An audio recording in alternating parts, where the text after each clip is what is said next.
Well, Dang, dude. yo, Sean, listen to what Sean G said. Sean said that the ball's not even going to appear to curve when the guys are throwing it from back and forth, and the guys That's looking fine, at it. man. But there's no point in like that's like me saying that everything that and PJ says is your team. That's fine. That's fine. I That's just knocked a okay. whole bunch Fair of enough. I just knocked a whole bunch of your top globers off the block though. So They're not my top Globers. They're not any. Nothing that they say is at any me at all. Doesn't even make sense, man. Again, it's like saying that PJ and Johnny and them is an extension of you. But you wouldn't say that. But yeah.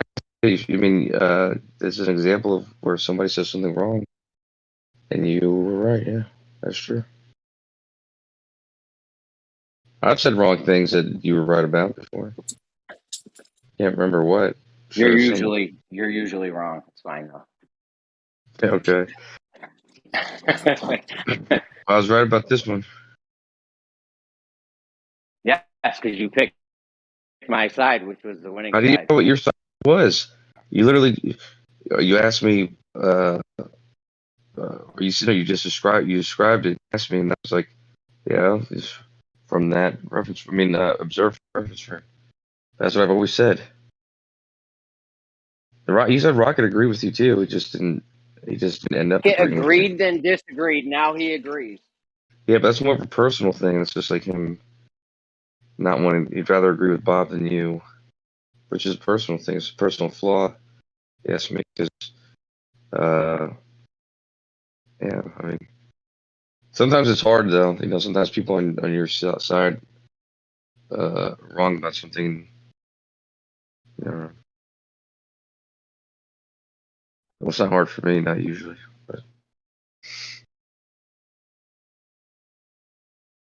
'cause I don't mind disagreeing with people if they're wrong.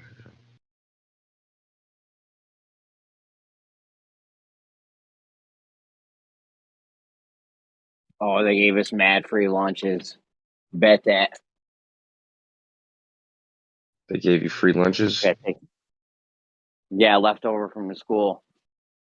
Damn, I gotta go take my gold fronts out before I can eat though. that's right, man. Take out your gold. Take out your drill. My grill, yeah. Don't fuck those up. I don't know. My I've friend, never tried to eat with them, man. I don't think I would though, just I because. don't think you're supposed to. Yeah, they're open faced. They're open faced in the front, so like I don't want. I don't know. I feel like mad shit would get stuck all up in them if I ever tried to eat in them. Right. My friend had ones like that, like where you can see your teeth still. Yeah, they're out.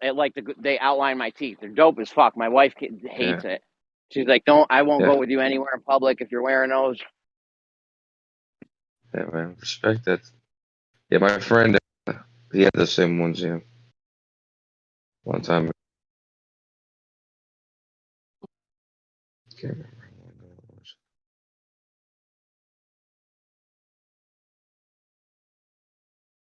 Hey, man, some advice. I wouldn't rest on this victory too long. Who is it Why? that always like brings up? Because if you have to bring up some like one thing from, you know, eventually it's gonna be like, oh, 2 weeks ago, a month ago, bring up the same thing, the one thing you were right about. No, That's the- that example though was leading somewhere. He had to deny it was Coriolis because there was something to it. well, yeah, we'll go on. What is it? What's the what was I don't. leading? I can't remember. I can't remember right now. It'll come to me. Trust me. If you say so. It's like Judgment Day. It's inevitable.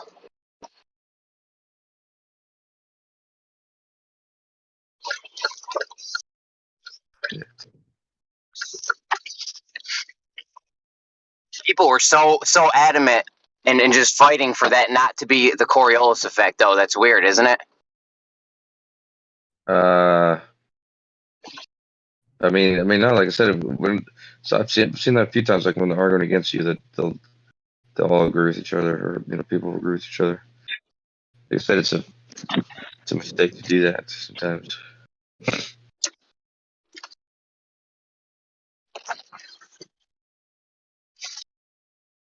But it does happen.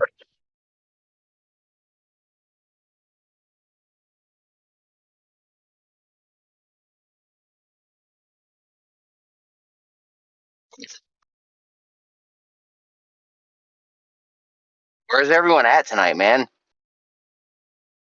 People were in gems earlier. I think Lori actually agreed that it was Coriolis effect. He was one of the very few before Zanuck and Rumpus that actually got the thing right. Or it might have been Yeah, Bacon, I can't remember. most people would say that. Of course, that's what Coriolis is. So yeah, I think what you're talking about is just it's like a personal, it's like a thing between. And that happens sometimes, and then people just they're like on the same team, so they're gonna agree with each other.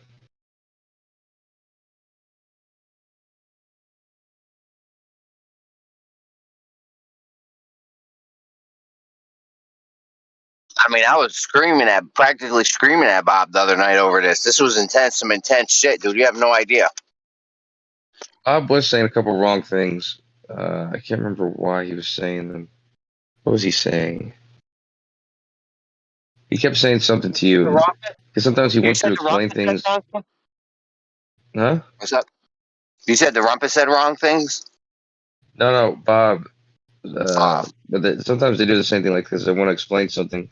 So even though you said something right, they're gonna say it's wrong anyways, and then explain almost the same thing. I've seen them go through that.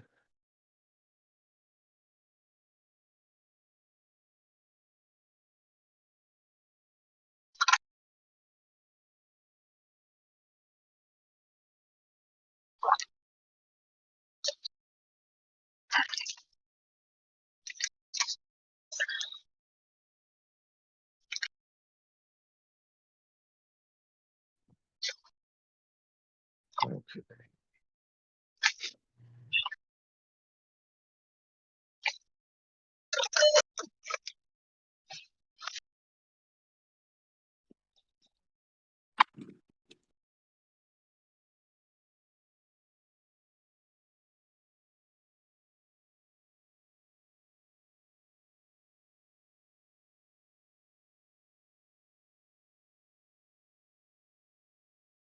We're in the Plant Simulator thing you were talking about. But yeah, I don't think there's any point in doing that. Kind of doesn't make any sense. Run that shit through the thing. I want to see which one is less miles for the plane. In what reference frame? Because I still think you're wrong on that. Both reference frames. See which one it is in both. For It's how many a miles it different is. set of miles. I know, and see which one's the shorter set of miles. Gonna be the one in the inertial reference frame. That's what the straight line I in mean, the in the inertial non. frame. I meant the non-inertial reference frame. I think you're wrong about that. We're gonna need to see it modeled out, please. I mean, I can Do show it you going right north now, dude. south. Do it going north south too, because one of them, the Earth's gonna be turning into it, so you can take a huge advantage on that shit. Yeah, it doesn't matter if it's north, south, or anything. It just matters. Yeah, I don't know. If it's the shortest path in the Yo, check out some of those flat Earth videos I non-inertial posted. reference frame. There's nice clips. Yeah, I mean, I guess just try to say that after. What was this? Okay, what was I saying? Yeah, if it's the shortest path in the non-inertial reference frame, then that's where it's going to be the shortest path at, obviously.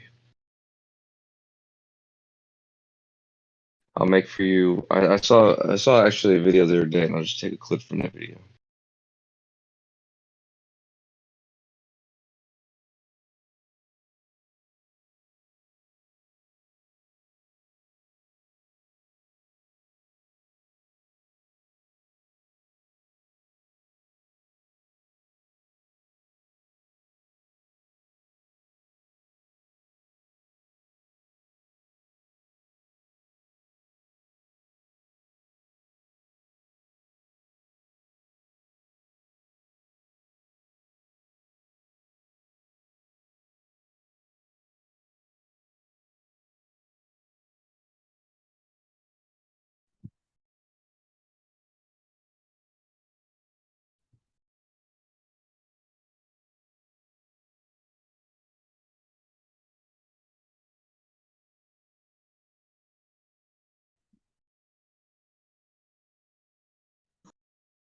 Yeah, so Jeremy, they say that if the airplane was able to stay up in the air and the Earth moved underneath it, then the airplane wouldn't be moving at all.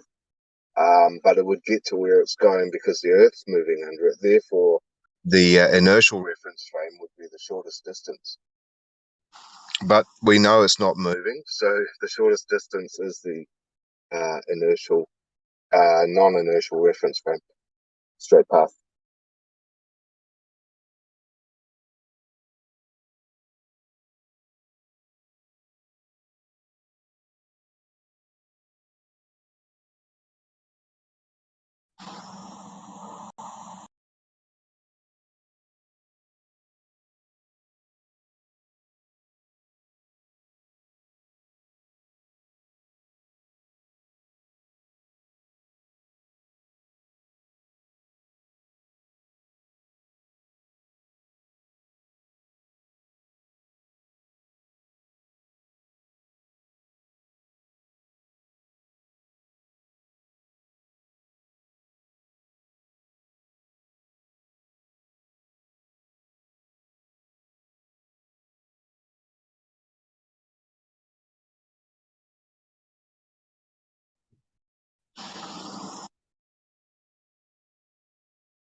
Give me a second. I didn't hear what you said. Hold on, though, because I'm just going to switch over to my car.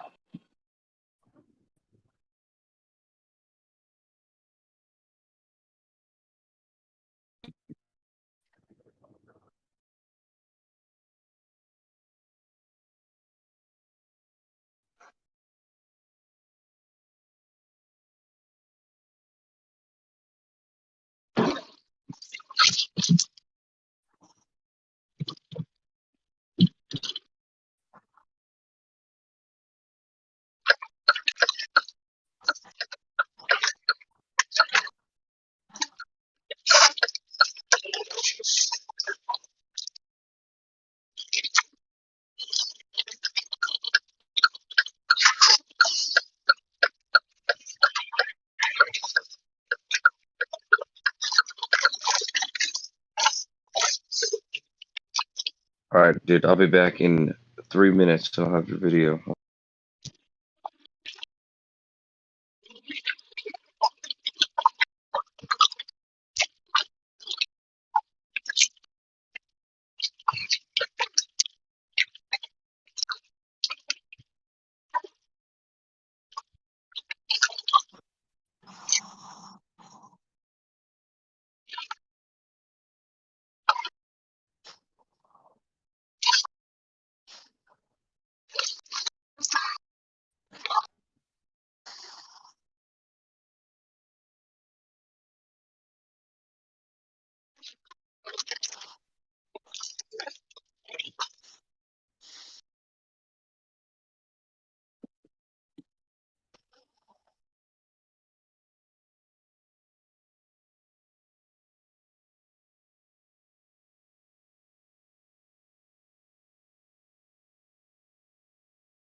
Like, I want to buy a muscle milk so bad right now, but I don't want to spend $4 on one, so I don't get a muscle milk.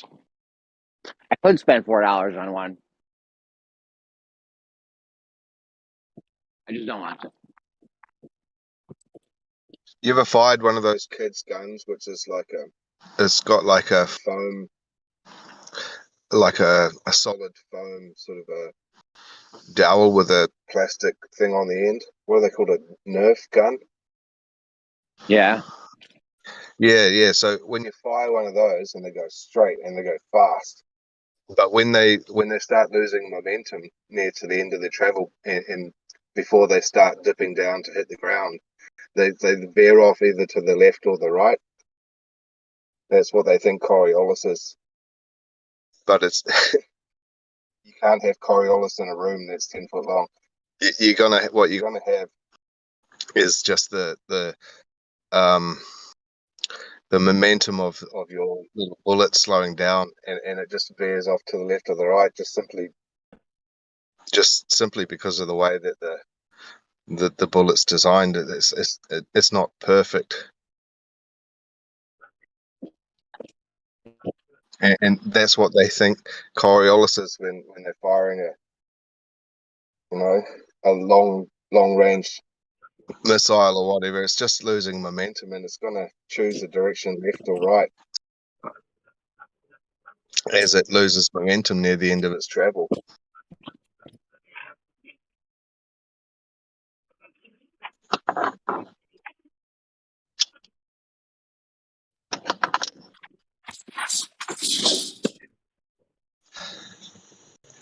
It's definitely going to be it's going to be charged on either the left or the right of the projectile on its travel through the air, collecting ions. It's going to be unbalanced in its charge, and it's going to want to go either one of those two directions before it starts dipping down, and it's going to miss its target. And that's why they have to think they're correct for Coriolis, which doesn't fucking exist.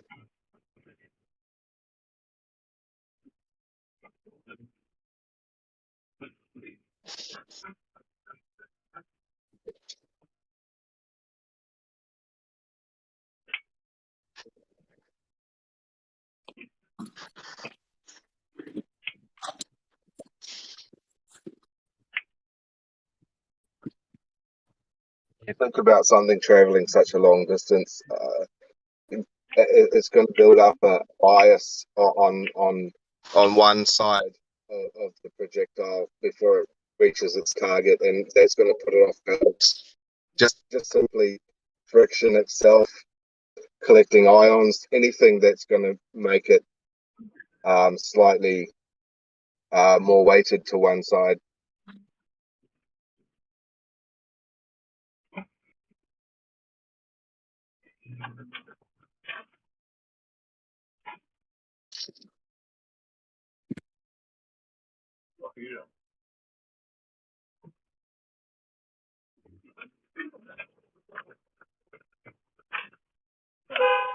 Fuck, dude. Sorry.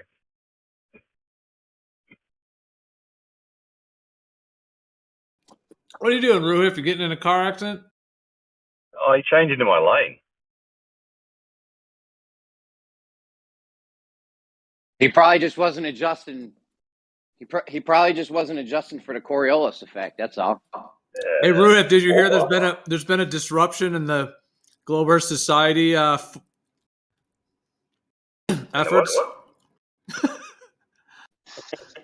There's been there's a disruption in the Global Earth Society force. Hold on, let me pitch it to him, Gio. Let me pitch it to him. You got about 3 minutes to do it. Okay, there's two guys standing in a park. They're standing still. They're throwing a ball back and forth in a straight line. All right. Okay, then there's a roundabout in between them though, and some guy jumps on the roundabout and starts spinning. He sees the ball apparently curve. The guys are still throwing it straight. They see it going a straight line. Is that Coriolis effect? Yeah, from the dude on the rotating reference frame. Yeah, he's just seeing a apparent curve. Coriolis effect. Yeah. Right. Okay. Easy peasy. There we go.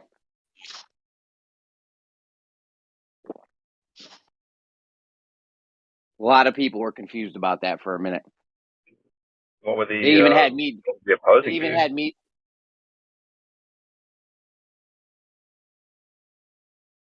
you say? Well, I could probably give you the opposing view, actually.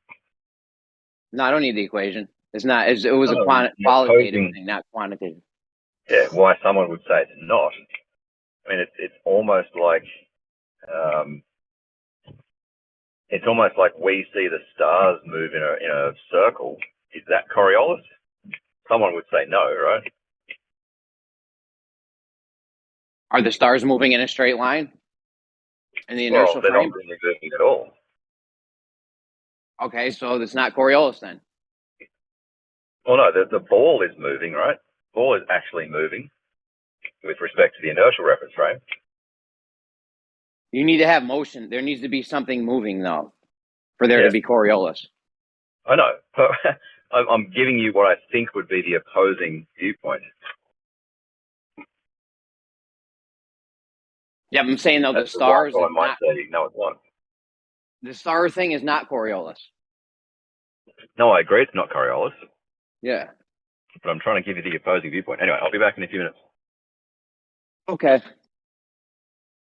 These guys act like I don't... I have spent more hours and days of my life dealing with Coriolis effect than I care to even admit. Okay, and I am very proficient and knowledgeable on the Coriolis effect. And what is or isn't.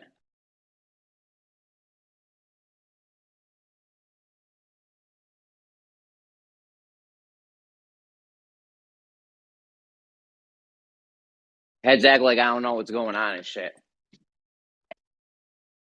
They had me doubting myself, Gio. I messaged you the next morning. I was like, yo, I don't even know now. I might not have been right on that, remember? Yeah. That's fucked up, man. That's how they get you.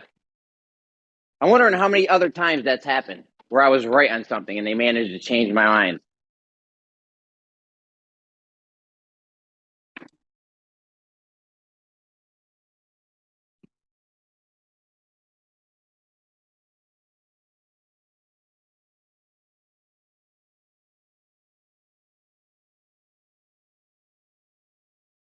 We gotta get Bob in here.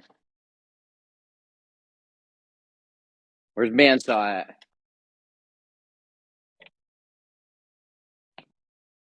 They managed to drag him in here the other night.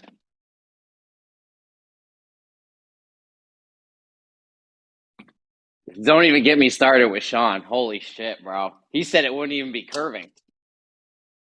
He said the guys in the roundabout wouldn't even see the ball curving. They'd see it going in a straight line. That shit almost flew me over the fucking edge, that one. Bob was even trying to explain it to him. Bob Dole. I've actually got a better reason why it's not Coriolis. What's up?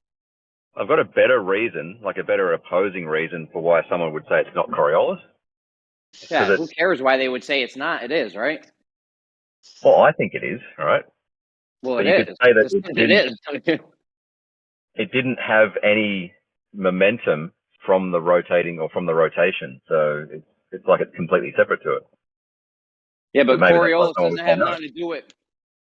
See, that's where you guys are fucking confused with, because Coriolis don't have nothing to do with conservation of momentum. What do you mean? Of course it does. It's exactly what it is. No, that's not exactly what it is. Oh boy, here we go. Write this down, Gio, for the timestamp. If you're on Earth at the equator, traveling 1,036,000 miles an hour, and your projectile moves north, right? The rotational speed as you move north gets less. But you've kept your 1,000 miles an hour. And that's why you see an apparent curve. Jeremy, see, that's the classical definition of Coriolis. Jeremy likes to have a bigger definition of Coriolis, which is basically anything that is described by a rotating reference frame. So that's what it is, because that's what it is. Well, no, see, that's not what classically we mean by Coriolis effect, but okay. Don't listen. All you want, Jeremy, all you want is one glober to say yes and one glober to say no. Yeah, he wants to redefine. He wants to redefine Coriolis to mean anything that is countered by a curving reference frame. That's what it is. You better check with Rumpus and Zanuck. They came in here and just fooled everyone. Yeah, see, that's the thing about it. Is you guys like to play the definition game. Rumpus is never wrong. That's all it is. Hey, It's just a definition game. Rumpus is never wrong. Okay? He is my citation for this. Yeah. You better check with the... I'm telling you, he's never wrong. Is he wrong about the shape of the Earth, Jeremy? That's besides the point. He's usually never wrong on most Never things. wrong. Okay. Excuse me.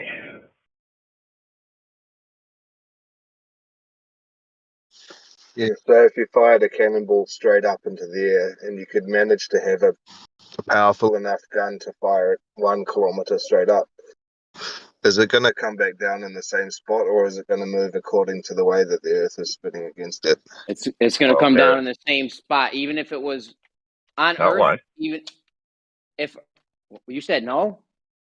No, it won't, but it's not in the way that you think. You think if you fire it up, like the fucking ground's going to move at 1,000 miles an hour, it's going to fall, I don't know, fucking mile away. Well, on the globe model, that cannonball is, or whatever you shoot straight up, is affected by Coriolis. However, it has the exact same opposing effect on the way down, so it would land in the same exact spot on the globe. No.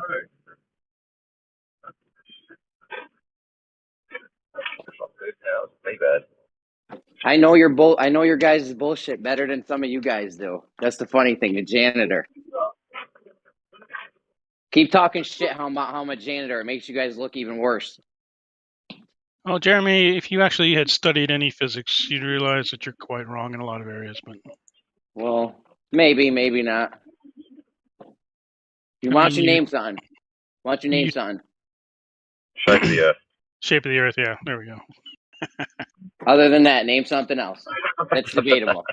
It's really that's not, what we're debating on. You can't just say I'm wrong. That's what we're debating on. What else have I been? What have I actually been wrong on? The shape of the Earth. Any argument that you make that leads you to believe that the Earth is flat, you are wrong in that argument. Whatever you think leads you that way is wrong. I don't know. I don't think so. Well, yeah, of course you don't.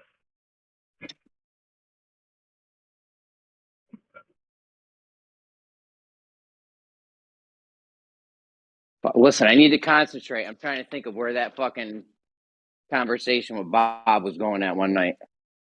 Because that was leading somewhere, and he totally threw me off with his craziness.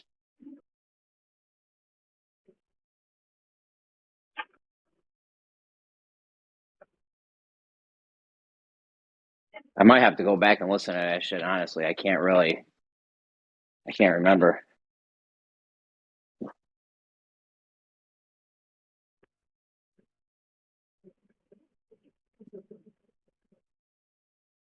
Who actually said no to that, the two guys throwing the ball over the top of the roundabout? Well, at first, rocket scientist, the guy from GEMS, the rocket scientist, he said it was. At first, he said it was Coriolis. Then he said it wasn't. Now I think he's saying it is. I don't know. I'm getting mixed signals from him. However, there's another guy, Bizarre in GEMS, that said it wasn't. Bob, the science guy, said it wasn't Coriolis. A lot of your dudes are very confused on how the Coriolis effect works. It's your definition of Coriolis, Jeremy. Depends how you define it. If you simply define it as an apparent curve because you're in a rotating reference frame, then obviously the answer is yes. Like I said, I can understand why people might say no. Like the ball had no momentum from the rotation of the roundabout, so maybe that's why they said no. You don't need momentum from the roundabout for it to be Coriolis, though, right? Actually, that's a definition thing. Classical Coriolis, yes. The Coriolis effect, yes. No. Yes. No. Where are you getting this from? Who told you that? Who told you that? What did Coriolis define it as? I don't know. Let's hear it. Now go back and look. You got Google. Well, what did he say? You're the one here saying he said something. What did he say? Look it up. You should know. What did he define it as? He defined it as the momentum from the moving reference frame. That's it. That's how he defined the Coriolis effect. Momentum from a moving reference frame. Really? Momentum of what, by what, due to what, onto what. That's Glory. So meaningless. No, it's not. Sorry. You know, there'd be Coriolis on your concave Earth. I'm not sure how it would work though. I'm not denying it. Yeah, there is Coriolis and concave Earth, but I'm just saying that statement in Why, general. you told me concave Earth wasn't spinning.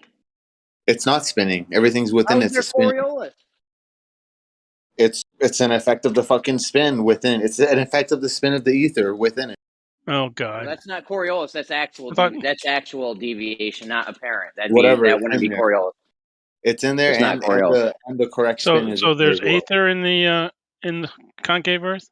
It could be if you want to think about it that way. Oh God. No, but the ball did leave the moving reference frame, which you say is the spinning Earth, and then it flew over the roundabout, and all you're doing is accentuating the deflection that you're going to see in the Coriolis effect by adding some speed to what you're going to be visualizing. So it's still leaving a moving reference frame. It's still Coriolis effect. Again, this is a definition game. Not a definite. Well, if it is, my definition's right. So is the Rumpuses and Xanax and Koshos. Everyone agrees with me. No, not everyone agrees with you. Ruhif agrees with me. Most people agree with you. But then you have people that don't because they're using a slightly different definition of Coriolis. So you don't think, okay, there's two guys standing in a park throwing a ball back and forth. There's a roundabout in between them.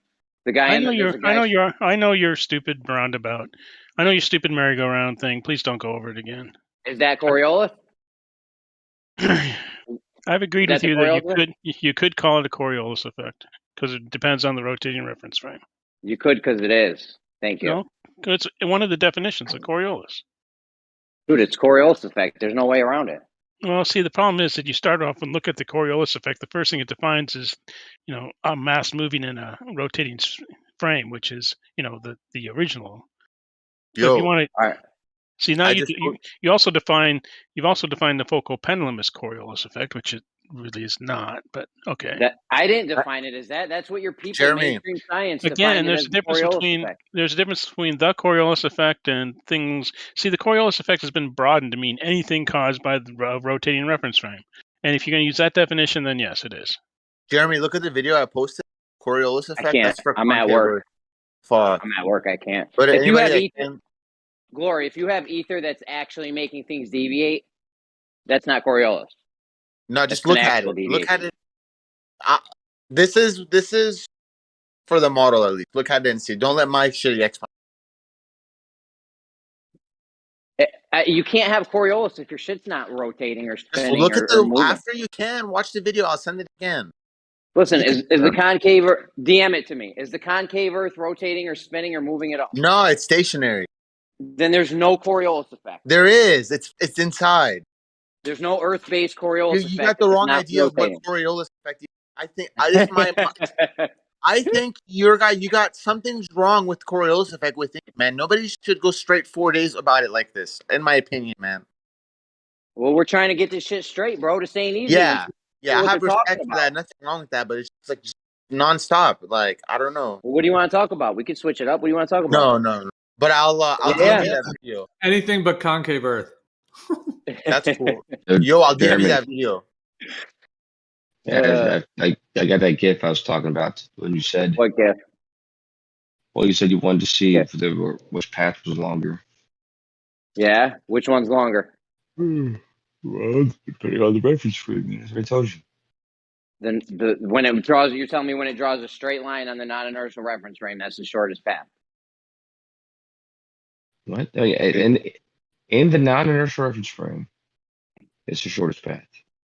The straight line in the non-inertial reference frame. That's crazy, bro. That's absolutely absurd.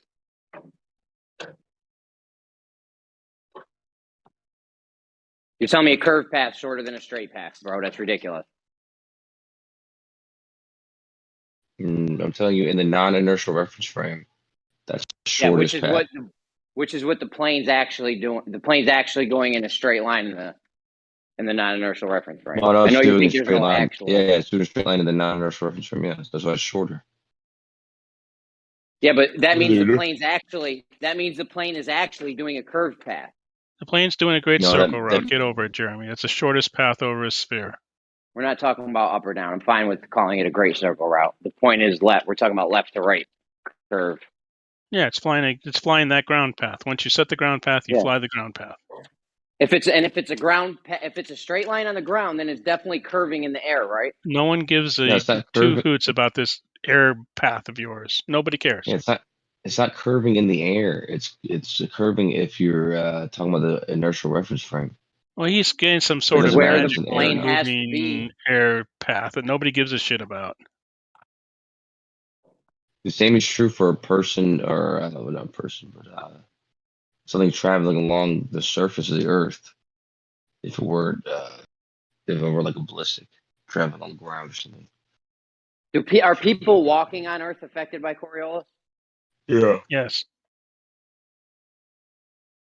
I always got to Walking, adjust for driving. that shit when I'm walking. Yeah. Yeah, you have to adjust for it. Very, very slight. Same with driving down the Right. road. You correct for it unconsciously. Yeah. That somebody almost crashed into roof just now because they weren't adjusting for it. The effect is but rather it's not small. conscious. It's like breathing, dude. How about a substantive conversation? Like rather than just quizzing us on understanding Coriolis, like propose something. I'm not quizzing no one. You seem to be. No, You seem to be wanting just one guy to say yes, one guy to say no. No, I want everyone to agree on what's correct. Okay. What's correct? And me and you agree. Rohit. We're correct. Thank you. Yes. Good. And We agree. Yes. The guy on the merry-go-round with the two guys throwing the ball back and forth. That is the Coriolis effect. Yes. I gave good reasons why people might say it's not. Comes But down it to is, though. definitions, So who which gives are a fuck fucking about bullshit, right? It's the definition, Jeremy. Cut off it. Come on. Substantive conversation. Rohit?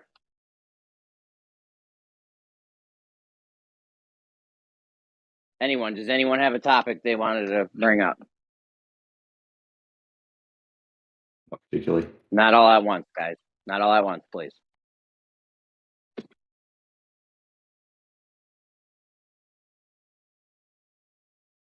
You guys got nothing?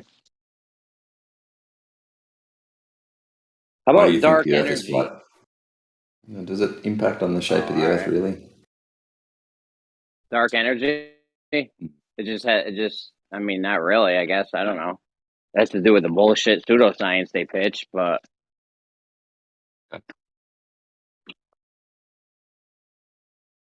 I mean, dark matter always gets brought up, and I feel like dark energy is sad, and it always gets left out. It's the way more ridiculous one, too. I mean, flat earthers should be bringing up dark energy way more than dark matter. Okay. What about navigation? Right? Navigation's a good topic, isn't it? Out of dark energy and dark matter, which one's more ridiculous, Rufus? Give me a coin, Jeremy, and I'll tell you. Be honest. Just one sec. We're recording this for posterity. You understand these are... So tails is dark matter and heads is dark energy. There you go. Dark energy is more ridiculous. Happy? Absolutely. You understand these are just placeholders. I absolutely agree with your coin flip. You understand these are placeholders for phenomena we don't understand, right? Well, you can call this, or you can say it's an ad hoc excuse to keep Einstein relevant when he was dead wrong about things moving faster than the speed you understand of light. that calling science ad hoc is not an insult, right? There ain't nothing science about dark energy, dude. It's It ad is. hoc. It's a placeholder. 100% ad hoc. Calling things ad hoc, calling science ad hoc is not an insult because that's what science does. Okay. Einstein said things can't move faster than the speed of light. We see things moving away from each other faster than the speed of light. And then he made some ad hoc shit up called dark energy to try to keep, still keep it intact, but it's not. And your expertise is Einsteinian theory now? I know just enough to know that it's bullshit. Yes. I know just enough to know that you guys are full of shit. You ever hear of Dunning-Kruger? Einstein. You ever hear of Dunning-Kruger? Yeah. You realize when you know just enough to know that you're right, but not enough to know that you're wrong? That's where you are, sir. I don't think so.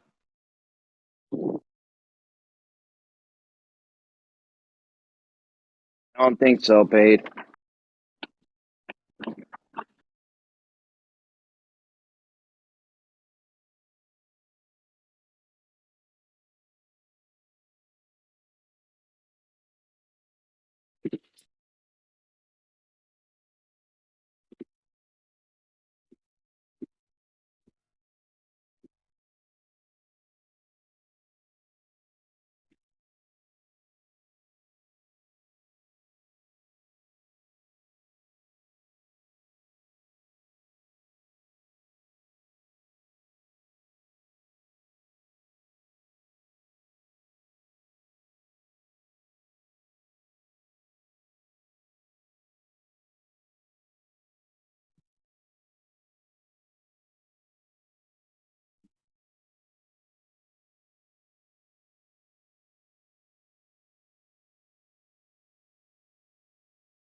If you still here, Ruif.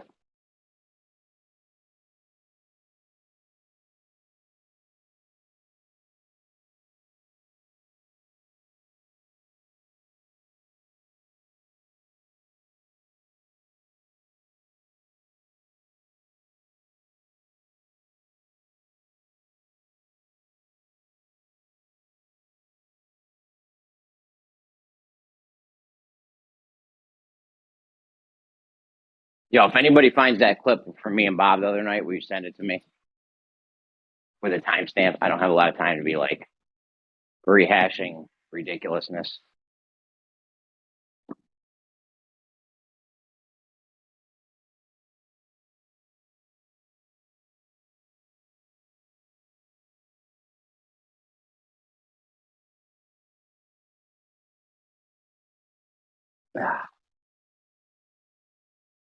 I saw my wife today for the first time all fucking week.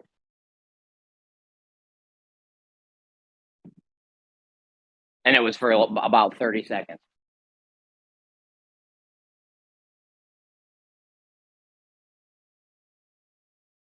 It's all good, though. I'm going to tap that shit like more than Morse code later.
Yo, watch this TikTok right here.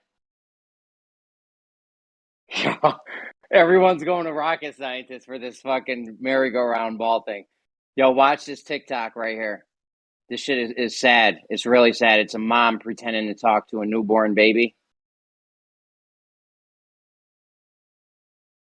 It made me feel some sort of way. Very, very disconcerting.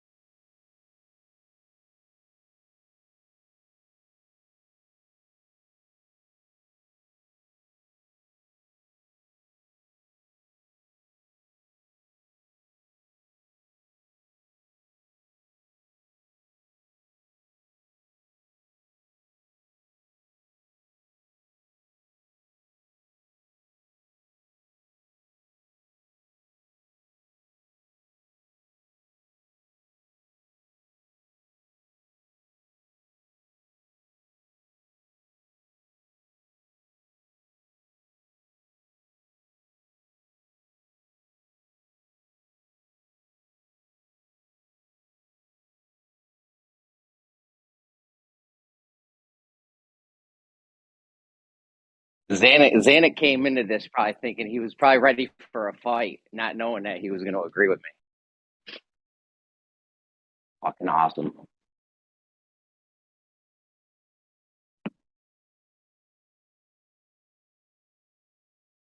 And we got paid. You said it's still not.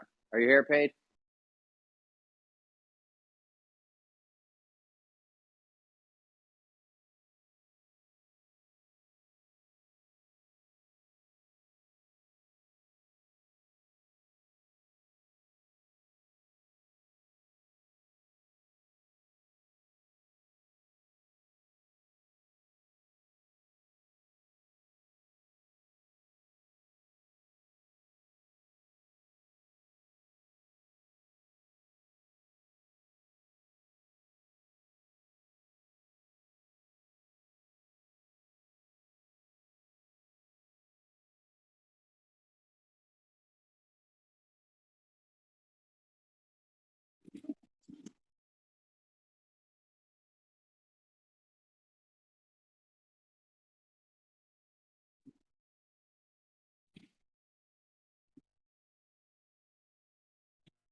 Like, does it really matter what some guy named Coriolis thought about it 100 years ago or whatever? Rayleigh wasn't even right with his formula on the Rayleigh criteria. We still use that.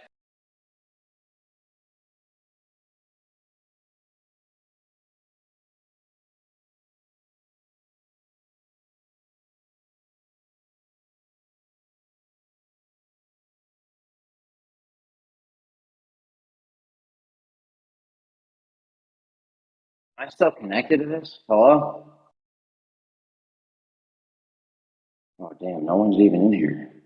Yeah, I can hear you. I'm just Oh, about to run out the door. I'm just running around. no doubt.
We got him, Bob. We fucking got him.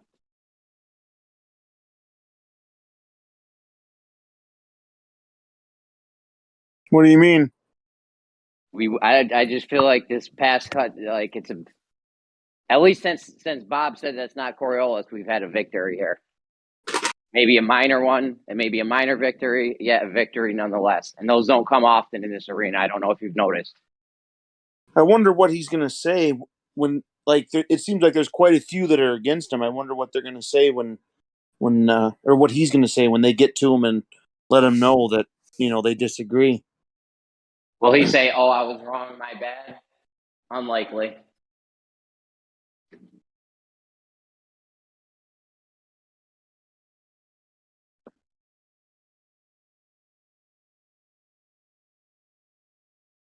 Or will he say something like, "I'm the one with the degree, so my way's the right way"? I don't know. Yeah, but all them dudes that are with me have all degrees. One of them is now a rocket scientist. Oh, okay. So it's going to be tough. He can't really use his degree. Santa got a degree.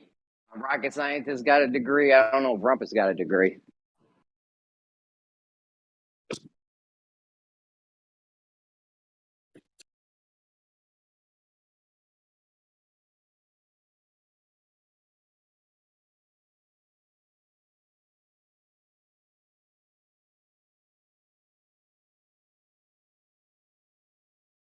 Yo, that just shows there ain't no conservation. They always want to talk like there's some kind of conservation of angular momentum or something going on. But in my example, there's none of that. It's just a ball going back and forth in a straight line. There's no conservation of nothing.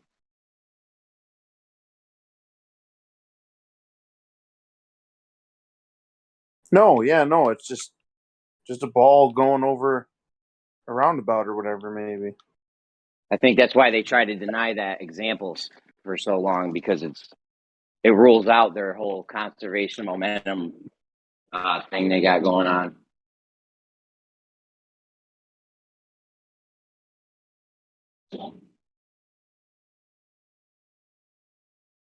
Normally, I get so fired up with Rumpus and Zanuck, but I was so happy with them today. They did get Witz's thing wrong with the current, which I didn't want to rub in. I was way too excited about my thing. So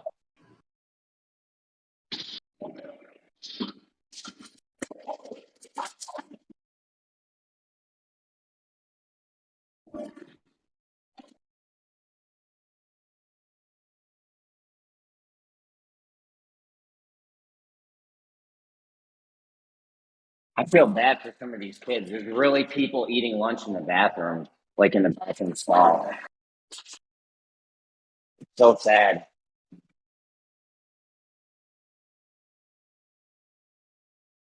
Why do you feel bad? I don't know. They're eating in the bathroom.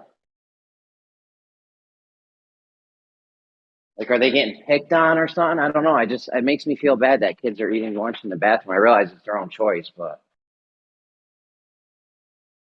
They're eating lunch in the bathroom? yeah. At least two girls today ate lunch in the bathroom because there's empty lunch. There's little boxes where they put used tampons and shit. And there was 2 pizza boxes and a chocolate milk thing was in there. At least 2 people ate lunch in here today.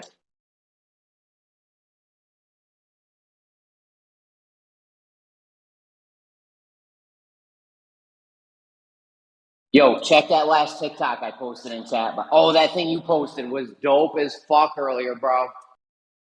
That news thing. Oh, right? I know. The Yo, thing is awesome, isn't it? Yo, I wrote after it. I was like, all the news medias are being controlled by one person. I was like, this is extremely damaging to our democracy. I wrote. Yeah, no kidding.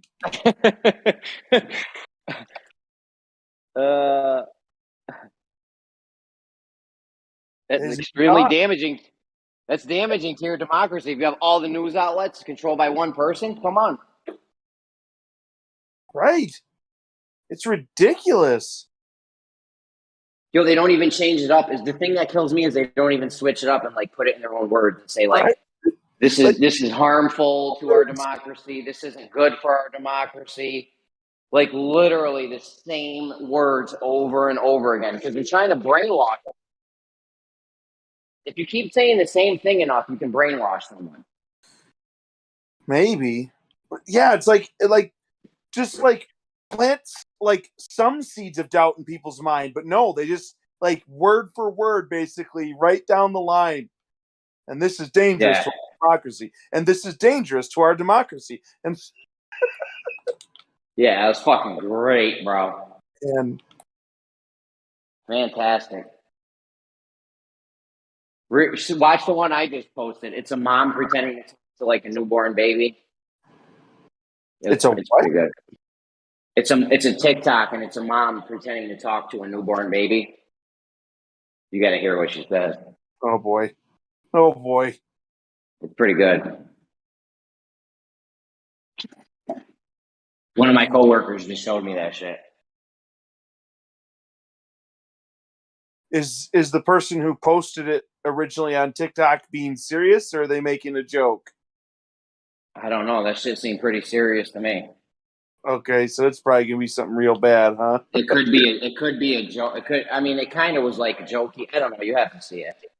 All right, I'll take a look. How long ago did you post it? Let me see here. A few minutes. I don't think chat's that active. It should be right there. Okay, there we go. I think I see it right here. Tell me I'm wrong. Fight me. Maybe. Okay. It was the last one I posted.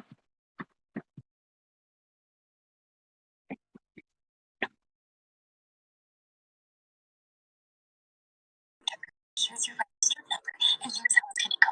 Okay? In the next years, you're going to go to school. If your parents don't send you to school, they're going to go to jail, and we're going to have to take you away from them.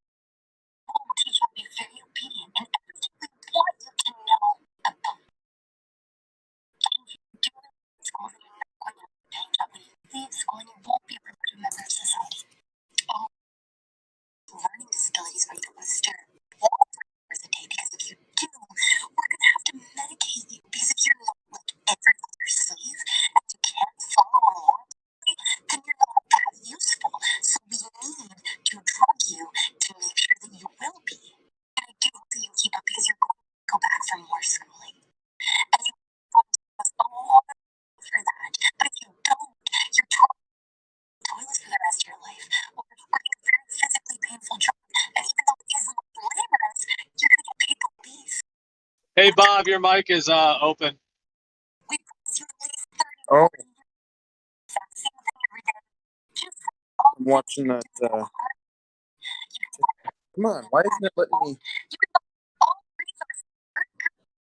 Oh, that's okay.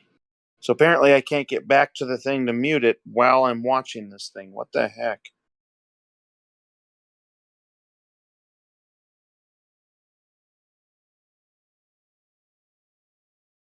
You heard what she was saying, though. That shit is dead on.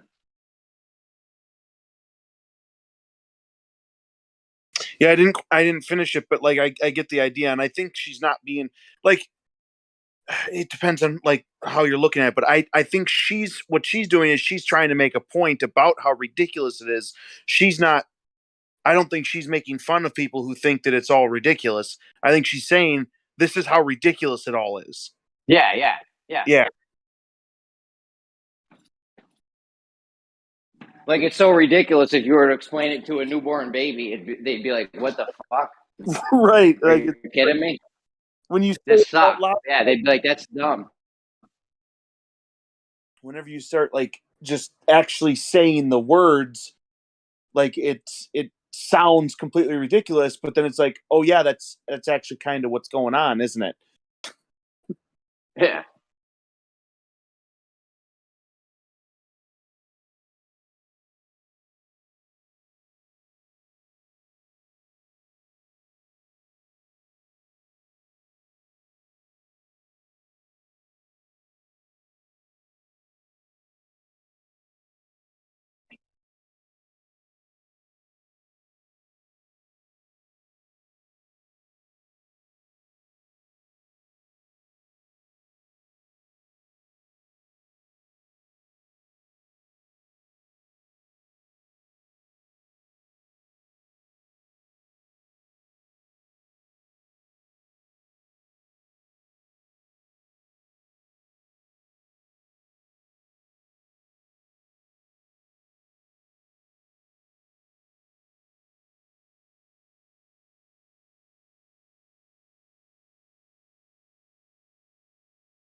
Guys,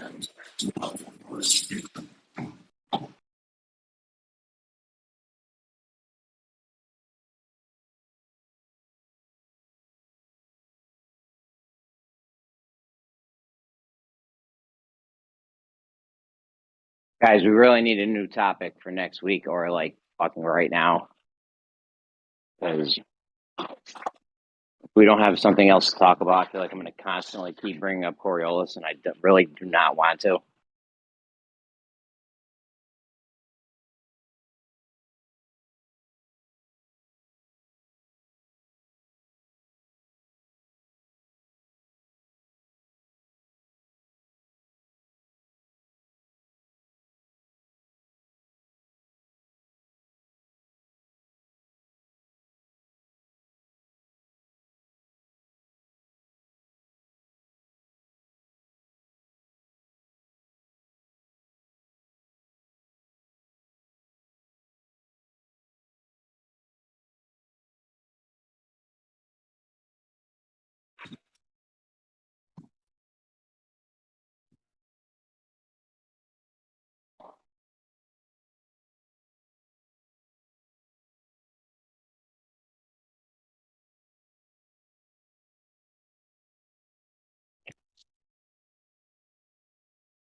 I found an AirPod.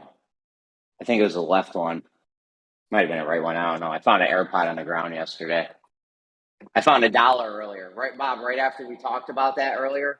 Not right after. A little while after, though, I found $1 on the ground. And a bill. I found $1 and a penny today. I guarantee my coworkers found other shit, too. This is a high school, though, so...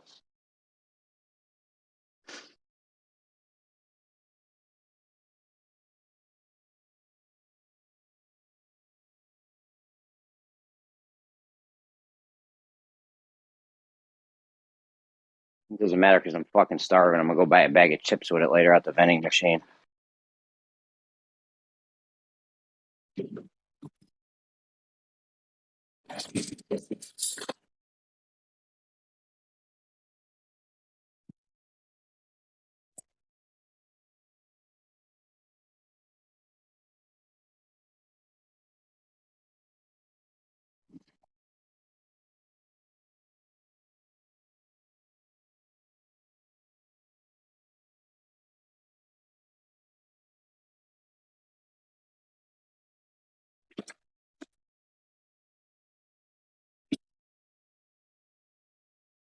I wonder how much a single AirPod is worth, though.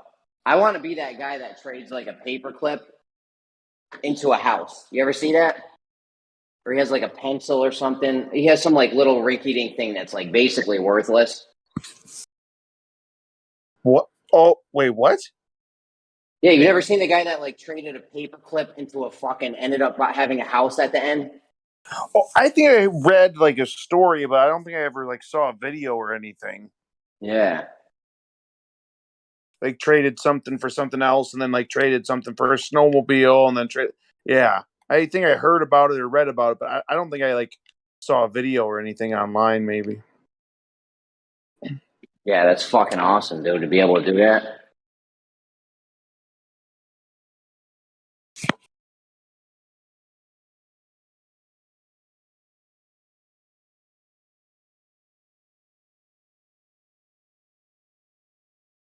Like shit, I have enough money to start with the snowmobile. Like I don't even need to start with like a pencil or whatever, paperclip, whatever. I don't know how long it took that dude. It probably took them a while, but still, that's fucking worth it all day. Even if it took like a year to do that.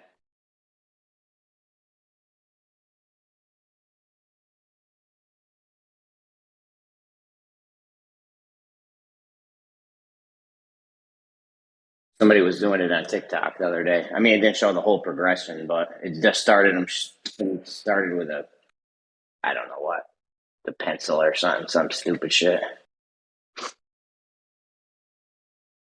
I feel like that's such a low place to start. You could go on Facebook. You could go on like Facebook and find people giving away free shit and start with something that's worth way more than a pencil for free. I don't know why you would even do that to yourself, just to start that low.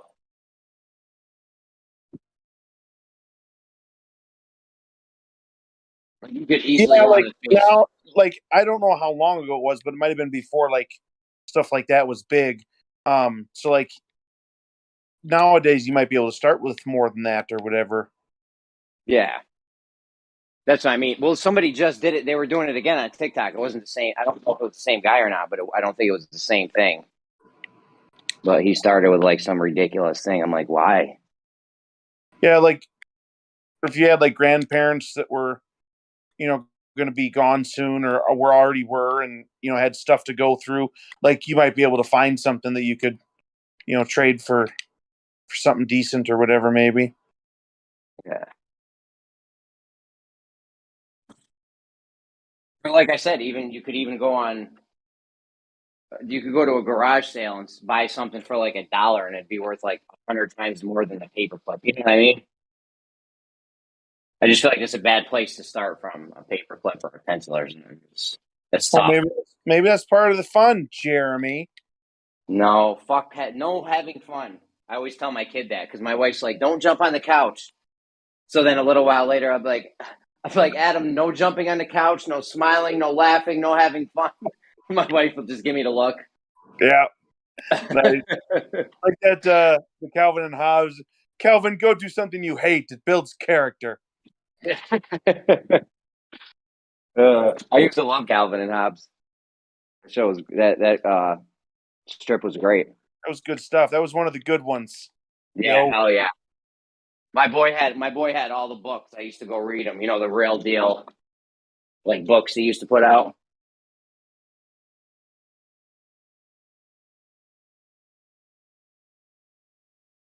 Even to this day, people are like, "Yo, we get the paper at work," and people are like, "You're trying to get the sports section and shit." I'm like, "Yo, where's the fucking comics at?" Yeah, where's the funnies? Yeah, that's the only fucking good thing in that whole thing. Who gives a fuck? I equate sports to like gladiators in ancient Rome. They're just doing this to keep us busy and keep us divided, and bread and games. I don't really like them anyway. They're boring to me, so I'm not caught up in that web. Yeah. I've seen fights break out between a Yankees fan and Boston Red Sox fans, like fist fight. Some people take it like way more seriously than they should. Yeah.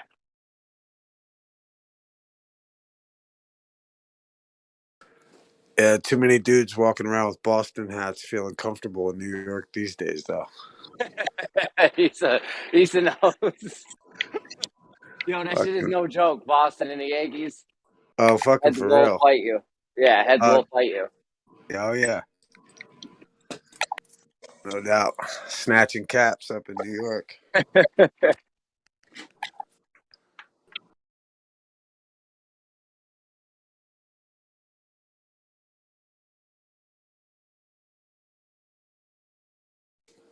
How you been, brother? Good. We're good. We're holding the flag, bro. I'm like a monument. My army's on reconnaissance. Flags get hung in the battles to show my dominance. We got a nice victory today. Hey, we're doing our victory dance. What happened there? Just a little Coriolis thing. I really don't want to get into it. People are probably sick to death of talking about it and shit. Just sell them Coriolis insurance, bro. Yeah. There's gonna be the new thing. A tree lands on your house. They're gonna be like, "All right, this all looks good." They're gonna be like, "Oh wait, we see you didn't sign up for the Coriolis clause in your insurance. We're gonna not be able to pay for the damages done." Right. Yeah, it's like a non-profit for flat earthers. They're just trying to help save the world, dog. If they're so serious about Coriolis, then why aren't they insured? When the tree falls, it has to be affected by Coriolis. It's falling. It's changing its tangential speed. Yeah, we don't. Yeah, but don't let them know we don't cover that shit.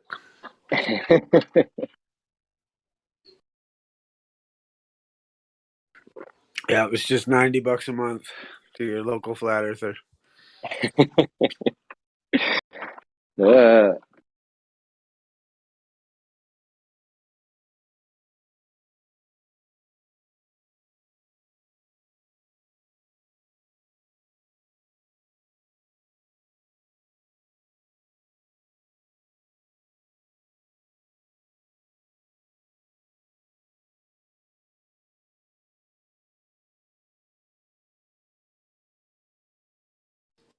Where you been hanging out? You hear anything new and what's going around the grapevine? I don't know, man. I kind of follow that political shit. Trump, I guess, is suing Clinton. And Biden's laptop came out to fucking actually show that, like, U.S. was funding, like, biolabs in Ukraine. Oh, yeah, that laptop. Dude, how fucking stupid do you gotta be? Well, you gotta remember. Burn that fucking laptop. You don't bring that to a fucking repair guy. I think that's some spy shit, dude. You know what I mean? Like, somebody dropped that off to the fucking. I don't know I don't know. Who knows? I mean, even if it's all a big movie, it's the movie I'm watching, I guess. Yeah. But it's I pretty used to cool. be big into the politics shit, but that was before I knew about the elites and they were all puppets and shit, now it's like whatever. You know what it is, though, man? I knew all about the elites and the puppets, and I thought voting was stupid and all the rest of it until they hated Trump so much. Like, all the people that I fucking hated Trump, and that's how I know that he was all right.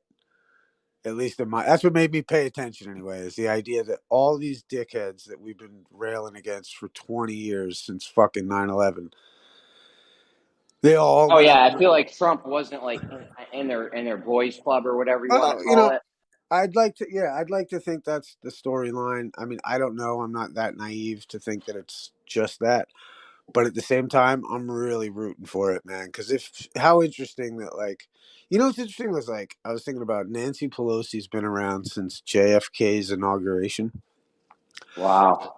So, like, she's literally, like, probably part of the same crew that, like, assassinated the president and took over the office. You know what I mean? Dude, when she went into office, her net worth was like, it was like next to nothing, and she gets paid like 100, 200 G's a year or something. Her net worth now is like $50 million or something crazy. Oh yeah, I'm not surprised. Yeah, but Like I just but what interests me is the idea that, like, that these fucking dickheads might get routed out by somebody like Trump, even if it's, like, just for the public spectacle of it all. But the idea that, like, that these guys would get routed out, or the fact that everyone's even like, dude, so much more. Like, it's interesting. It's literally taken them shutting down the fucking economy over the last 2 years and, like, nonstop fucking bullshit for people to finally pick their head up and be like, I think something's wrong here. You know what I mean? Like, so like that's why, like, I'm not checking for, like, the flat earthers as being, like, whatever, like, you know what I mean? It's the normies that's the ones you gotta, like, that's where it's at. Like, are they waking up? yeah, And yes, no doubt. and they are. You know what I mean? Good, Like, good. right. You know what I mean? Even if it's like, this is the other thing too, is it's like, fuck flat earth in relationship to everybody. Like, you know what I mean? It's like, people need to wake up and even realize, like, wait a minute, my doctor's just doing it for money? What? Like, they literally are that locked in where, I don't care if anyone, like, if somebody comes to flat earth, like, you get that's what's up. But it's like, most people are just retarded and, in any of it. So it's cool that people are waking up. But that's what got me into politics was again, anyway. I've always paid attention, but I'm hopeful that, like, like when Trump went after a lot of the opioid companies, like, the only thing our country's facing is, like, a fucking opioid crisis and a suicide crisis, and you know what I mean, all the rest of it. That opioid thing was fucking disgusting, dude. That's what. Oh, no, don't even get me going. That was an absolute shit show, and it was disgusting. And that's why we need to get rid of money, because they did it for the money. If there was no money, they wouldn't have done shit like that. So much evil comes out of money. It's crazy. Yeah, you see all the lithium mines that are in Ukraine? Nah, what's up with them? We need those mines. They're going after them. Are they? You better be ready. Your cell phone's gonna cost fucking $8,000 soon.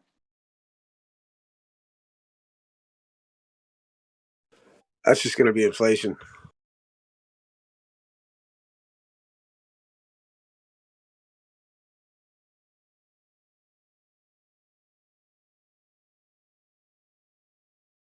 If anyone owns a fucking smart car, that shit's gonna be worth $100,000 if the fucking those lithium mines go down. Well, I think we'd get a lot from Canada too, though. I'm not sure how much is actually from the Ukraine.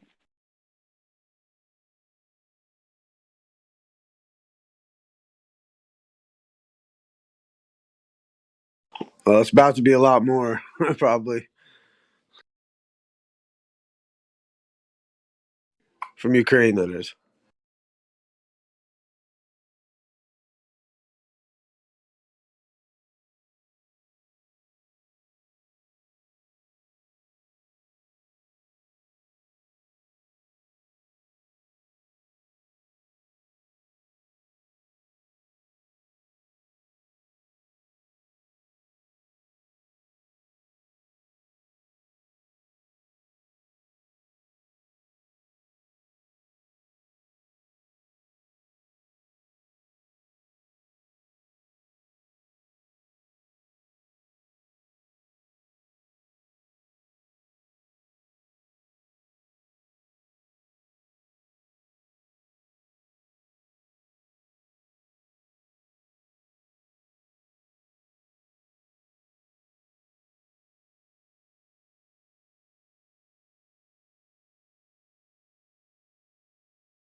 Yeah, we just need people to wake up in general to the bullshit.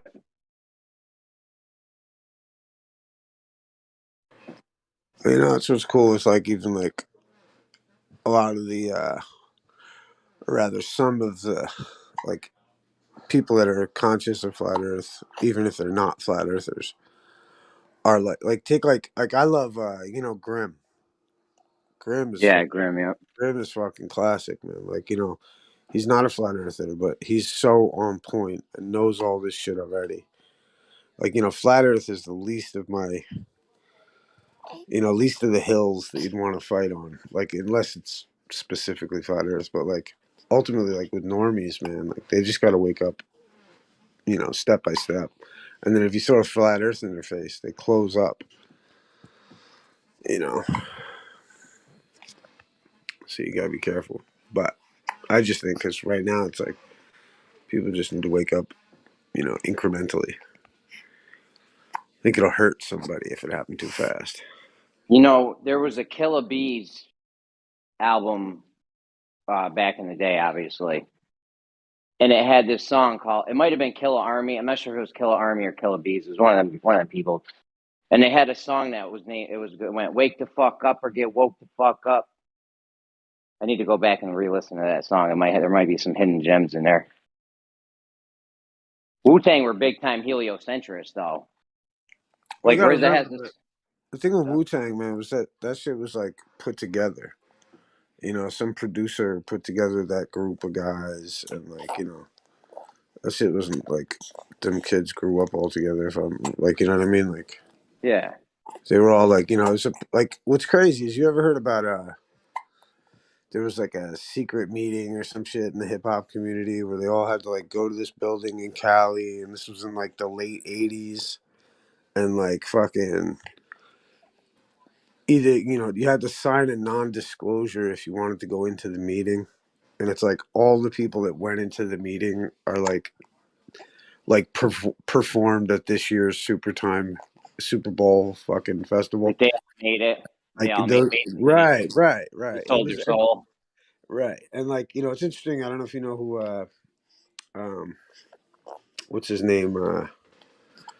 Damn man, Professor Griff. You know who Professor I don't Griff know is? that. Nah. Yeah, I think he's from. If I'm not mistaken, he was like in damn, like NWA or some shit like that, like back in the day. Like, or I don't know, he wasn't NWA because he was like East Coast. I'm not mistaken. Griff is like East Coast. I think he's New York. I forget, but Was he the Professor. guy that rolled with MF Doom? I don't know, man. He's way before. I mean, like, I really don't know enough about the brother to really speak on it. But all I know is that he's been a staple of like New York hip hop counterculture since fucking forever.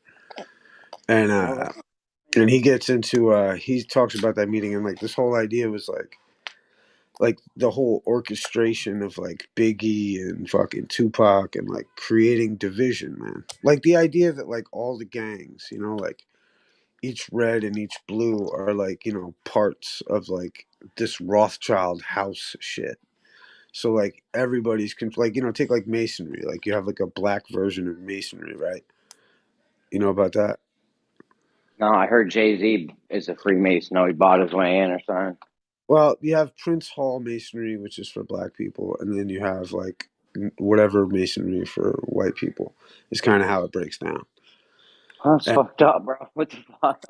Right, it's just what it is. So like, there's that to it as well. But the whole point is like these top level dudes vicariously run these gangs, just like the cops bring in the crack, and then you know what I mean, like that kind of thing.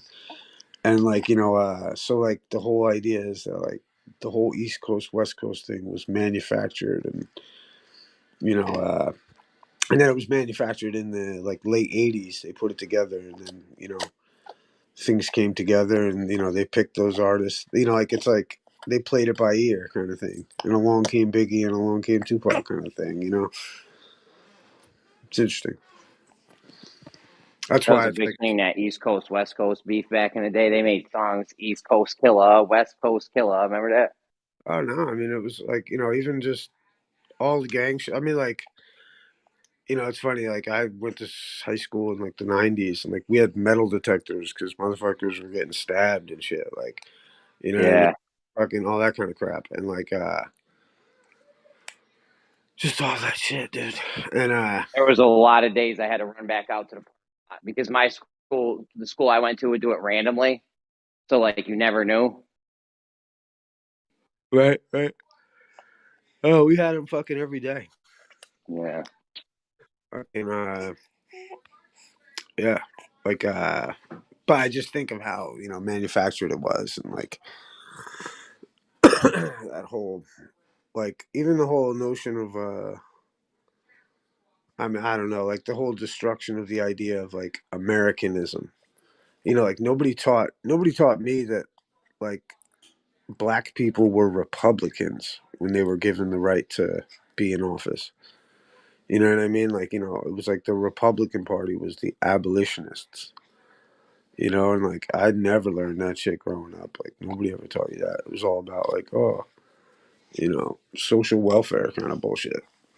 Which you bought They into. flipped to the Democratic Party because the Democratic Party is giving them, Right, giving them what they want. and what a shit show that is. Like the Democrats created, like literally created the KKK, literally supported Jim Crow laws, literally voted against, fucking like people getting together, integration or whatever. It's so weird. But that again, that's the kind of thing like normies need to hear. Because like a lot of people are like, no way, like they've never heard it before. Like I was even when I first heard it, shit. But like some people are hearing that shit for the first time.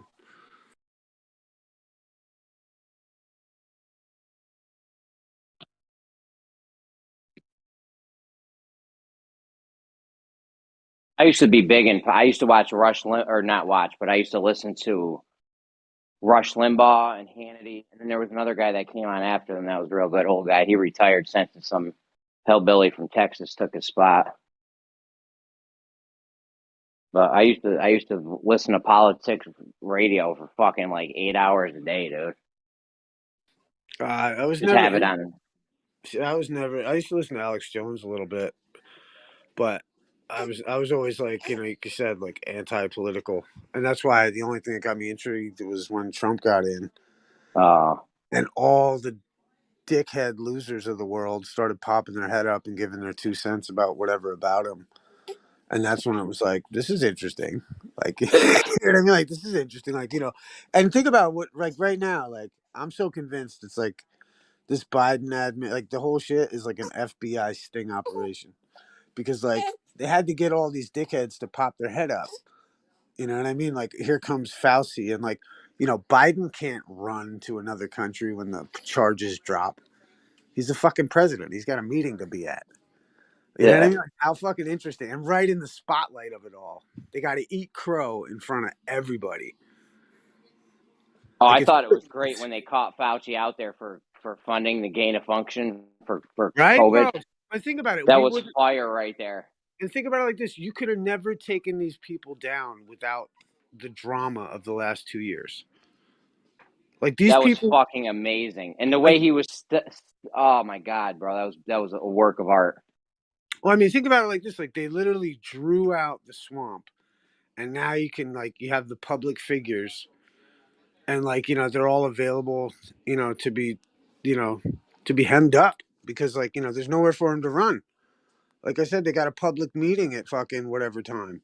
They can't just, you know what I mean? Like, you know, and if they're missing or any of it, then it goes, you know, like everything is going to get suspect. It's awesome.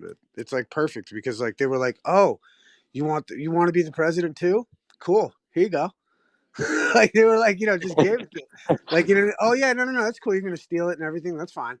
That's fine. We're going to catch you for that later too. You know what I mean? Like, you know, just like boom. But now you're like wide in the open, can't go anywhere. And you got to pretend like Hunter Biden's laptop is Russian disinformation still. Like, you know what I mean? It's fucking beautiful, dude. God, I hate these fuckheads. Because it's like, what a bunch of evil bastards. Seriously, bro. It's just evil. This whole shit they do to us. I mean, not even us, man. Like, we're, in a way, it's like, you know, we're somewhat liberated from it in the sense that your mind is free. But, like, you know, what they do to these people who are wearing, like, 3 masks and think they got to get another, you know, like, just those poor fucking people. You know what I mean? It's like, you know, it's like, you ever heard of, like, there's, like, a way of, like, where they kill wolves or they put, like, a fucking, I remember it was in a rap song or something like that. Like, they put a fucking blade in a salt lick. And then the wolf is like, you know, licking the salt, but it's cutting its tongue and it ends up bleeding to death. It won't stop licking the salt lick, you're saying? Yeah, dude. Yeah. And it's like, you know, so same way, like they get the people is like, you know, that's what makes me sad is to think like somebody's punishing their own kid for some fucking CDC guideline. Like, are you fucking serious?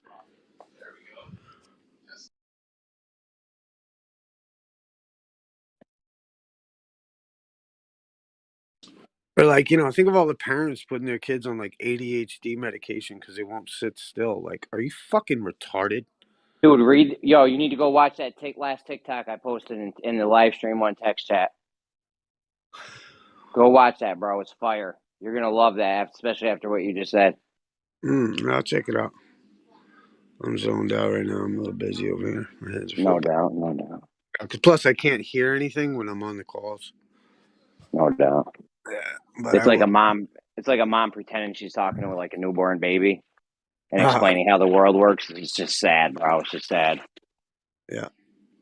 Well, you know, that's the thing, though. Is like this is where I get into the whole idea of, you know, this alternative, you know, the alternative legal side of our world, and how much freedom we really do have, but you know, it takes understanding and it takes fucking a bit of resolve to be able to have and attain.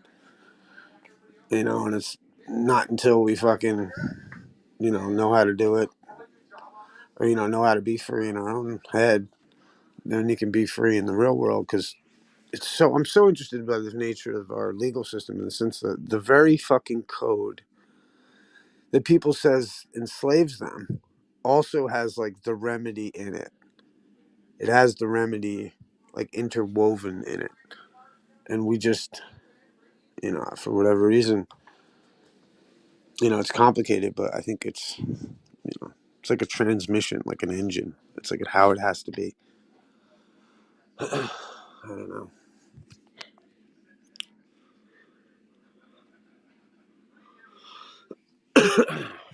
You know, so it's more like for the ones that's, again, it's like the ones that are like just feeding off the propaganda or like whatever their doctor says, even though the doctor is just trying to make a couple bucks because he went out to dinner with the guy who sold him the pills that he's going to give to your kid.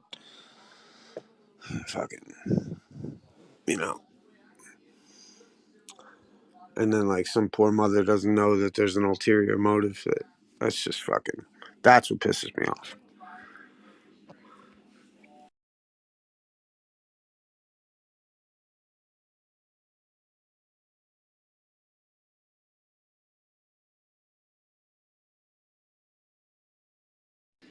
Like I saw like somebody put up a post today. They were offering work, you know, generally, and it was like, you know, must be vaccinated and this, that, the other thing, and I thought, fuck you. I just thought, like, you know, fuck you.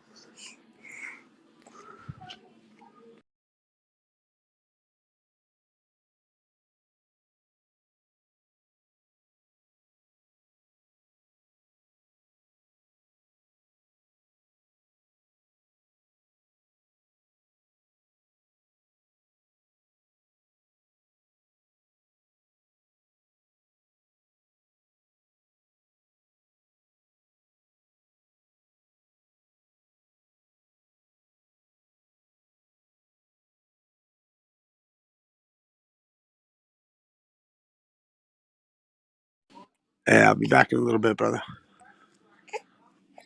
Later, guys. Peace, Jeremy.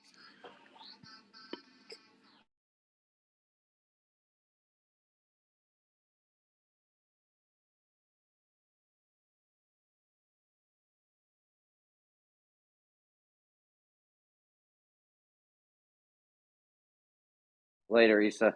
Oh, he left. I got caught up at work.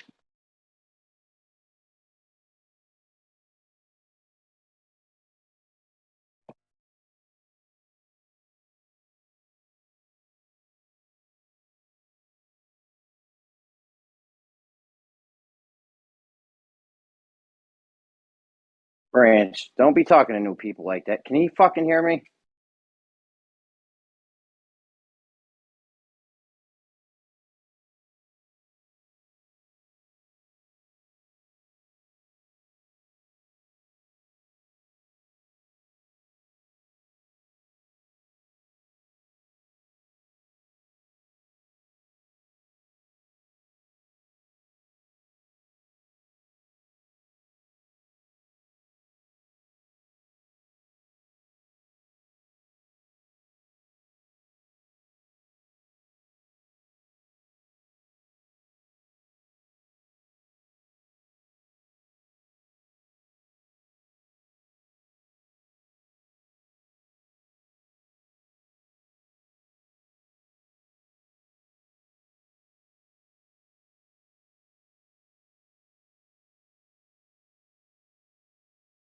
Where the fuck is Bob at? I'm trying to flex on him real quick.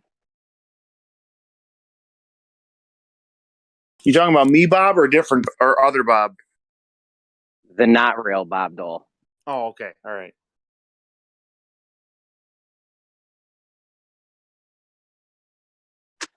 Sean, too. Jesus, let me find that goofy. I don't want to call names, but let me find his ass fucking floating around somewhere. I mean, that shit was just silly, right, Bob? Come on, bro. Ball takes the same exact path, dude. Get the fuck out of here.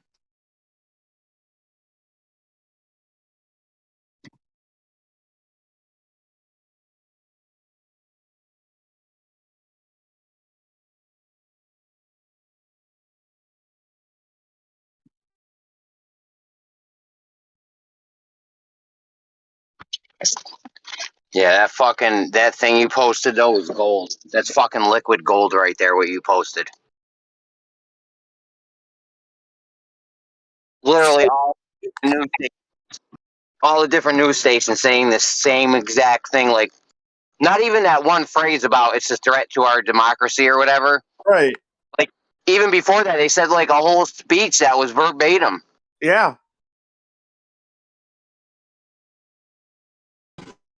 Like if somebody watches that and it doesn't ignite something or like cause them to like maybe tilt their head or like something, like just be like, wait a minute, like I don't know what do you even do with that person if it doesn't at least make them think like maybe there's something wrong here. They're done. They're all done.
If Bob doesn't agree that shit is Coriolis, that example, I'm gonna have to go back, clip Bob out saying his shit, click Zanuck and Brewhif and all them guys saying it is. It's gonna be a huge fucking hassle.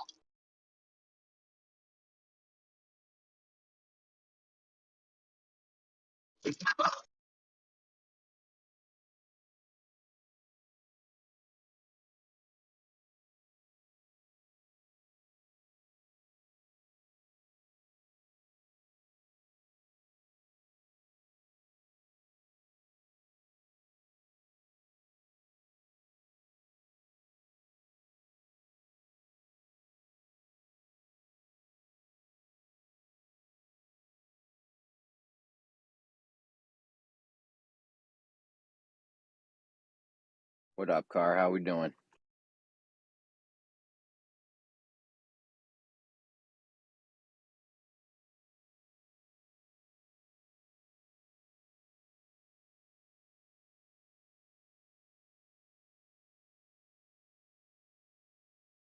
Hey, Jeremy. It's going all right, I guess. Y'all doing all right? We're all good around here. I can't talk with an accent like that. So I try to do like southern twang or whatever to my speed. I can't do it though.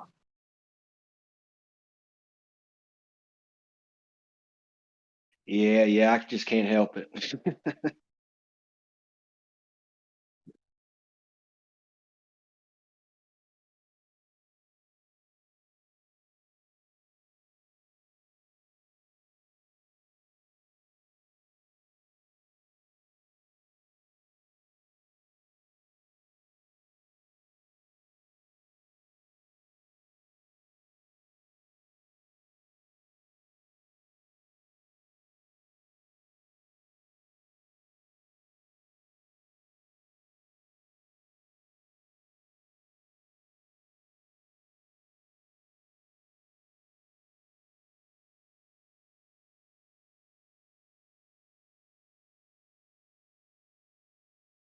Not going on anything new in the flat Earth realm.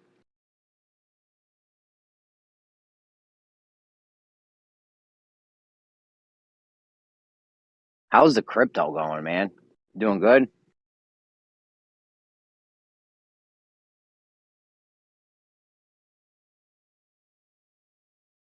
Bro, I bought 13 cell phones. Go buy 13 cell phones from Walmart right now, bro.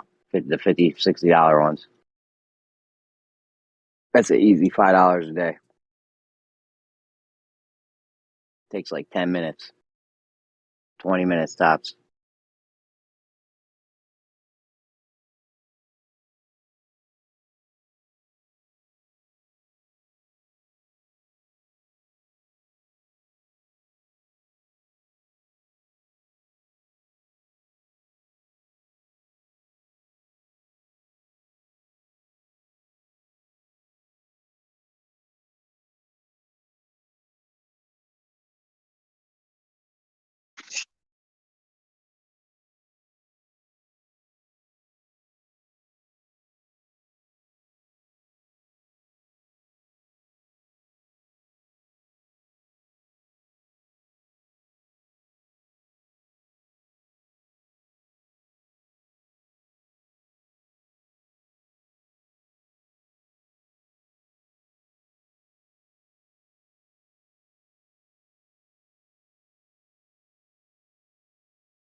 What up, Moyak?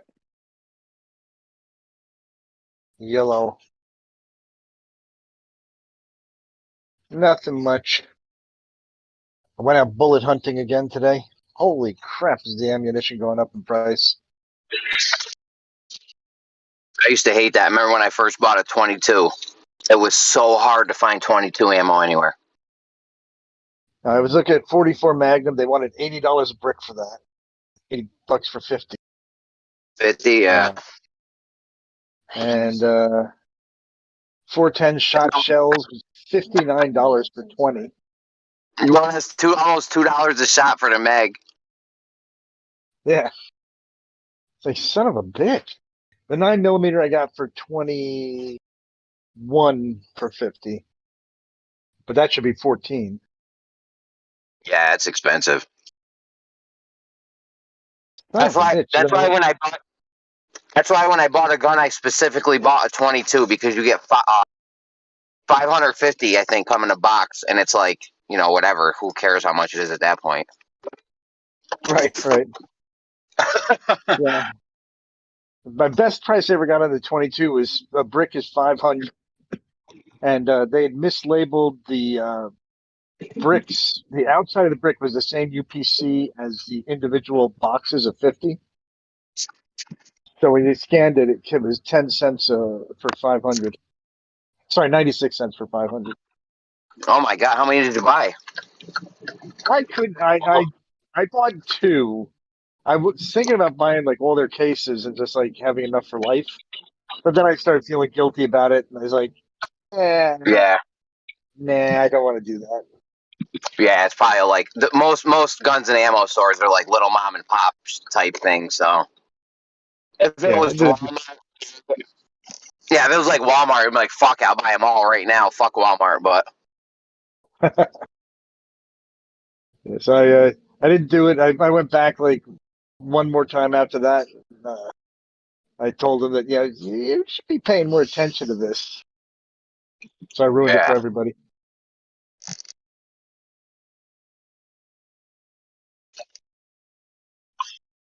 But I also got my daughter was with me, and I was sitting there like I saw this shotgun. It was like a JTS 12 gauge with a box magazine. And I kept on looking at that thing. It looks like an AR-15 platform, but a shotgun. And it looked good. Heavy as hell. All steel. And it had the rails on it and stuff for Picatinny rails and stuff. Looked all futuristic and stuff. And it was only like $659. That's and pretty I kept on looking at that. And my daughter's like, I won't tell mom. I picked it up like 20 times and looked at it like, I really don't need a $700 expense. But it is really cool. I lost interest in it though because the box was only five rounds. Oh, yeah, it's not. I want to rock and roll with like 10 3-inch magnums. Whale those down range. You got to get the you got to get robot the barrel, the drum magazine. Yeah. My you got to get one with the drum magazine. Yeah, they can hold like 20 shots. I don't know how many they hold, but it's a lot. There's one, I think it's a Kel-Tec, that has 3 of the tubes on it. So you just twist a tube over, and then you can. Oh, that's dope too. Yeah, that's a nice compact system. It's like all really tight.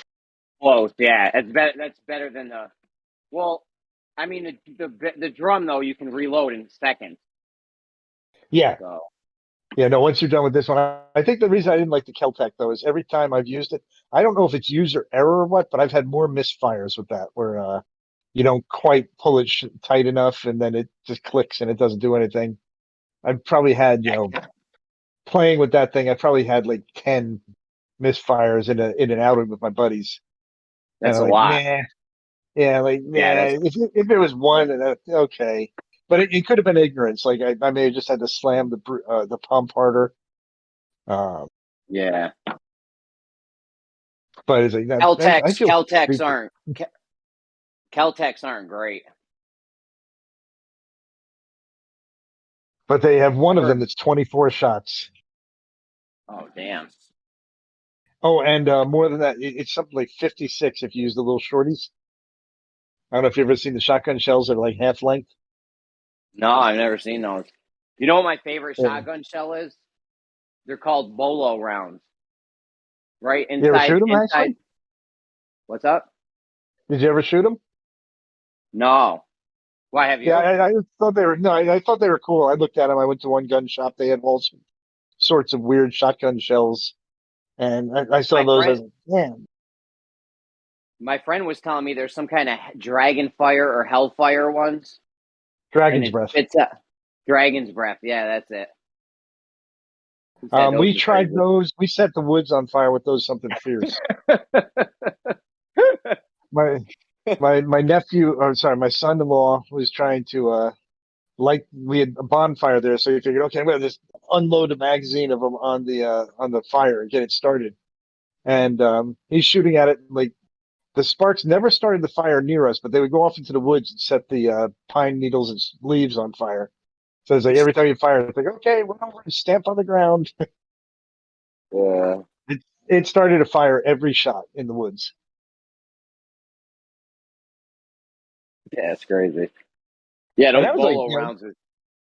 What's that? it was starting fires that was a good 100 feet away when it was starting the fires. Yeah, those things. I've never shot one of those rounds either. I heard they're crazy though.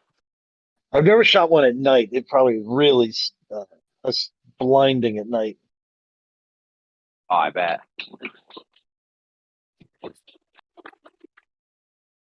But now my daughter's having a shooting party with her office on Sunday. So we went out trying to get everything we could, but I couldn't get the 44. I couldn't get the 30-30. I couldn't get the 30 caliber carbine. We got 2 pounds of tannerite, Jeez. and 150 rounds of the 9 mil. I've got my my AK-74. What is it? 5.45 by something or other. That's like the Russian equivalent of 223. Oh, And I got some 12 gauge for my pump, some 00 buck. it's amazing the difference between a bird shot and a slug. Oh yeah, Like you can shoot a bird shot one handed, and I dare you to do that with a fucking slug. yeah. 3-inch Magnum slugs. Those will beat the living crap out of you. Dude, I went to the range one day and I had mad boxes of ammo, and I just kept shooting 12 gauge. I don't even know how many I shot. My Right. shoulder was so fucking sore after. I couldn't even like raise my arm up. It hurt so bad. Yeah, this is gonna be mostly a female shooting party. So oh, I was really bummed. Also, I couldn't get the 460. That I'd love to get the girls to shoot the 460. That's the cousin of the 500 Smith and Wesson. They're very close kin. Same power, slightly smaller bullet. And that thing is, Yosemite Sam would be afraid to hold that gun. You But I see couldn't those find any of zombie? those. Those are You ever $5. see the zombie ones? No, the 460s. You ever see the zombie rounds though? I don't think they're anything special. They just come in green boxes and have blood on them, right? Don't they? No, there's like gel or something in the tips, and it expands when it on impact. Oh, So like oh, it'll penetrate, but then when it gets inside, it spreads out crazy. right. It's It uses definitely dumps all the energy. yeah. Oh, okay, I didn't know. I thought they were just a gimmick. for No, zombie there's definitely. apocalypse or something. Yeah, no, there's definitely something to those. I'll tell you, that shotgun, man, I picked that thing up so many times. It's like, this is so cool. There was another one for that would hold the 19 round mag. It was $100 more. I was like, for only $100 more. Bro, think how much it cost them to make that gun. It probably cost like $50 or something to make that gun. Oh yeah, that's Right. Once you have the schematics down for it, and you know how to machine the pieces and shit, it's probably not doesn't cost that much in materials. yeah. I really don't know. I said guns haven't gone up much in price. The ammunition is insane. Stupid Yeah, Biden. no. I mean, it's not even Biden's fault, but it's stupid Biden. Every time you get a Democrat president, it's like, oh shit, they're gonna make a run on the bullets again. I went They've to been one of trying the big gun Go ahead. shops near me, and it's called Bob's Fishing and Shooting, I think. And it's got entire room of ammunition. I got up there, and it looked like I think they had It was like just 9 mil empty, It was just all picked over. Yeah. picked over. It had the weird ammunition that nobody has. Some old British Enfield ammunition and stuff. And it's like, well, I don't need that. Well, maybe I could buy an Enfield that we could use that.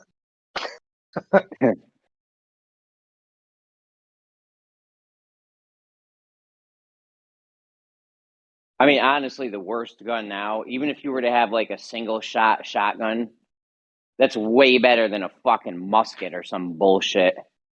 You know what Oh I'm yeah. saying? The nice thing about a musket, like post-apocalypse, is you can reload it. You can actually make ammunition. Yeah. Well, you Everything can make except for the primers. if you got the stuff for it though, you can make ammo post-apocalyptic scenario.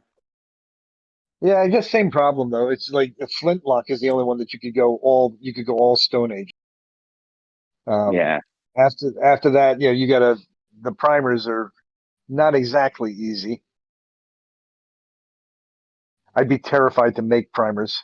Making a contact sensitive explosive and then putting Yeah. yeah.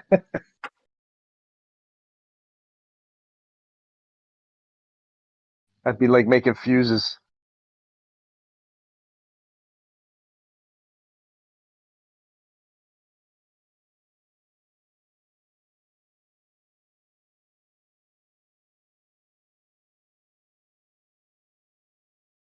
But she collected $150 from the people in the office. It's like I can't spend it. I mean, outside of like I could spend it on one box of ammo and like blow the whole wad. It's like, nah, we'll do Yeah. with what Go buy 22 rounds, let them shoot all day. I got. I got enough to wipe out my county In in 22. 22. Yeah. Yeah, I mean, I got 1,000 rounds. It's so fucking. It's like nothing. Oh, 1,000 rounds. So you're running low. Yeah, I didn't I want to hate. buy too much because I keep it in the safe so the kids can't get at it. Yeah, I hate falling below 5,000 rounds of that. Yeah, my friend got a few thousand rounds though. He lives right next to me. Yeah. I think I probably have maybe like 2,000 or 3,000 right now. I've always been like tempted, like waiting for that super sweetheart deal for a case, which would be 5,000. But I missed most of the really sweetheart deals. I thought it was going to stay cheap forever. Dude, there was like for months at one time I was going into Walmart and they would constantly be sold out of 22 rounds. I'm like, yo, when do you guys get ammo? Like, why are you not getting it? They're like, we get it all the time. I'm like, well, where the fuck is it? They're like, people are lined up in the morning to come buy it. Yep. Yeah. There's three retired old men who are just building up their stockpiles. Yeah. I got 5,000 in case them Ruskies come over.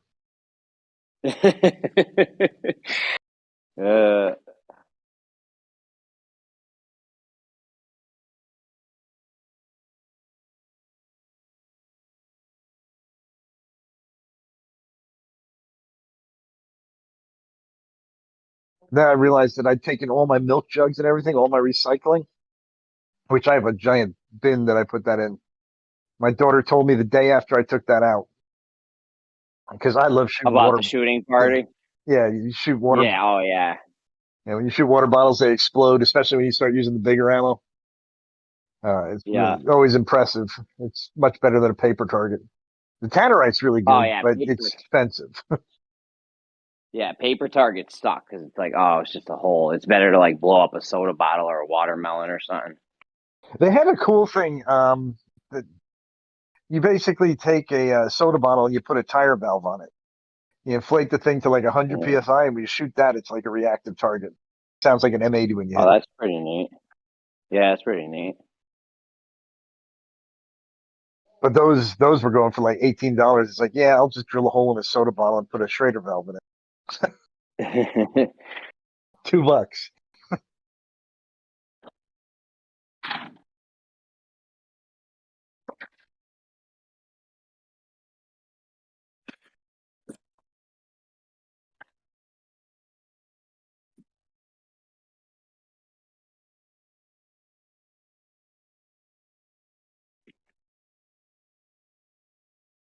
My water tank for the boat came in.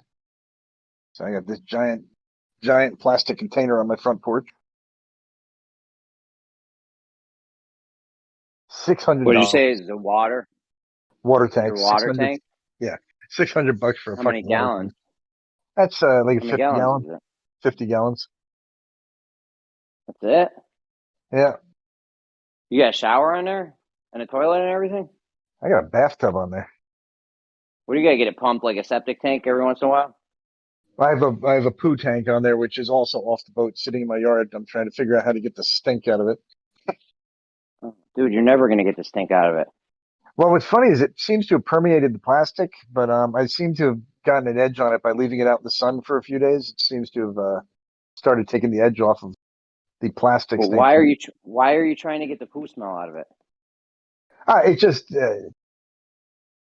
it's like, I don't want to call it musty. It's not foul, but it's just a funk. And since it's through good. What are you gonna do with it? I'm probably going to reinstall it. My water tank was a must replace this year, and I don't want to go and blow another $600 on the poo tank. Yeah, no doubt. I carry 100 gallons of water, though. I tried to convince my wife that we could live on 50. Now I could use the. Do you have a thing on your boat? God. Do you have a thing on your boat that can desalinate? You're in the ocean, right? No. Yeah, no desalination. I just carry fresh. I'm not a long haul boater. I have to be able to survive, a week on it. Yeah, but dude, you should still carry something just in case, where you could, maybe a couple life straws, desalination thing. I am just in never case. going to be in a situation where I'm not really in sight of land. You could always just jump off the boat and swim to land if worse came to worse. You're saying? Yeah, no doubt. I don't. The furthest I've been offshore with that boat, probably like 20 miles. That would have been a hell of a swim. But yeah, you got a life raft though, right? I brought a dinghy along, and I took that was coming down like from Long Island. I took the shortest path from Long Island, so that took me out to sea a little bit. But do you always have a life raft on the boat though, or? Yeah, and I've got a better one now. Now I've got a 15 horsepower, so I can make it 20 miles with that, no problem. Oh, there you go. That's if I don't bring extra gas. Yeah. And this year with the price of gas, I might be just using that all summer.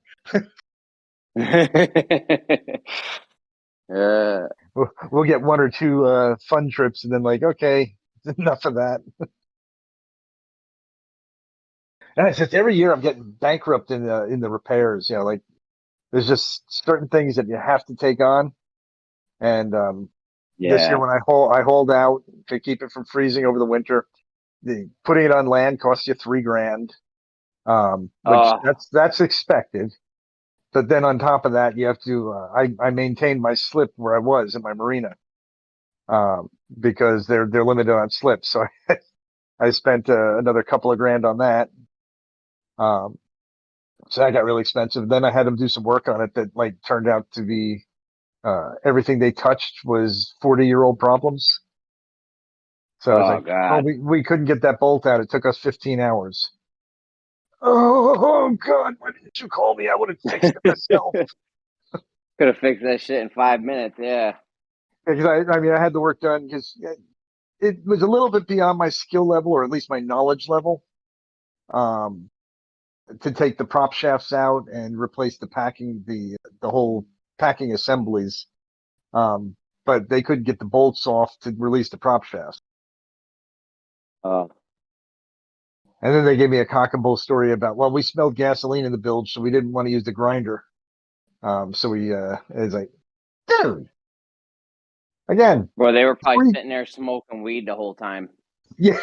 And then they told me I'd schedule them to do my oil changes also. It's like, yeah, I got 2 engines. Why not? An oil change. I'll go $300 on that. No problem. I know it's going to be highway robbery at 300. Well, they came back and said, well, yeah, no, we're talking over 1,000 for the oil change. I'm like, what the fuck? How many gallons of oil? Oh, they're 454s. I mean, like, maybe, I don't even know what the quantity is, but it's probably like a gallon. Oh, what the fuck? Why? Where's the $1,000 coming at? Well, marine engines don't have oil plugs. So the way you get the oil out of them is you suck it up through the dipstick. Oh, now, my the God, dipstick's are you a kidding me? teeny tiny little hole that you make smaller with your dipstick, your thing that you're sticking in to suck it out. So it can take a long time. You have to heat the engines up first. You cannot do a cold one. It would take you like a week. I asked one of the mechanics on the slide. It's like, no, I'm not going to have you do it, but please tell me how you got 6 hours of labor out of that. And with a helper. Yeah. And he's like, no. I said, how long is it going to take me to do it? Even as an amateur. He's like, dude, it's going to take you hours and hours. Like, okay. Yeah, but it's hours of sitting there waiting for the oil to siphon Well, out. that's the whole thing also, is that, it may take 6 hours, but you set a vacuum on the thing, you let it go, and you walk away for 2 hours, you come back, okay, it's clean. Pour in oil, go. Yeah. It's not like you have to actually sit there and be doing stuff the whole time. It's like when my wife complains about, having to run the washing machine. It's like, seriously? It takes 30 seconds to load it up, put the soap and shit in. Yeah. And the folding's a bitch, but that does suck. Yeah. I hate folding laundry. I get excited when I find a load of laundry and it's like towels. Right. Because sometimes I got a 4-year-old. So sometimes it's a load of his shit, and it's like, oh my fucking God. A million little teeny tiny socks and little teeny tiny underwears and little teeny, you know what I mean? It's like I'd much rather be the fabric's so folding thick. 8 towels right now instead of all that. Yeah, the fabric's so thick that it doesn't fold right. Okay, yeah. As you fold it over, it's like, oh, it's springing back out again. God damn it! If that was a real shirt, it would fold. Yeah.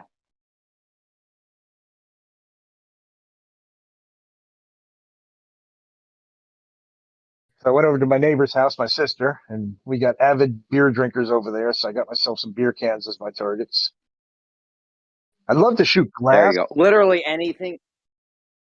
What'd you say? Oh, I love to shoot glass. That's a lot of fun. Bottles and stuff.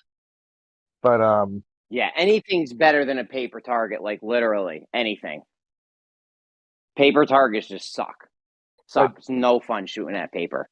But the problem with glass is that it's right in the same area where everybody runs around to go swimming. So it's like, yeah, you definitely don't want to do that. Can't do that. In fact, we have to clean up our brass, and we always do that. But if you ever think about like a 44 shell sitting on the ground, face up, and you're walking around barefoot, and take a little round scoop out of your foot. Yeah. So we try and clean That's up. about as bad as. That's probably worse than stepping on a Lego. Yeah, oh yeah, no, it'll punch right through the skin, I think. Never had an injury with it, but you always have the threat of it. Like it just looks scary to me. And so we try and clean up, but I think whenever you clean up after shooting 500 rounds with the bullets You're going all never over the gonna get them goddamn all. place, and it's in the grass, it's like, God, I ain't never gonna find all these. You'll never get them all. Yeah. In fact, in 10,000 years, somebody's gonna come around here and say, "Wow, what a strange ore deposit of brass." Yeah.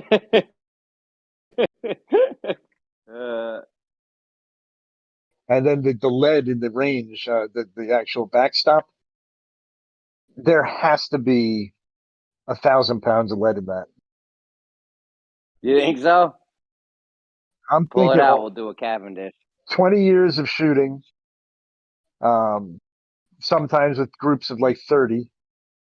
When we blew up my van, we shot the hell out of my van. We used 3,000 rounds on it that day.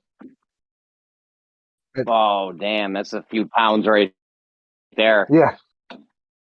Slugs, everything.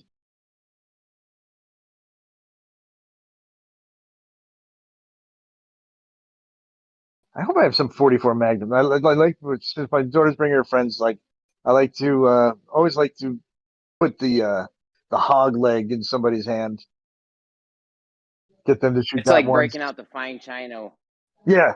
Yeah. Yeah, it's like breaking out the fine china when people come over for dinner.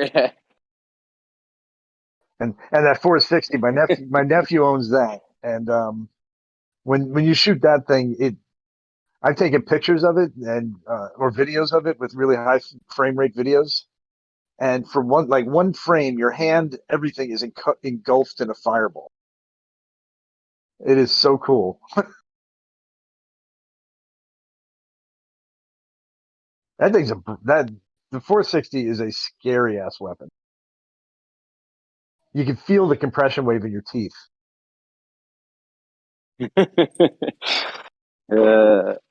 That's awesome. I want one in the worst way, but my nephew has one, and so I have no justification for getting one. Yeah. Would you ever shoot one of those 3D printed guns? Maybe the lower calibers. Like a 22 is just not going to blow your hand off no matter what you do. Yeah. But if you tried to do a 3D printed like 9mm, that would start getting a little bit nervous. Well, they say they're only good for like a few rounds anyway, so. My son's got a 3D printer. Maybe I should do that.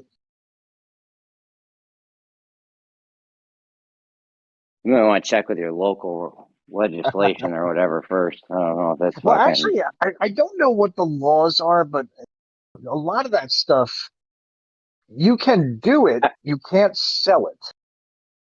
I mean, you could legally, if you wanted to, you could make your own rifle, right? Yes. I know. I'm sure That's there's what I some mean. states So, you yeah. couldn't, but like zip guns are illegal. But I think that's the way you use it. Like if you bring it out in public, now it becomes illegal. They have the 80% guns you can, or 80% receivers you can buy. They're not serial numbered, and all you have to do is buy the milling tool for it, and you mill out the other 20%, and now you've got a non-serialized gun. And they sell those. So you make yourself up an AR-15 with no serial number. I haven't figured out why you'd want to do it. I mean, other than to keep the government from knowing you have one, which I guess that's the reason. But you can't sell it, and I don't think you can bring it out in public. So it's really something you can only use at the range. Yeah.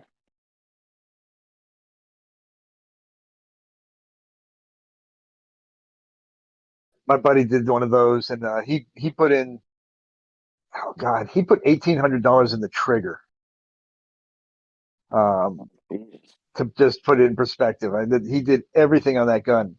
But I do have to say that was the sweetest shooting gun. It had one really neat feature. He had a control, an adjustable gas block on So for the ammunition you're shooting, you can adjust how hard the slide comes back on it, the bolt assembly. And so what would happen is he got it trimmed in so much that when you would shoot, he would put out a handkerchief and catch the brass. That's neat. I used to have a Beretta PX4 Storm. Yeah. And the way the bolt would come back, it would twist. It wouldn't come, a gun, it comes straight back. Yep. And the Beretta, it would twist. The recoil, it was 40 caliber, dude. It had as much recoil as a 380. It was like nothing. Oh, okay. It was nothing. It was so awesome. The recoil was like just definitely not like a 40 cal. Now I got one that my Kel-Tec Sub 2000. That's a little folding 9mm. That thing kicks like a mule. And it blew my mind. Yeah, I had that in 40 caliber, and I had to get rid of it. I told you about that one, I think. I don't think so, but that thing's a brute. It's just the bolt. When that bolt comes slamming back, it's just carrying so much mass. And it's like, God, a carbine rifle should be like shooting a 22. It's like, it's not. This is not a comfortable gun to shoot. No, I had to get rid of that. I had that same one except in a 40 caliber, and the magazine release button was on the. It was built for a right-hand shooter, but I had to shoot it left-handed because my eye. Right. So I would always release the magazine. I had to get rid of it. I'm like, yo, I can't even. I would be like shooting, and the magazine would fall out. You have to do the weird reach around to dump the magazine and. No, it would just pop out because I would be holding it with my left hand. It was like specifically built for right-handed. Like your finger wouldn't be on it. If you shot it right-handed, you would be fine, and your finger wouldn't be on the thing. But if you try to shoot it left-handed, your finger is now on the. Would be on. It was just a bad design. It was like not a left-handed gun, which is ridiculous.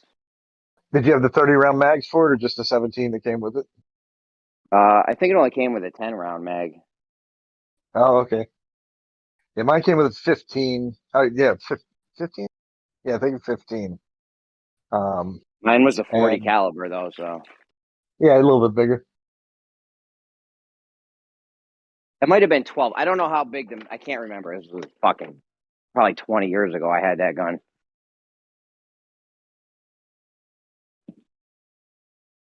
The front post on that one's also like obnoxious. Yeah, the adjustment on it. I think, I can't hit the broadside of the barn with this thing. But it makes noise. Kel-Tec and Tauruses are not like. I don't see them as like high quality guns, like like a Remington or a Smith & Wesson or something, or a Mossberg. Right. Yeah, it just caught my eye in the store one day, and I'm like, the same thing I did today with the shotgun, but today I didn't walk out with the shotgun. But that one I sat there and I stared at it. That'd be cool. I gotta add that to my toys because I wanted a 9mm carbine forever, and I really should have gotten something else because there's better carbines out there.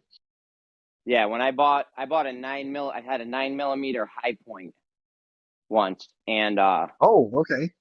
You should have seen how hard that was to buy ammunition for, because I would go into places and they're like, no, we can't sell you. We need to see your pistol permit. And I'm like, yo, I don't have a pistol. Well, and they're like, well, why do you want to buy 9mm rounds for? I'm like, it's for a rifle. And they're like, I'm like, yo, I'll bring this shit in right now. I got it out in the trunk. Oh, really? So New York, they got to hassle you for ammo? For pistol ammo. Yeah, because you got to have a pistol. You got to have your pistol permit to buy pistol ammo. But obviously, there's rounds that come in pistols and rifles, so it's like, and you're dealing with people that don't know that. They just think like 9mm. Like, well, I would try to buy it at Walmart a few times, and they would always hassle me. Hey, now what if I wanted to go to the range and use their guns there, but I wanted to bring my own ammo? Fuck you guys.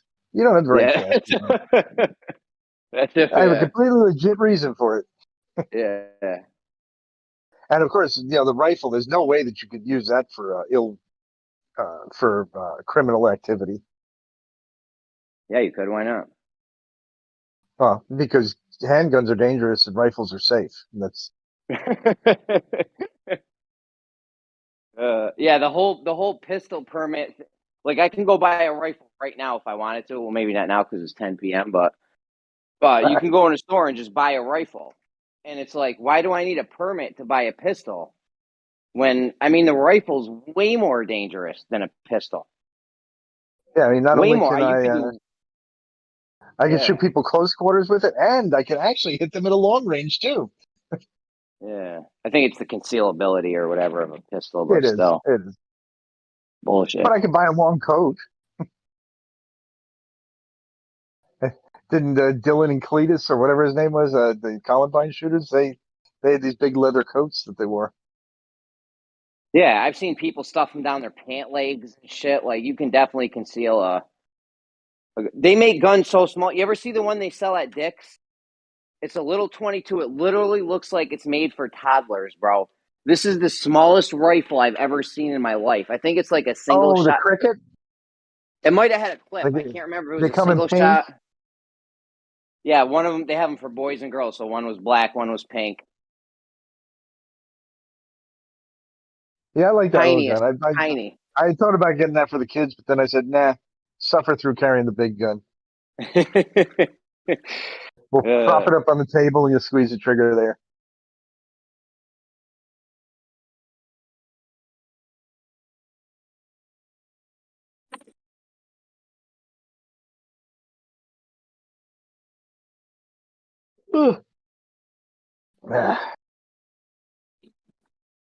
Well, let me duck out. I will talk at you later, man. All right, I'll catch it. Bye. Let's fly. What up? I think Moyok just heard me say Earth's flat, and he didn't say anything against it. So That means I guess we won. We won. Yeah, I guess he's a flat earther. Oh, who the hell's someone tagged me? Why would they do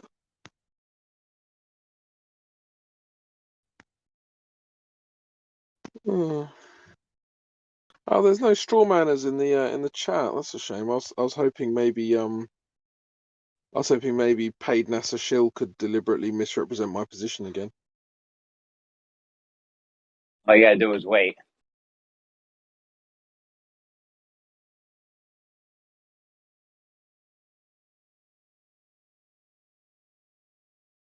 Yeah, I've literally never understood straw man because it's like there's no victory at all. You've just defeated nothing. The second you straw man someone, you've defeated nothing.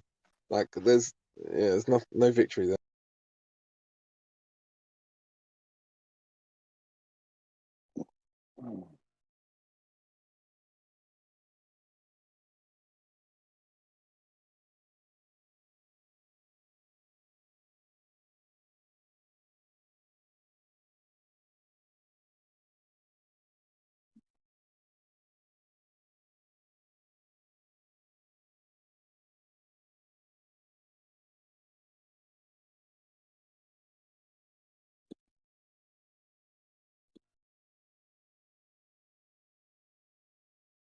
Oh man, what did the elevator fucking break? You gotta be shitting me.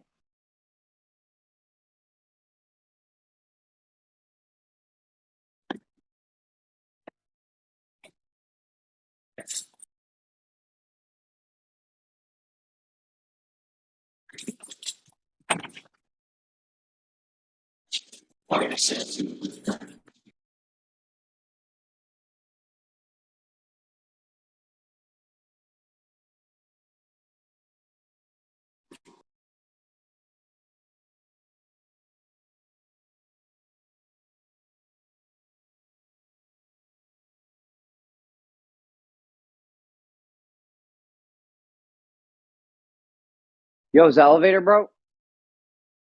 It's stuck in the basement. I'm calling it up to the third floor. It ain't coming. You guys might want to. You guys might want to check that out. Kenny, you're probably in charge. All right.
I need everyone to settle down and go one at a time, please. Too chaotic in here.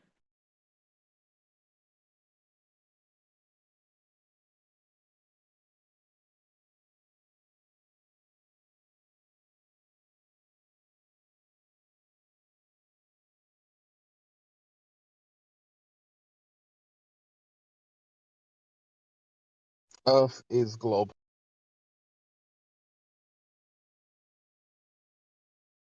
Fuck off. It's flat.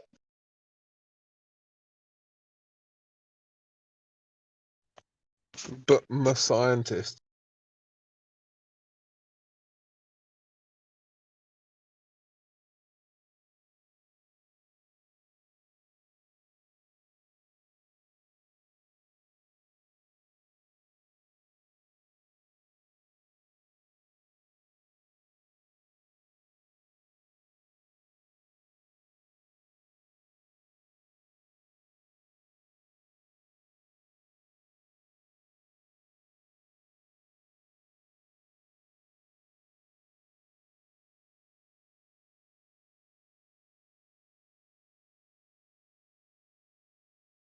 I'm afraid scientists are losing credibility by the fucking second global scale.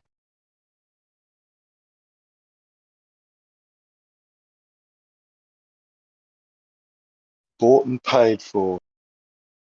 Almost fucking all of them.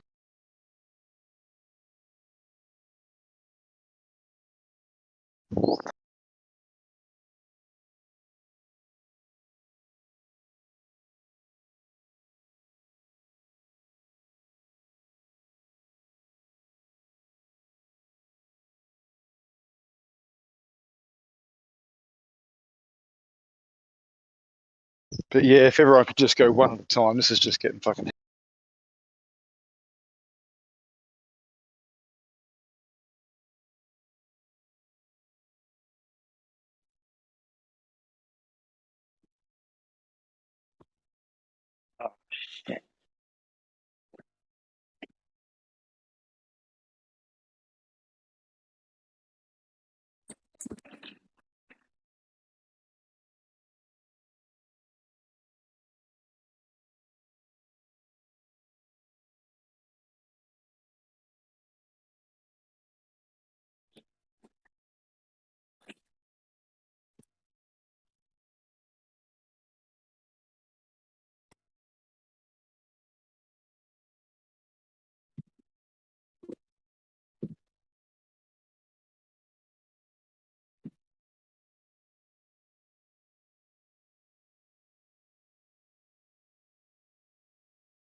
I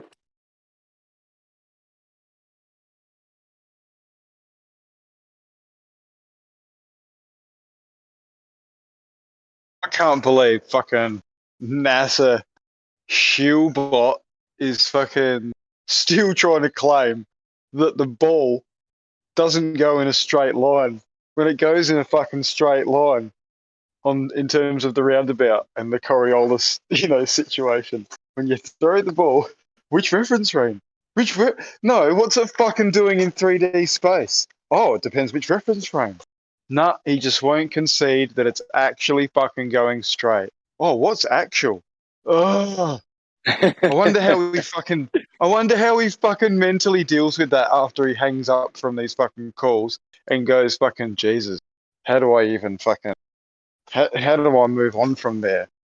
There's recordings of him saying that it's not actually straight. What a fucking weirdo. They act like we don't know how to throw a ball straight in reality. It's silly. Absolutely silly. Well, all the maths, all the physics, it says that as soon as that fucking ball leaves your hand, even when you just throw it, it's then going straight. Other than other effects, fucking on the ball. But it's going straight, just how it has to be. And it's the same as the fucking Earth. Same as it's rotating around. As soon as it detaches, it has to be going in a fucking straight path. It's just observed to be curved. And would he fucking admit that? Oh my God. I can't believe. It's like pulling teeth. Yeah. Oh, but it's not even that. It's like all the teeth are out and he's just pretending there's more to pull. It's fucking weird. I feel your pain, bro. I feel your pain. You should have seen what I was. For hours. Yeah, man.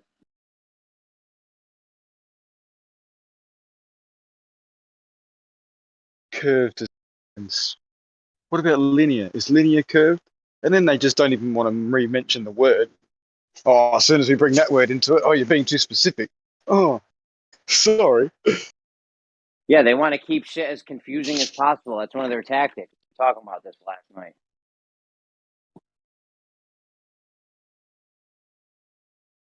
I mean, he must be paid. Paid NASA Shield must be paid to just come in and do that and just go against reality and all logic.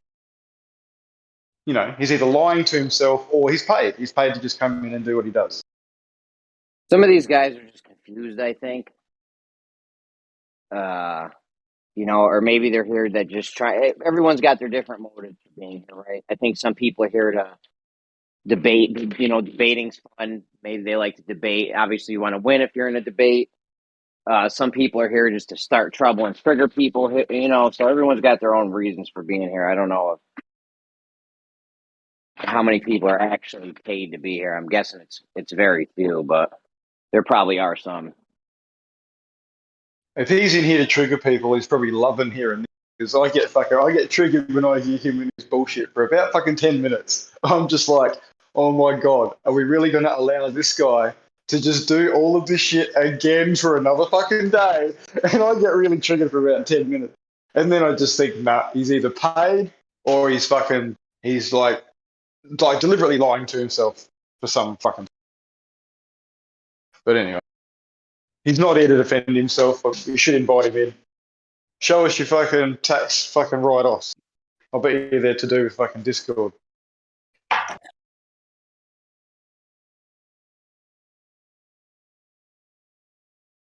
I do get paid to be on Discord. It's like 5 cents a day or something. I'm in like a whole bunch of crypto rooms and it rains crypto. So like all you fair enough. All you have to do is be you have to be online. That's it. You just have to be online. I think and active in Discord, and then you're good. You get the little raindrops. Oh, look, if there's some way, because other than this here, I don't know much about it.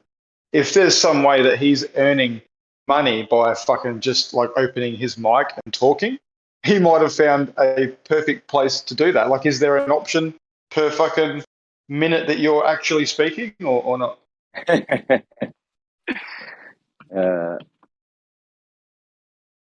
No, there's not that option. You can't get fucking paid for actual airtime. Not that I know of. Okay, right.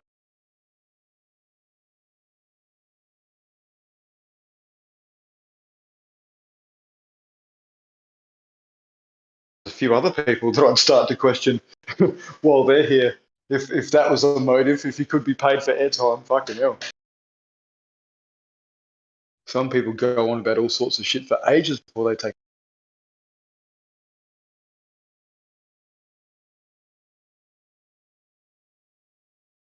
Possibly.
So you think you got it bad? Sean was telling me at one point the ball doesn't even appear to curve for one of the scenarios.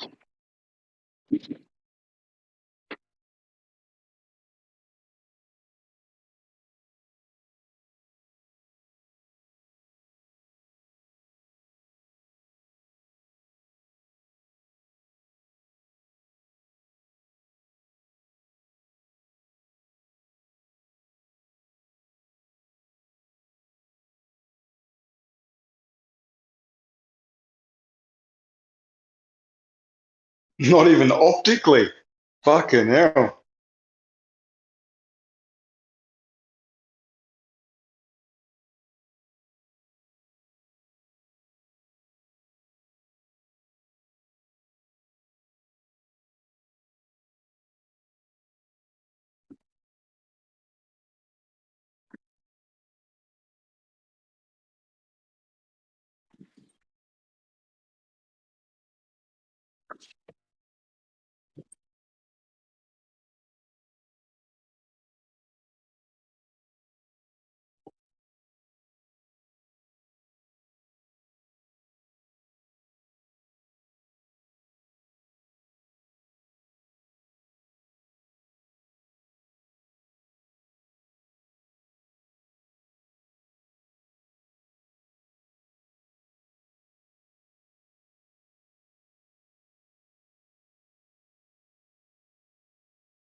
I'm fucking roasting Sean G in his room. Sean got his own little Discord server. Try to text argue with me. Yeah, I got Ruhif, Zanuck, Rumpus, and Kosho backing me up on this. Anyone going against me is dead wrong. You just don't know. Like, I hate to use the term you don't understand because it gets thrown around so much, but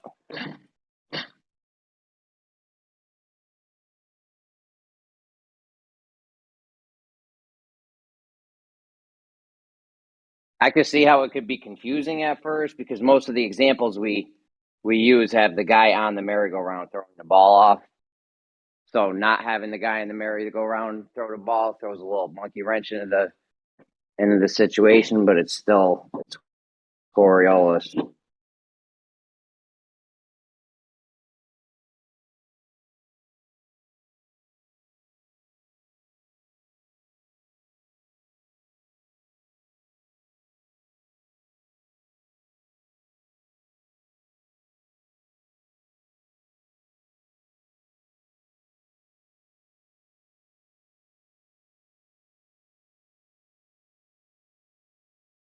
And we all know Rumpus is never wrong, so I mean you gotta think twice.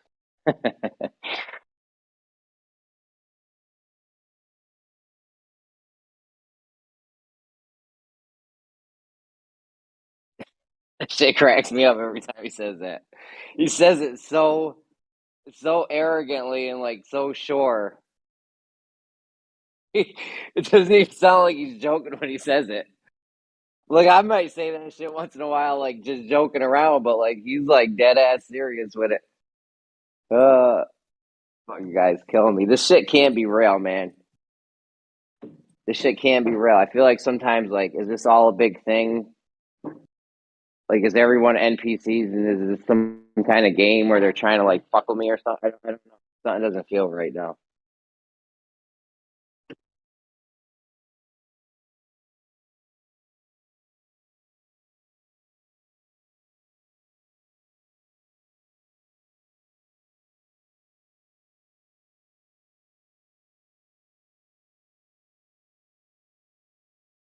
Just doesn't feel right.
And let me add another thing. The only way you're going to prove Earth-based Coriolis is curving at the same time.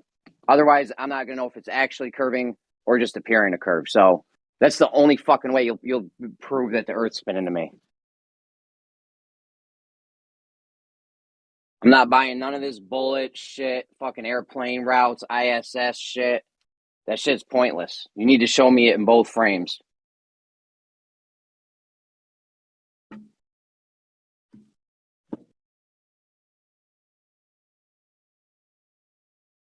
I don't know how you do that. That's not my problem.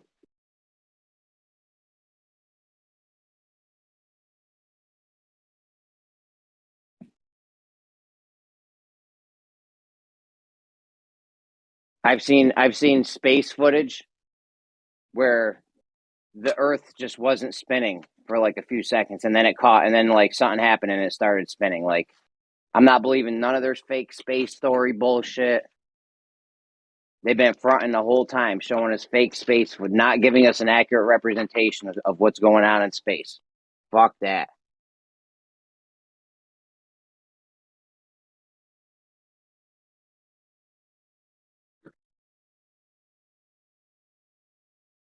Why are they faking it if they could really do it? And if Earth's really, like, something's going on. I don't know what's going on, but something's definitely going on, and it's not right.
Be right back.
Yo.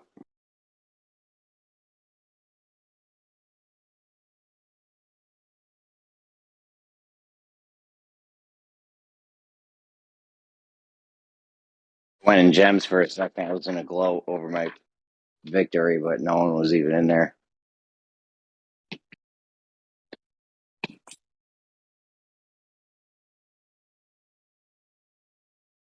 I mean, heads were in there, not the people that were saying that wasn't Coriolis, though.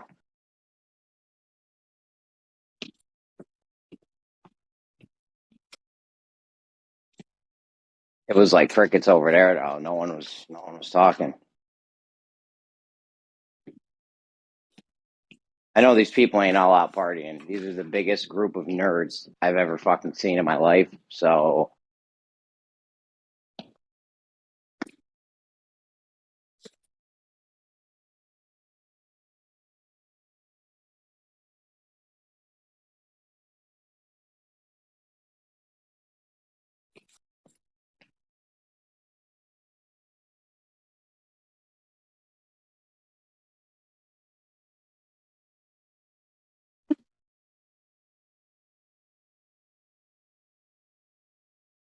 I've rejoined Bev's server.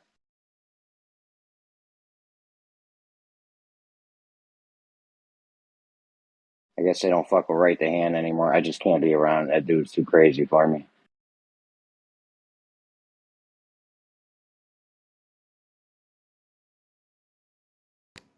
What happened with Right the Hand over there? I don't know. He don't roll. I asked one of them, I'm like, yo, is Right the Hand still fucking with you guys? They were like, no. I was like, yo, let me get an invite then. I didn't even ask why or what happened. I mean, dude, you know, he's mad. He's wild, toxic and shit. I knew he wasn't going to last over there. I can't believe he lasted as long as he did.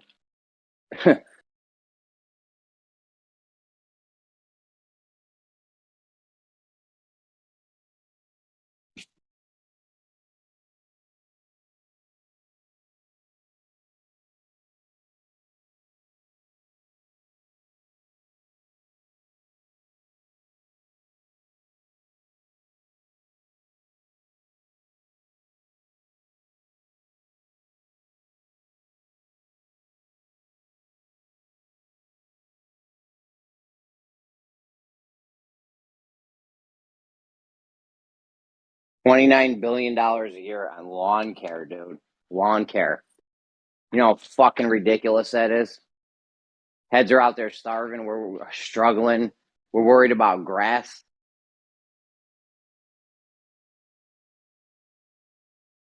Really?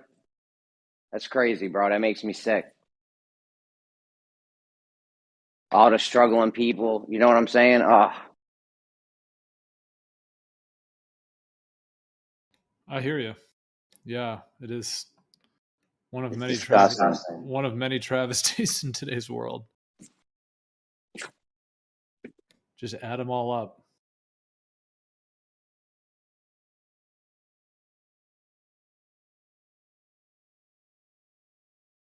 I can't even imagine the other shit that we spend money on that's just nonsensical.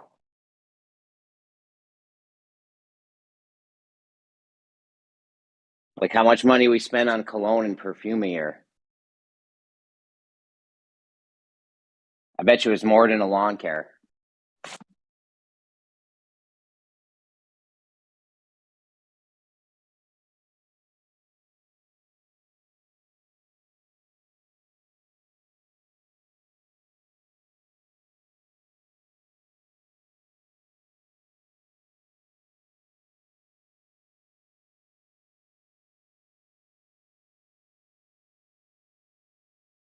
We probably spend more on shipping food around the world that really doesn't need to be shipped than it would cost just to help hungry people get the food they need.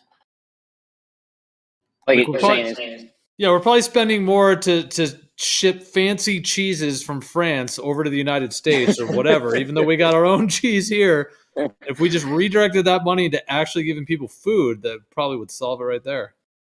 Yeah. I heard a long time ago, I don't know if this is true or not. I heard that I heard that we grow chickens in America, ship them to China, and they pluck the feathers and do all the bullshit, chop them up, package it or whatever, and then ship the shit back. Oh my god, no, that's crazy. I don't know if that's true or not, but that wouldn't surprise me though, because think of how cheap. If you have to hire an American to do that, you're going to be paying an American, $200 a day or something. You can pay a Chinaman, $2 a day or some shit, and you're good. They can do it in shit working conditions. You don't have to give them a retirement, nothing. Like, we can't compete. You can't have capitalism. You can't have capitalism and have a place like China exist or Mexico or something, and then have no tariffs on incoming goods or very low tariffs enough to where it doesn't matter. Like, that shit's not going to work out. They screwed us back in the day. The American politicians, they got rid of the tariffs, or they lowered them to such an extent to where it's like it doesn't even matter.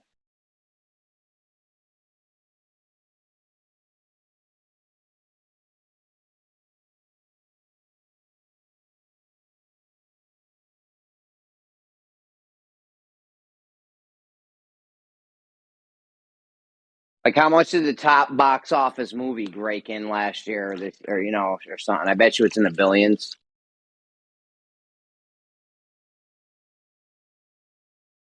Why don't we want to help people? What is wrong with us? Something's really wrong. Like, I don't get it.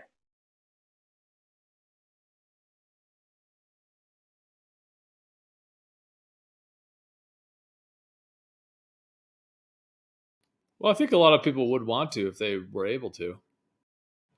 We've got a wicked bad parasite on humanity, basically. Yeah. Just feasting off of all of us, making everybody struggle to get by, let alone trying to help their neighbor. So, yeah, it's crazy. Doesn't it feel good when you help people? You ever help a little old lady at like Lowe's or Home Depot, or some little old lady's having trouble at the gas station, don't know how to fill her tire up with air or something? Doesn't it make you feel good when you help that person? Yeah, of course. Yeah, I feel great after I do that shit. I feel like a little Superman or something. Even if you were doing it for your own greedy, selfish reasons to feel good. Like, you figure there would be people like that out there. You know what I mean? Like, I don't know, man. That shit's crazy.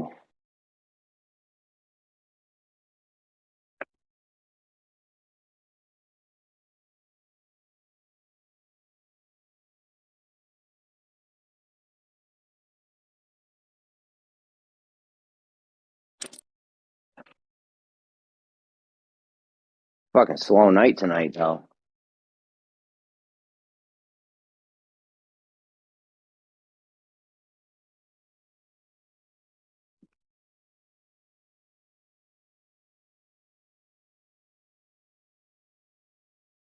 I'm debating on driving Uber this weekend. I really don't want to. I'm just fucking beat. I'm like wore down.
I should go into those Telegram flat Earth rooms and just tell them to fuck come here.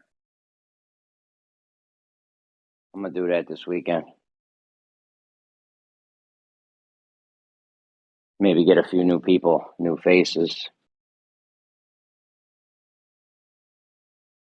I don't think the owners of the Telegram room are gonna like that too much, but What is Telegram? it's like Discord. It's a little like social media app where you can voice chat and text and talk and stuff. There's a bunch of flat Earth rooms. I'm a mod in a couple of them.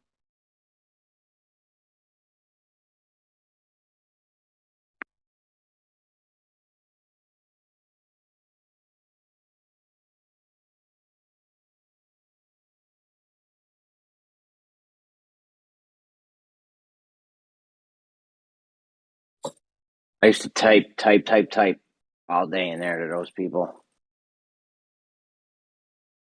Arguing with Globers, and they weren't really even good Globers because they weren't like getting shit right. And then I like found out Discord was fucking just banging, so I just started to come in here.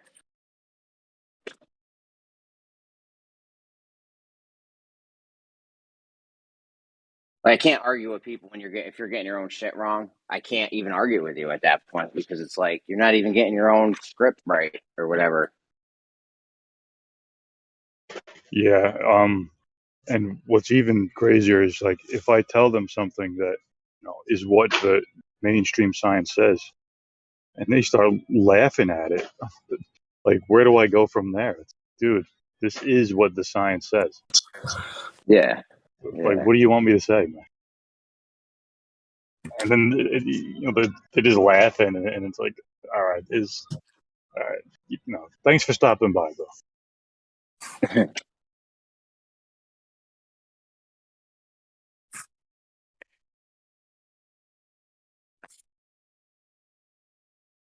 What about though putting forward when we talk about the future and flat Earth, like everybody finding out the truth, but everybody's just going to carry on going to work? When I hear flat earthers talk like that, I have to do everything I can not to get triggered. But what's the point of the whole exercise if nothing changes? I mean, and bro, we just we argue with each other for the next 10 years. What's the point of that? You mean like if everyone on Earth suddenly found out Earth was flat and it was like this new fact that we just found out? Yeah. I don't think people would be getting up for work in the morning after that, if I'm being honest. Oh, they definitely would, bro. My wife doesn't even give a fuck what shape the Earth is. She's still got to pay the bills. You know what I mean? People still got to pay their bills. Do you think that life would carry on? Governments and money and... I mean, there would definitely be some changes, but I think people would still go to work. You got to, man, because people will die. Yeah. Think of the hospitals and the nursing homes and the doctors and shit. We can't just leave old people rotting in buildings, places. You know what I mean? People like got to go take care of them. Mm-hmm. You know?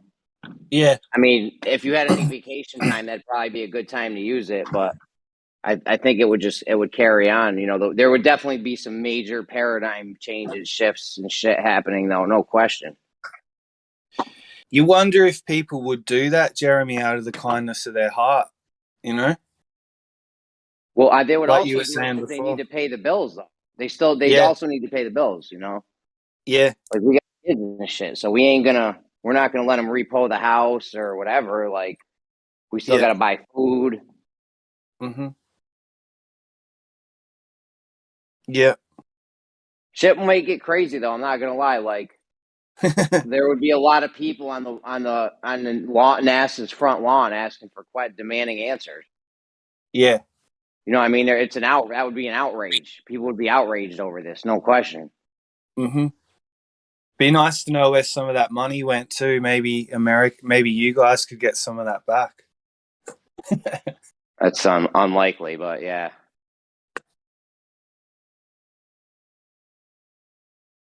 Yeah. It'd be funny if some of the flat earthers, after it was admitted by, NASA that it was flat, I bet you there would be some flat earthers who say, you know what? Maybe it really is a globe. That'd be hilarious. That'd be hilarious. It's unlikely, but hilarious. I said that once just because this dude was all worked up about flat Earth, and then he offered that. Like, he said, "What if the government said the Earth was flat?" I'd be like, "Then it'd be a globe." Yeah. Mm-hmm. Just like that. Whatever the government says, I know it's wrong.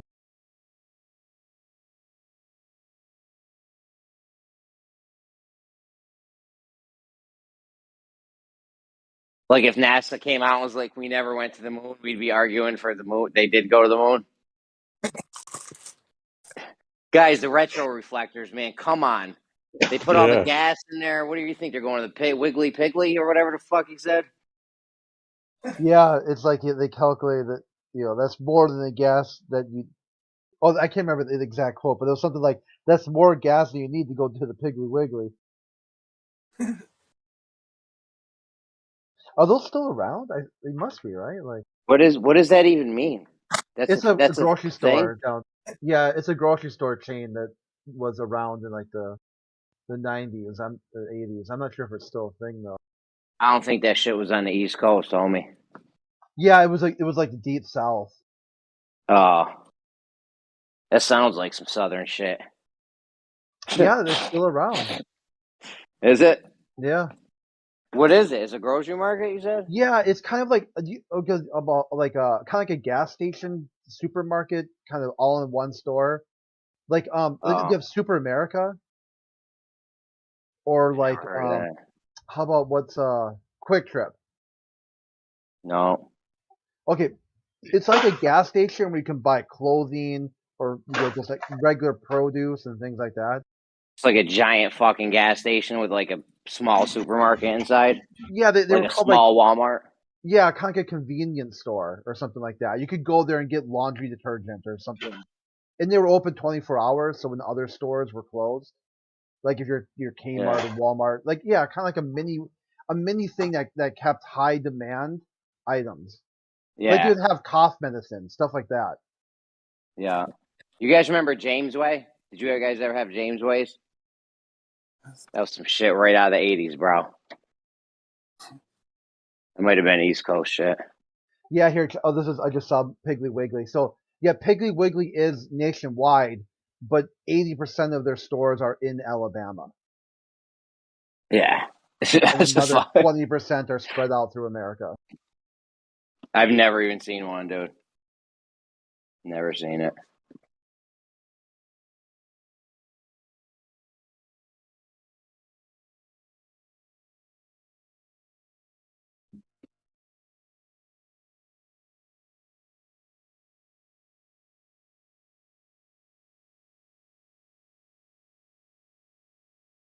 I mean, that's the best that their top science communicator has to say as to why they went to the moon, because somebody claims there was fuel inside of a rocket, and so therefore it went to the moon. Yeah, enough to go to out. more than enough to get to the Piggly Wiggly.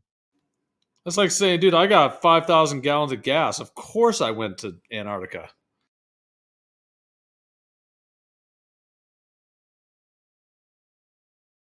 Yeah, you load up your boat with gas. I put 10,000 gallons worth of gas, whatever, on a boat. You see me sail away. I come back. Of course I went to Antarctica. You seen how much gas I put in a boat? Where do you think I went?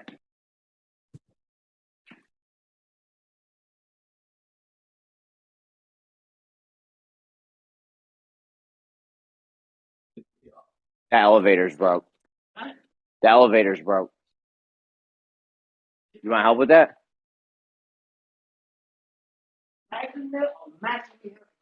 You want help with something? I got you.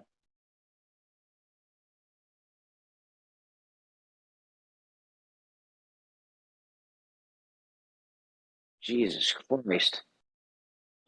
I'm going to bring it around. I'm going to wheel it around.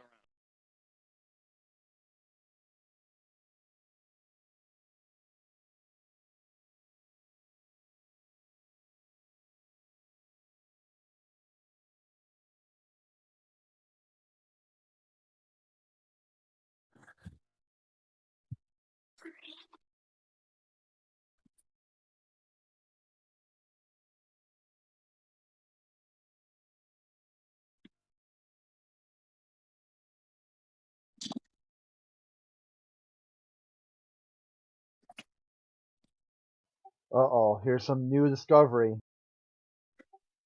Something about the sun.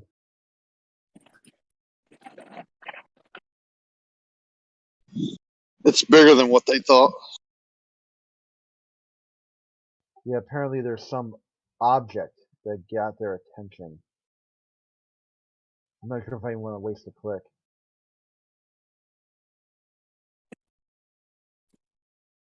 NASA spotted aftermath of massive space collision.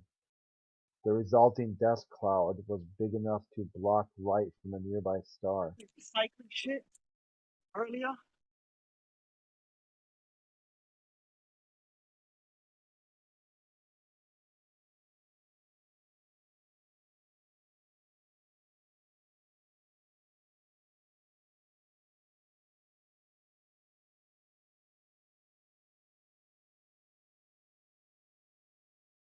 Oh my god, this is crazy. Even their dry rehearsal is getting kicked.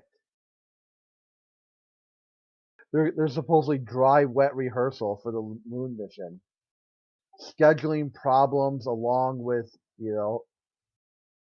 space station crew rotations and other issues are making it hard for the moon. Just the test, just the dry run to see if they could do it.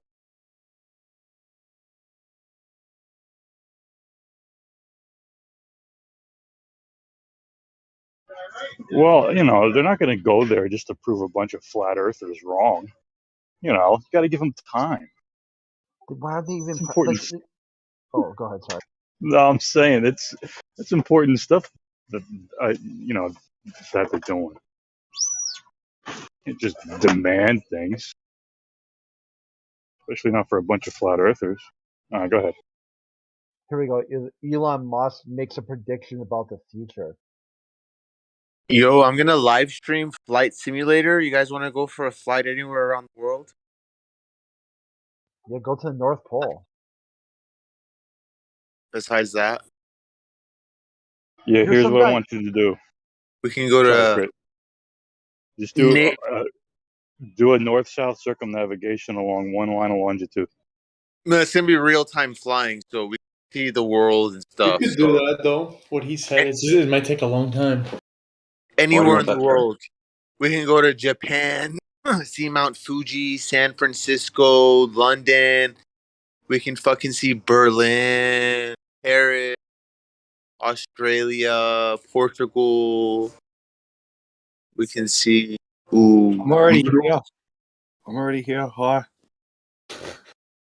Monument Valley. What is that? Fucking Arizona. Grand area. Yeah. Yeah. I'm in a life simulator. I'm gonna choose something. I'm gonna stream it if anyone wants to watch. Let's see. Monument Valley's in where is that again? Utah? Arizona. Oh. Ooh, Barcelona, Spain, with their fucking Tartarian looking building. The cathedral. Yeah. Ooh, or Madrid, Spain. Barcelona or Madrid? We could do both.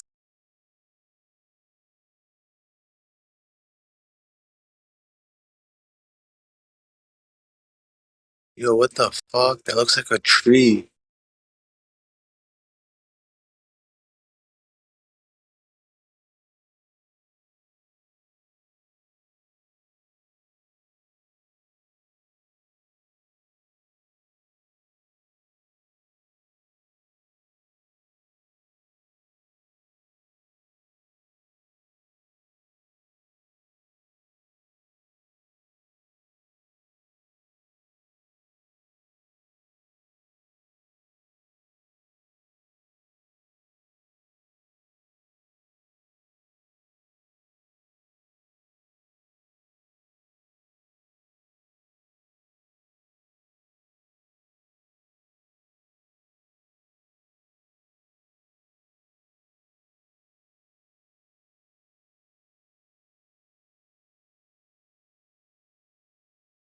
All right, fuck. I'm about to go Rio de Janeiro, Brazil. Check that.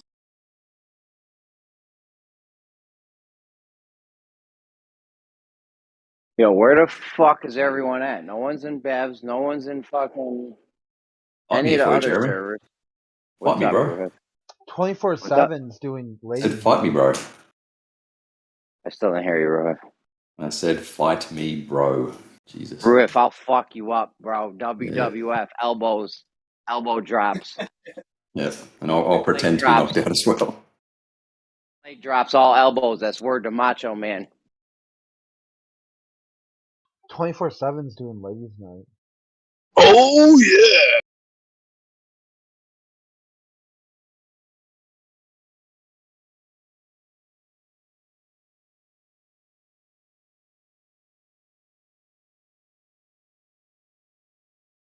Battle Mod servers got some people there too, doing some Bible reading or something.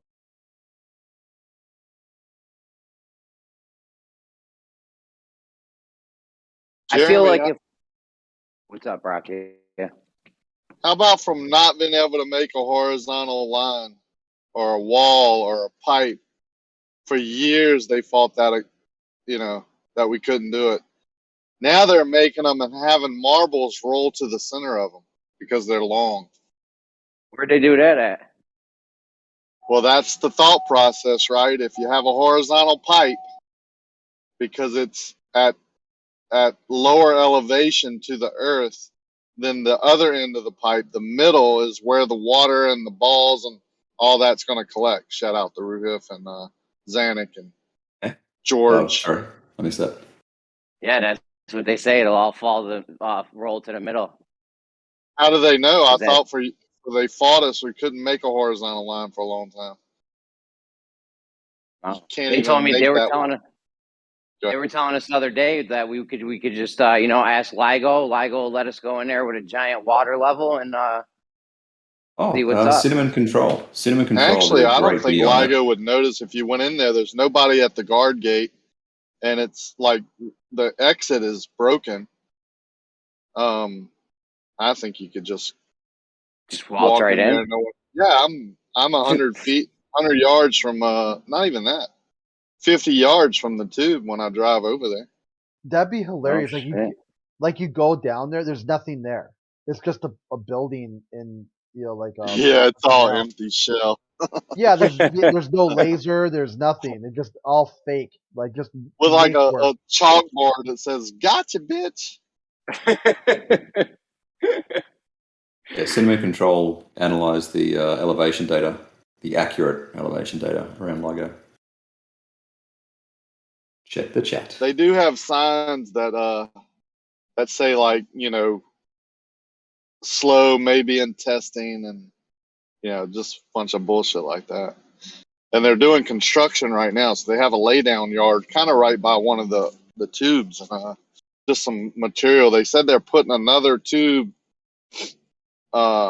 inside of one of the other tubes so they can detect whatever the hell they detect from further distances. Space-time bending, bro. They're detecting space-time bending.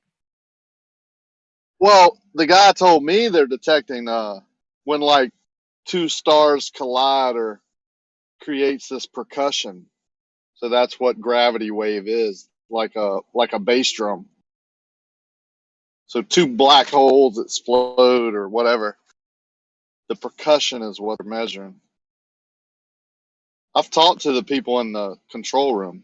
Three different people. I heard you tell me the story about one of them, about how they said you just were asking a simple question. He's like, "Earth's not flat, dude. You can go look at something." Right? He didn't say he didn't say Earth wasn't flat. He said, you can go to the beach and see boats go over the curve. Yeah. Yeah, I'm like, where the frick did that come from? I was asking you if the tubes were horizontal. So obviously he had been had gotten the question before or had been trained on what to say. Yeah. You guys should watch the video I posted in chat. It's 3 minutes. But you can call them. They give a number. Yeah. A lot of high school students were calling them as well, like internationally. NASA. Asking questions. Yeah. They're onto it. Never a straight answer. Like this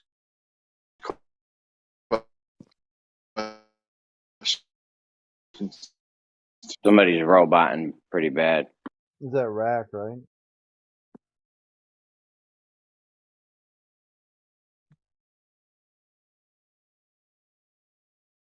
You gonna watch that video, Jeremy, that I posted? What's it about? What's it about? You can just post a video and be like, "Hey, go watch my video." What is it, man? I'm a busy man.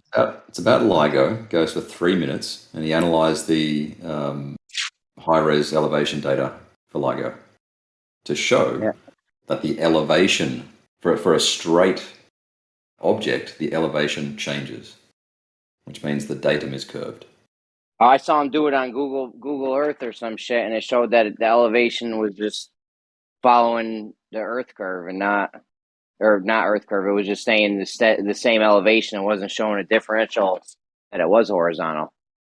Oh, watch the video. Hey, who are you talking to? I must have him turned down. Ruhef. Would you turn down here? Not for that. Like I would never mute him to not hear him. I just might have had to mute him one time for something else. Yeah, I'm sure you did.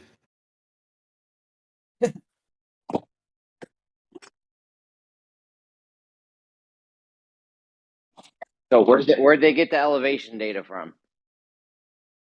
He's probably mentioned it in the video, I assume.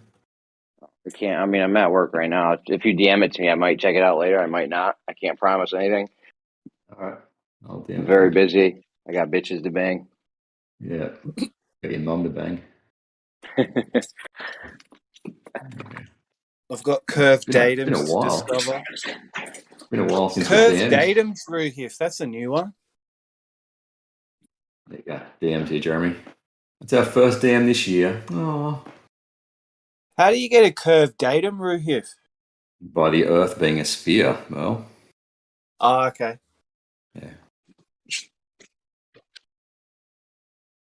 Well, that settles that. Pack it up, guys. LIGO is great.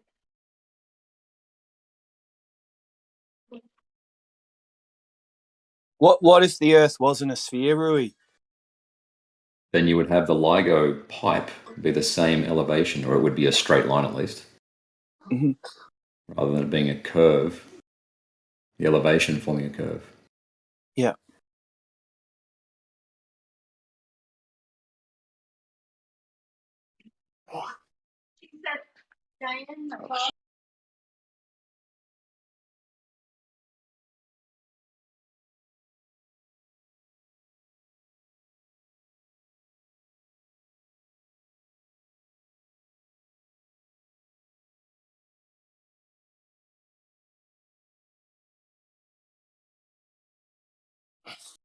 I'm going to put money on you guys watching that video and have no idea what it means.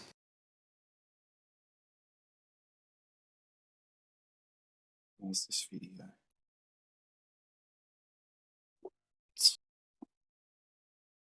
I measured LIGO. Okay.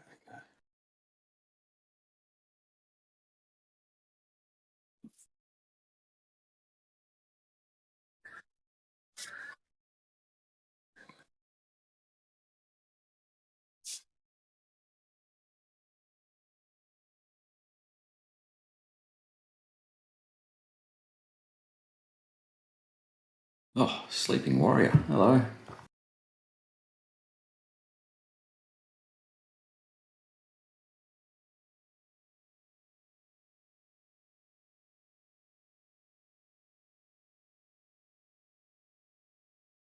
Two more days before this TOS thing goes live.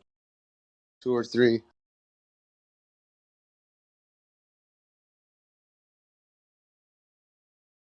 Where are we moving to, Gio? What's happening?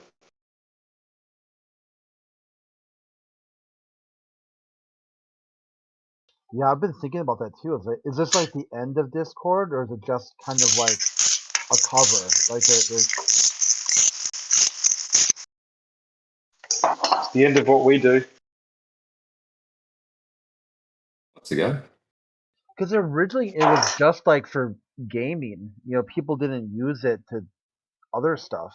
It was like, and then it branched out. You're like, well, this is good. It can be used for just other things. But I mean, if it's just gaming, people are gonna cancel Nitro and all the other stuff too. It's gonna become like non-profitable. Apparently, there's a hot like scene right now on Telegram or whatever. The hot community.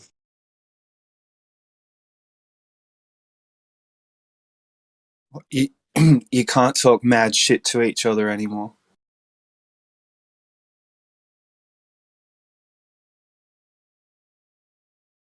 We're all going to need to get one of these Pi devices that just network between themselves, communicate like that.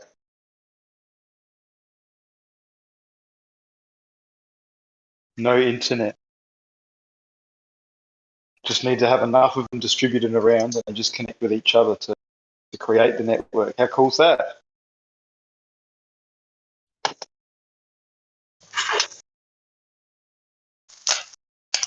Completely free.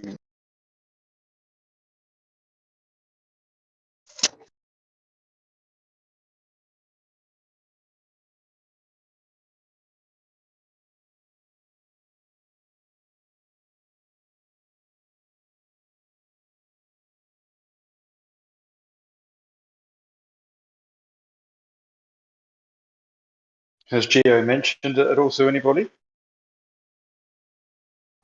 Yeah.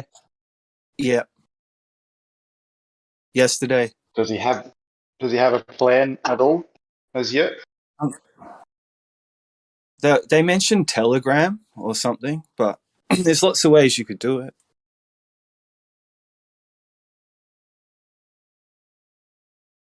I mean, YouTube aren't changing their terms of service, are they?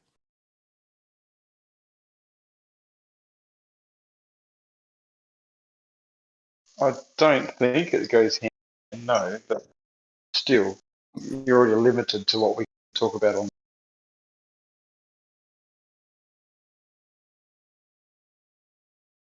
You know, time will tell, I suppose.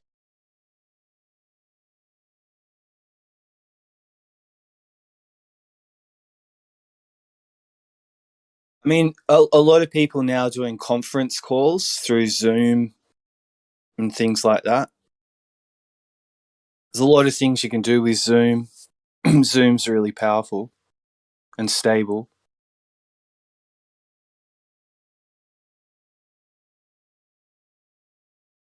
Yeah, I wonder how stable it will be if everyone from Discord switches over. It's a lot of extra. Oh, I mean, it handled all that lockdown stuff because students had to do that for school, you know?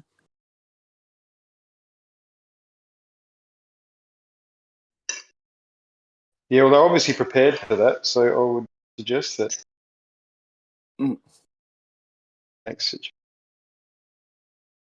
Be great to have that software infrastructure. Then we could have our own streaming platform, like a Discord, but a public free platform. And developers could add to it, you know, make it free. Doesn't have to be an open fancy. source one, right? Yeah. Have to be somewhere. Open source alternative. Like decentralized, Discord. not that Element. people can build There you on go. it. Mm-hmm. Element is apparently the best. Or Mumble or Tox. Yeah. Anyway, be fucking shitloads of it. Mumble's old school. There you go. About Jabber. I remember fucking jabbering 20 years ago. Remember TeamSpeak? I don't think I ever used it. I've used that. How about Jabber's still IRC? around. You guys remember IRC? Jabber. Jabber's owned by Cisco now.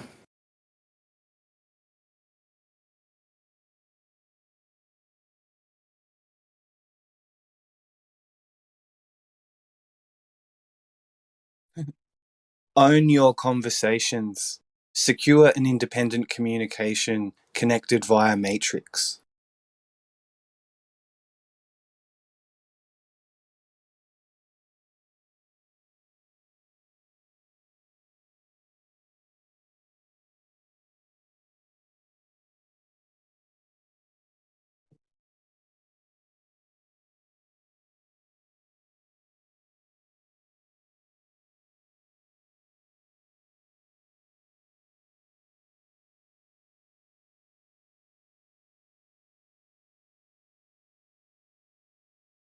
Hmm.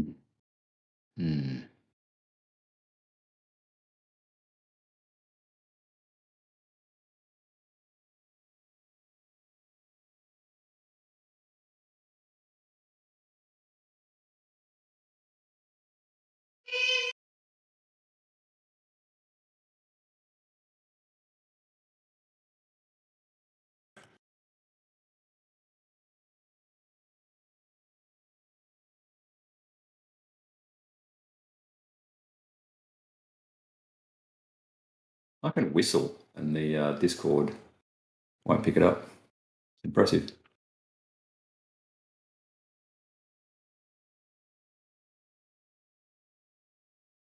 I was wondering who was whistling. No, you won't.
I suppose given that the time's short remaining, we might as well just go all out. No? See if we can get this thing shut down in a couple of days? Or what? Yeah, what's the deal with terms of service? Like, why is this a problem? I think it basically states you're not allowed to have and if your opinion, you state them. If you do, Yeah, and you cut out go twice against there, again.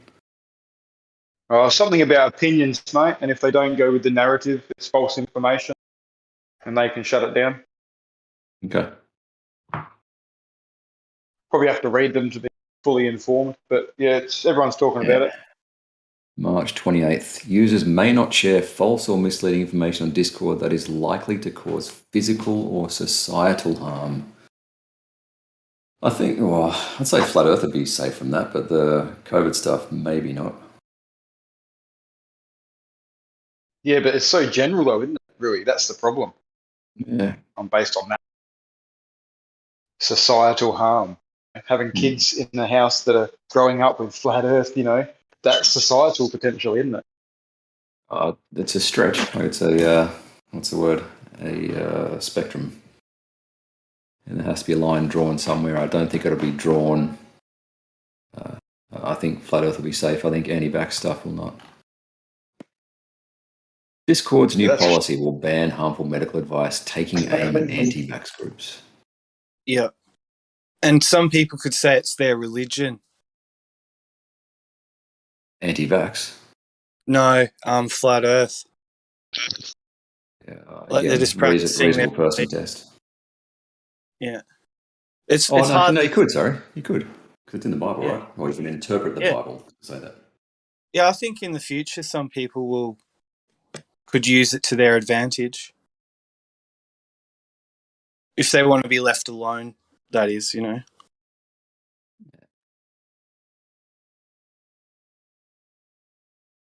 How would that be? Wait. Sorry, Merle. I just wanted to know how it would even be monitored, like through the mods or something. Yeah. I mean, like, why would a mod give a shit if they're not getting paid? Like, who's gonna? It's going to be Discord looking at your messages, surely.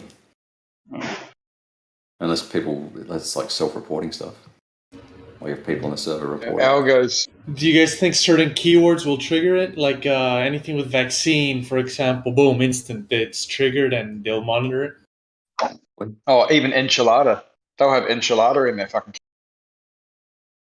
It wouldn't be unreasonable to think so and say yes, because that's what they're doing on the other platforms like Facebook, Instagram, YouTube, etc.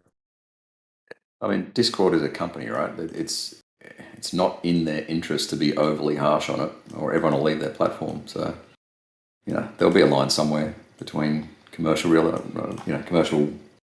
considerations and other considerations.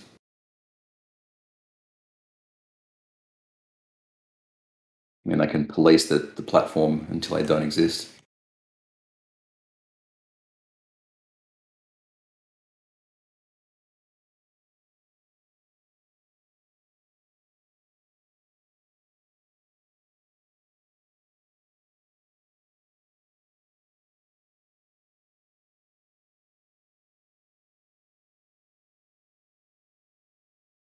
Oh, I can smell some choc chip cookies.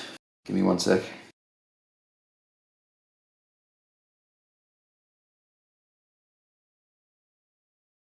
Healthy burger, Rui. To fly over France, baby.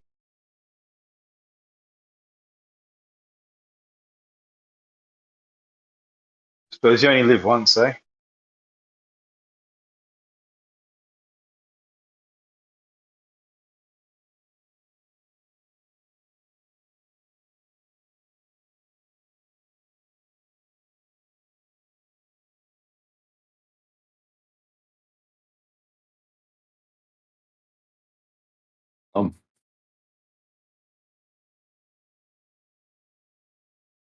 Time is limited after enchilada too. Shit. So yeah, shovel them in, Rui. Live it up, mate. Mm-hmm. Chocolate chip cookies, Macca's, Coke. You can go the diet stuff. Yeah, I drink a bit of Coke Zero. Oh, yes. My favourite, though. Let me look it up. Hold on. It's a I think it's a Schweppes orange and mango. There you go. Natural mineral water, Schweppes infused with blood orange and mango. Fantastic.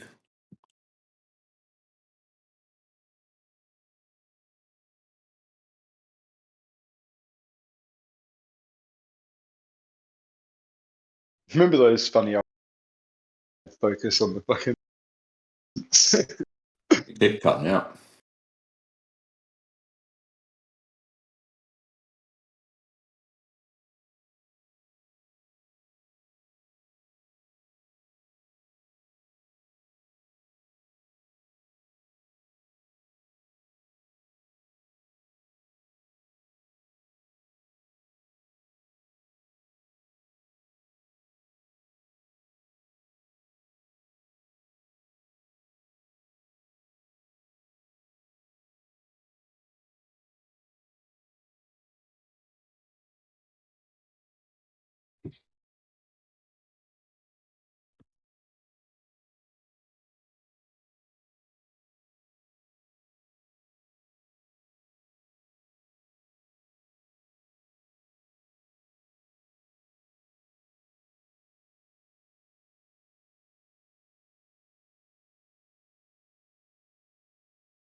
So with that, was it a drone that flew around in that video that you put up, Rui?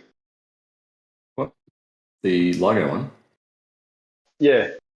No, he just got the high resolution elevation data. From what, another plane that flew around with Yeah, from a LiDAR. LiDAR, yeah, right. And what verifies the the aeroplane's height? Is that just the barometric pressure? Or is that also LiDAR, which confirms, well, how do they verify that? I'm not up with the intricacies of LiDAR.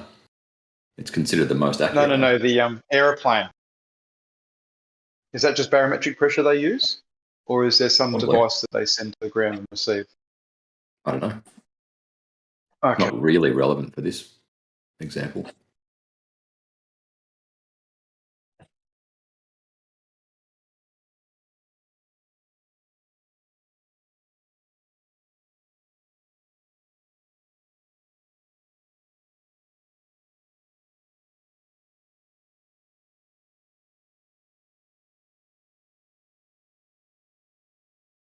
It would be based on average, surely.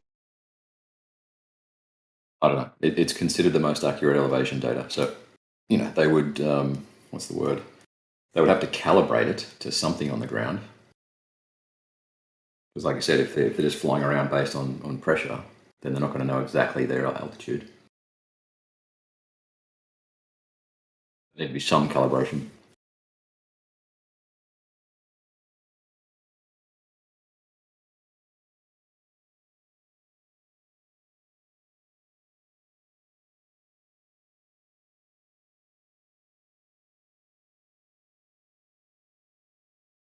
Might go and get myself a Schweppes natural mineral water infused with blood orange and mango. Be back in a minute.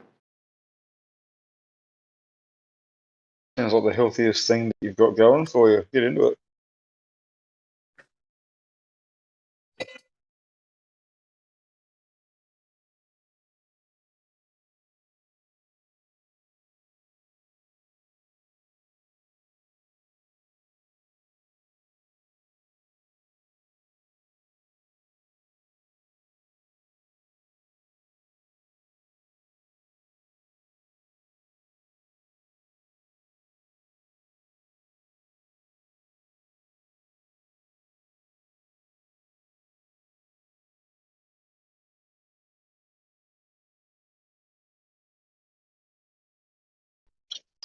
Yo, somebody's got to help this guy, Sean G. He showed me an example yesterday of the ball curving, and now he's telling me he wants me to show him an example of the ball curving.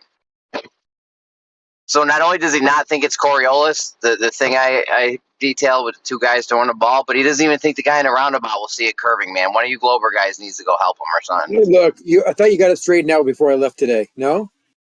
He's very confused. Xanax, Did you not figure it out after I gave you the answers? Yeah, I did. I already knew. Listen, okay. First of all, I already knew the answers, and you were just backing me up. Yeah, Sean G does. Your boy Sean G doesn't even think the ball's going to be curving, bro. You need to help him. He needs help. Yeah, that's a problem. I don't know if I can help Sean G, but we can definitely help. Taylor Hawkins is dead, people. We can definitely help. You understand what Rocket meant, because Taylor Hawkins, Foo Fighters. Rocket actually was very detailed in his response to me about what he said to you, and he did not dispute anything you and I spoke about. So I would. If there was some misunderstanding, that's great. I'm glad we're all clear, and Rocket knows that it is the Coriolis effect. That's good to know. I'm happy. The Coriolis effect is really simple, and I've said it a million times. It's just this observed deviation. That deviation is the Coriolis. It's an effect. Happens in a rotating reference frame, period. Will you just send Sean G like a little DM or something for me, please? He's very confused, Xanax. Please help me out. I don't know. Maybe he just needs to have a sleep. You'll be okay. A lot of people that are a lot of people in general, not just here. When it comes to reference frames, most people are, even people that have studied physics or engineers, because they only, like I said, this part of Coriolis that I studied when I was in college, it's probably accounted for maybe one chapter in a book. It's not very much detail at all. The equations, the transforms are all the Fourier transforms. Everything is very detailed in much more advanced levels of physics when it comes specifically to these types of effects. So most people don't know. Isn't the observed drift? It's the force behind the observed. No, drift. It's not. And it's important to know the distinction. I give you the equations till the cows come home. The definition. Listen to what I said. I heard you. It's about the force, not about the force. That's all I wanted to say. Actually, the force is that, you think about the force. Actually, it's a apparent force. It's actually a pseudo force. So it's not really a force. We've got the force and the effect. There's two terminologies: the Coriolis force They're both, and they're the one and the Coriolis same. effect. They're synonymous because you can't have the effects without a force. But Yeah, the but it's a force pseudo is, force. There is no force. it's a pseudo force. It's still a force. It's reference frame dependent and it's without origin. Did you hear what I said just now? Reference frame dependent and without origin. That's the definition of a pseudo force. You got to get it straight. Try to catch us up or take your confusion to the next level. It's not going to do yourself any favors. But it needs to be verified. You can calculate It all is this shit all verified. you like. Verified How? easily. It's easily verified. Easily. On a roundabout, sure. What about the Earth? Anywhere it's verified. Name one situation where it's not verified. How's it verified on the Earth? Shooting bullets. Fucking You asked me a question, then you answer the question yourself. That's a nice conversation. Yeah, I know, because it's pathetic. Sorry. You're pathetic? No, I wouldn't call you pathetic. No, but I mean, it is pathetic. You're about to say shooting shit. Well, yeah, if you have a ballistic type of object that is shot over 25 miles, so you need some distance, you will see it be off your target line of sight by 100 yards consistently to the right, east, if you're shooting north. Don't need to interrupt me. Hold on. Have we got verification of this? Yes, I will give you all the details you need. And consistently, can you let me finish a fucking sentence? Now you're upsetting me. Hold on, guys. Please do. One at a time. Please let him finish, please. And then shooting south, it will move to the right or the west by 1,000 feet. Shooting north or south, that's what you see, and that's validated by the Navy, with the gunnery and ballistics and artillery manuals that actually give you the value that you're going to hit.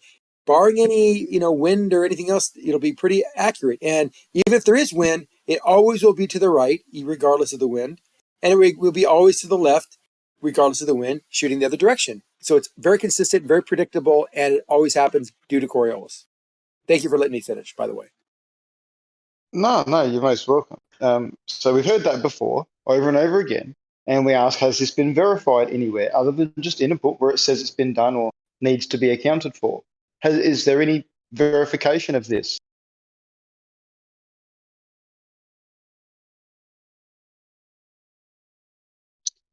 The problem is we don't know if the artillery shell or whatever you're shooting is actually curving or it's just an apparent curve because we don't have it from the inertial frame, so we don't know. Either way, it wouldn't be accurate if we had it wrong, right?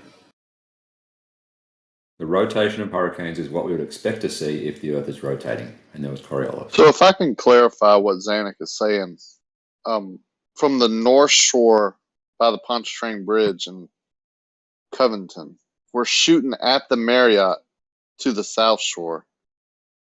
I'd have to aim 100 yards to the left.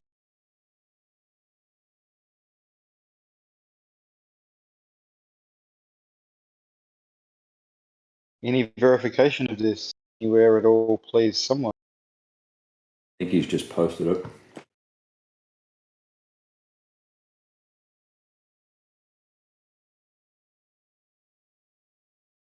So what he's saying is, while the projectile is in the air, the building is moving? It has a different rotational speed, yes. It has a different radius or of is the rotation. building stationary?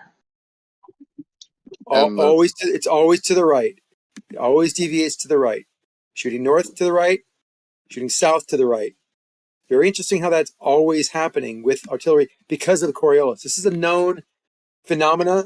The math is very straightforward. It's been studied for many, many years, over 70, 80 years with these technical manuals to be very accurate with their predictions. Well, okay, so you the simplified math is very straightforward. I mean, I've the been to actual this math place, is fucking right? complicated. So it would really clear it up. It's 25 miles. Nightmare. It's 25 miles across the lake. So if I'm on the North Shore shooting south and I'm trying to hit the Marriott, which way would I have to aim the artillery piece? It deviates to the right. So I would have to aim 100 left. yards to the left. Left. Excellent. And then does the artillery shell move to the right or does the building move to the left? Depends on your reference frame. Well, no, I can answer that very clearly. When you're shooting it north, the artillery shell is moving to the right, and shooting south, the Earth is moving under the artillery shell. No, There's a difference. you're incorrect, Zanuck. The artillery cell goes in a straight line, and the Earth rotates underneath it. Come on, Zanuck. No, I already explained this to you. The Earth only runs underneath the bullet, the projectile, only when it's being shot south, because you're going from a lower tangential velocity to an area of higher tangential velocity. So in order to conserve momentum, that has to happen. It has to deviate to the right. So the Earth is not rotating underneath it when shooting north. It does rotate underneath it when you're shooting south. I've said this thousands of times, and I don't know why you can't get it. Oh, okay. All right. I heard you, but to my example, when we're shooting North Shore to South Shore, we're shooting south.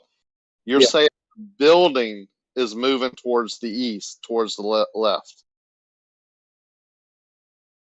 And the artillery shell is traveling in a straight path. Correct. Absolutely. You got it. So I would have to lead. I would have to shoot to the left, the east of the Marriott.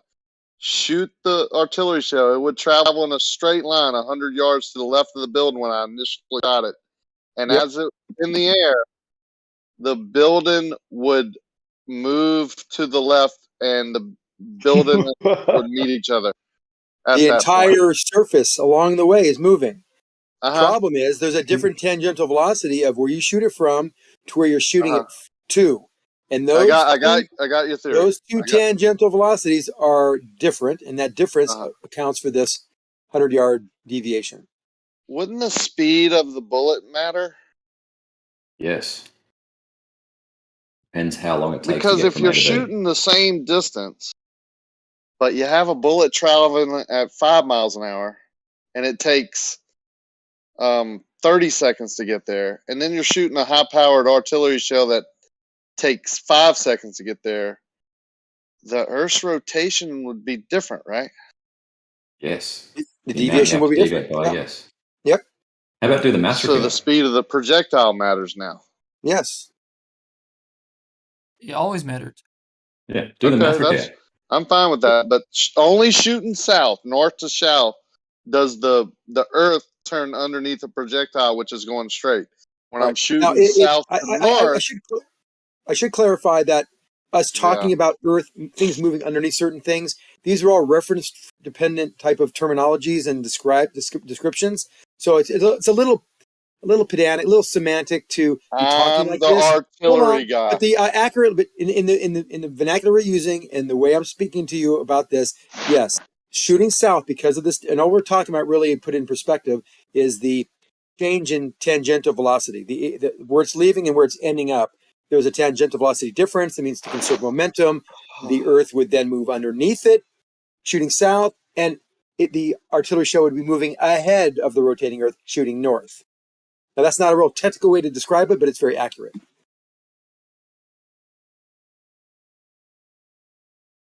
I'm pulling the cord on our artillery shell, right? On both instances. The one shooting north to south, I'm seeing the artillery shell travel in a straight path where I led the building. The Marriott. It won't look like a straight path. It'll look like it's curving. Shooting north to south, it's going to appear to curve. Both ways, it looks to curve. That's why they call it Coriolis. That's what the description of Coriolis is. It's an apparent deflection. You're aiming it at this object 25 miles away. You can see it through your binoculars and everything. You're aiming at it. I can. You and I both have seen things on our lakes and our bays that are 25 miles away with binoculars or telescope easily. You aim it right in the scope, you shoot it, and then if you could watch the projectile, but you really can't see where it hits. You see where it hits, you can kind of guess it had to make a curved path because you shot straight at the object, yet it was to the right or the left 100 yards. That's a small deviation from 25 miles, but you get the idea. Yeah, and it's consistent, and that's why it's in the manuals. They see this; it happens. It's real. You just said I would see the projectile appear to curve. Well, if you could follow it, but these things are going, so it's 3,000 feet a second or something. I mean, come on. You don't actually see it, is what you're saying. Can you see bullets in the air? Not What usually. if there's a smoke trail? There's no wind. That Yeah. smoke trail. That's a good point. If you shot if you could have something that went that far and had tracers behind it, like multiple, like maybe 50 to 100 shots, and had tracers every 50 shots or something, every 10 shots. Yeah, that would be, you would see a curved path all the way. That'd be a great, if you wanted to really finance some type of incredible flat Earth debunking. Yeah, get some kind of that new high speed Gatling gun. It has tracers on it. I don't know how far. I don't think it goes about 10 miles, but those kind of things would be. Yeah, they zip off in multiple directions, Zanik. All I want you to do is, if we had something that could shoot like a Gatling gun, shoot these shells, and they could travel 15, 20 miles, you would see and the flares would last long enough. These tracers would last long enough. You could see a curved path. There would be a curved path to the target, obviously, because you're shooting it at it and it's deviating 100 yards to the right or left. So it has to be curved. It doesn't just take a right angle turn. Why are you fighting this so much? I mean, seriously. I'm not fighting anything. It kind of sounds like it kind of feels like not real to me. It's fantasy to me. I know, but for people that live this, it's not fantasy at all. It's real. Well, are you asking me if I'm fighting the theory of shooting something from a moving platform? No, I'm not. I mean, from a helicopter or there's manuals on that, and there's videos of that. But what I've never seen, and you can clearly see that in the video. But what I've never seen is see what in the video. Like if I'm shooting tracers from a helicopter. No, they're too close. You're talking thousands of feet. That's not. Still see it. The helicopter. It's like thousands of feet. That's not going to do it. Not really. The helicopter's not really going that fast, and you can see the tracers curving. Thousands of feet isn't going to do it. Mm-hmm. Hey, Zedek, that one you last. They even have training videos of like when they train pilots to dogfighting, how the object in the distance is going to appear higher and lower. Like if you're below the object you're shooting at that angle, you have to aim low. Well, that's a whole different phenomena. That's a whole different. Yeah, that's true. And there's a lot of things in combat. But you can see the bullet tracers curving. They have tracers, and they have tracers every 10 or 50 shots. But in short distances, you can see the bullet actually deviating. Well, yeah, because you're moving, and that's also a reference frame problem. It's not Coriolis. It's a different. It's these are relative motion problems. It's related to Coriolis, but it's not the same at all. It's like if you're throwing if you throw a baseball out of a train, it will look like it's curving, right? When you throw a baseball out of a train, it looks because the train is moving. Like it curves. But when you throw a baseball on the earth, which is supposedly also moving, you don't see it. But it's rotating. See, why is there a barrier to understand rotational dynamics? We have something called the non-inertial reference frame. Rotating the whole reference frame. Every point let me look that up. Every point in the reference frame is moving. It's rotating. In order to be a non-inertial reference frame, it has to be accelerating or rotating, right? So it's not the same as a reference point comparison or relative motion comparison. They're related, but they're not the same. You throw the ball off the plane, it's throwing a straight line. It looks like it curves though. That's not Coriolis. Okay, so let's say you did have a Gatling gun and you stood there and you shot for 24 hours. Would you eventually make a circle around you? Like say you were in a huge open field and you had unlimited ammo and you just shot in one direction. No, you'd always hit your target forever 100 yards to the right. You'd have a deviation of 100 yards to the right every single time. But let's say that there wasn't a target and you just shot, and then afterwards you looked at where the bullets landed. They all land in the same spot. Really? They're all landing in the same spot. Huh. forever. I like that.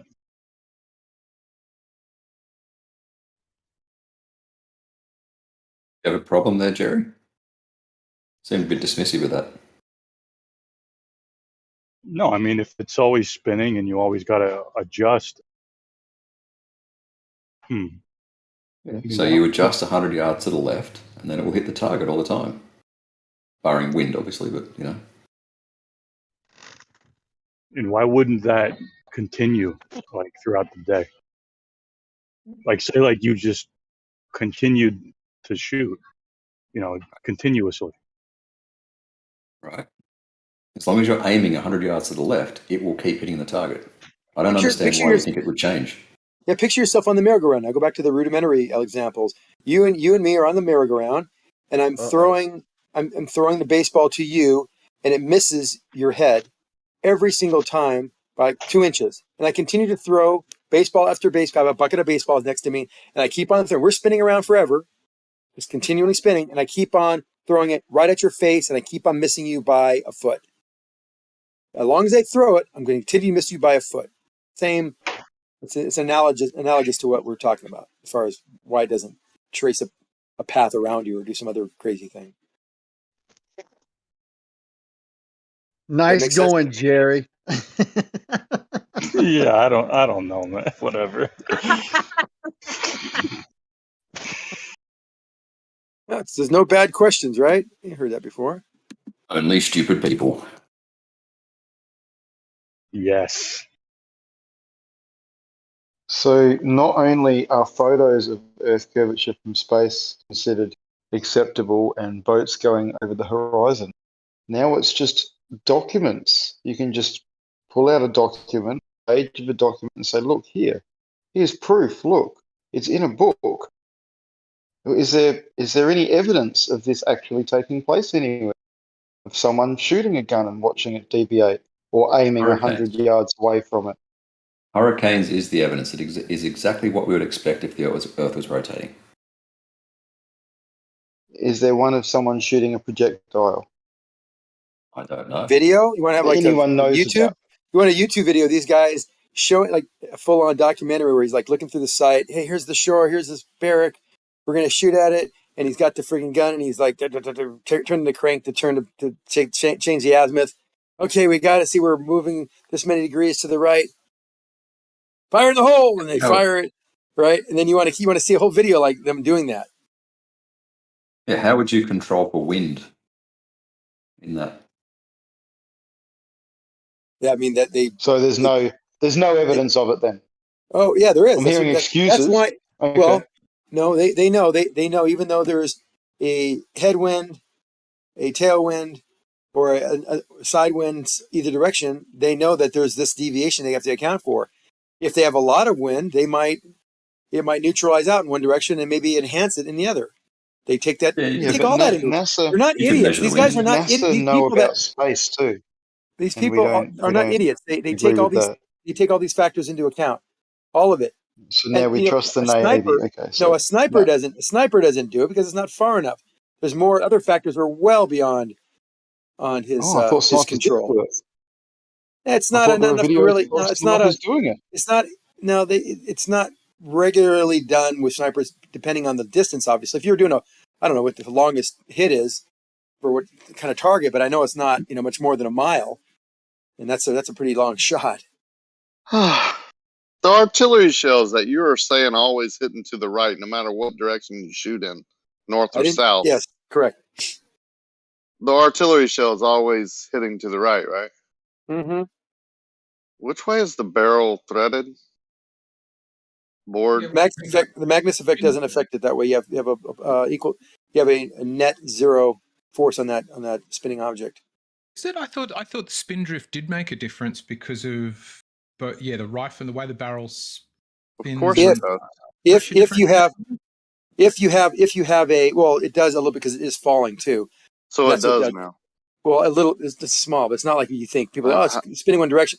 Listen, how much? The Magnus effect will have an effect on the bullet if it's hitting shot into a crosswind, because the wind will be coming at the side. But it's also effective. It'll be coming at the side of a wind, a crosswind. So the wind will be hitting it at the side. Take the wind out of it. Just if there's no wind, it doesn't. If there's no wind, it doesn't move. I mean, if the air is still, but it still does move because it's still coming down through the air too. So that there's a little effect of the the Magnus effect there as well. You would have to agree, right? I think small, you already small effect, in your own special way. I call it the Zanuck way. You agree with me, right? It would deviate to the right, and the longer it was in the air, the more it would deviate. You agree?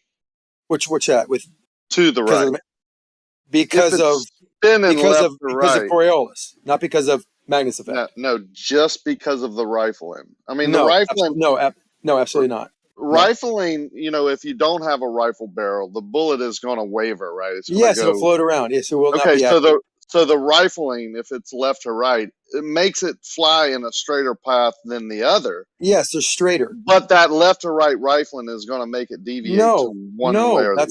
No, it doesn't. The reason that it does a little bit, you're thinking of it as you just said it doesn't. Well, because it's falling. If it wasn't falling, it wouldn't do it. For example, if you shot it straight up, no, it wouldn't have any deviation. Of course, it's falling. We're talking about an artillery. No, I just clarified. If you shoot it straight up, it's not going to verify left to right. So we're obviously not shooting it straight up. We're shooting it at a target in the distance, 25 miles away. You're almost letting me finish. Almost every time I speak, you're almost letting me finish. Almost every time. It's not true. So in your example, if we're shooting at 25 miles at a target and it's always going to the right, or all those rifling artillery shells bored with that same rifling, like if you bored the barrel the opposite way, would it deviate less, or We're would not going to deviate? You just agreed that it does. No, I just had to take. I even think about even because it's going up or down is not going to give it a lateral change. So no, it doesn't have any artillery. Zanuck, you're shooting it up, you're lobbing it. Shooting even it up, if it comes down, even if it comes down, you're that's almost not letting me finish again. You're almost letting me finish. Oh my God, Reiki, you're impossible. Artillery shells. You're we're lobbing talking them up. Artillery shells. Yes. I know. You're lobbing them up. Shells. So it's going in an upward direction, so it's affected by the rifling, and then on its way down, on its trajectory on the way down, it's going to be also spinning still and deviating to the right.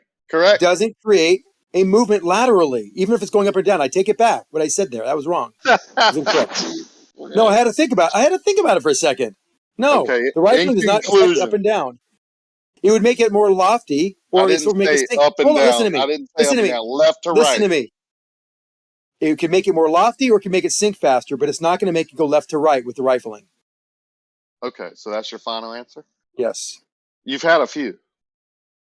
You've had deviate. I had the one answer, and I had a compound of an answer, and I corrected one aspect of it. But the rifling and Magnus effect only happens when you have some type of wind going left to right on it. Then it creates lift on one side. It creates lift on one side of the. On this, though, Zanuck, which I think is valid, is it's not when I'm finding this page on Gunworks about this spin drift from bullets. It doesn't seem to be saying it's the Magnus effect of it falling. It seems to be saying it's a gyroscopic force that means that the nose of the bullet points one way or the other. Which I think I'm not fully understanding why it is, but I'm wondering if it's just because projectiles are weighted more at the back than the front. So if I don't know. But it's not saying it's the Magnus effect, which I think is more what you're talking about when you spin something and drop it. Right. Of course, not drop it. Make it deviate. Because you have to spin it a certain way when you drop it. Like if you spin a basketball backward, it'll spin. You shoot a rifle sideways, there's no Magnus effect going straight. But if there's a side wind, it will create that Magnus effect like you're dropping the ball. And it'll start. You'll have some lift on the bottom or on the side, and drag on the other, and it will actually move it one direction. But the gyroscopic effect that could also change direction. Also, it can create a high lift. Here is that it says spin drift and Coriolis stack on top of each other to cause the impacts to the right, which have to be taken into account when making wind calls. Mm-hmm. Okay. All right then.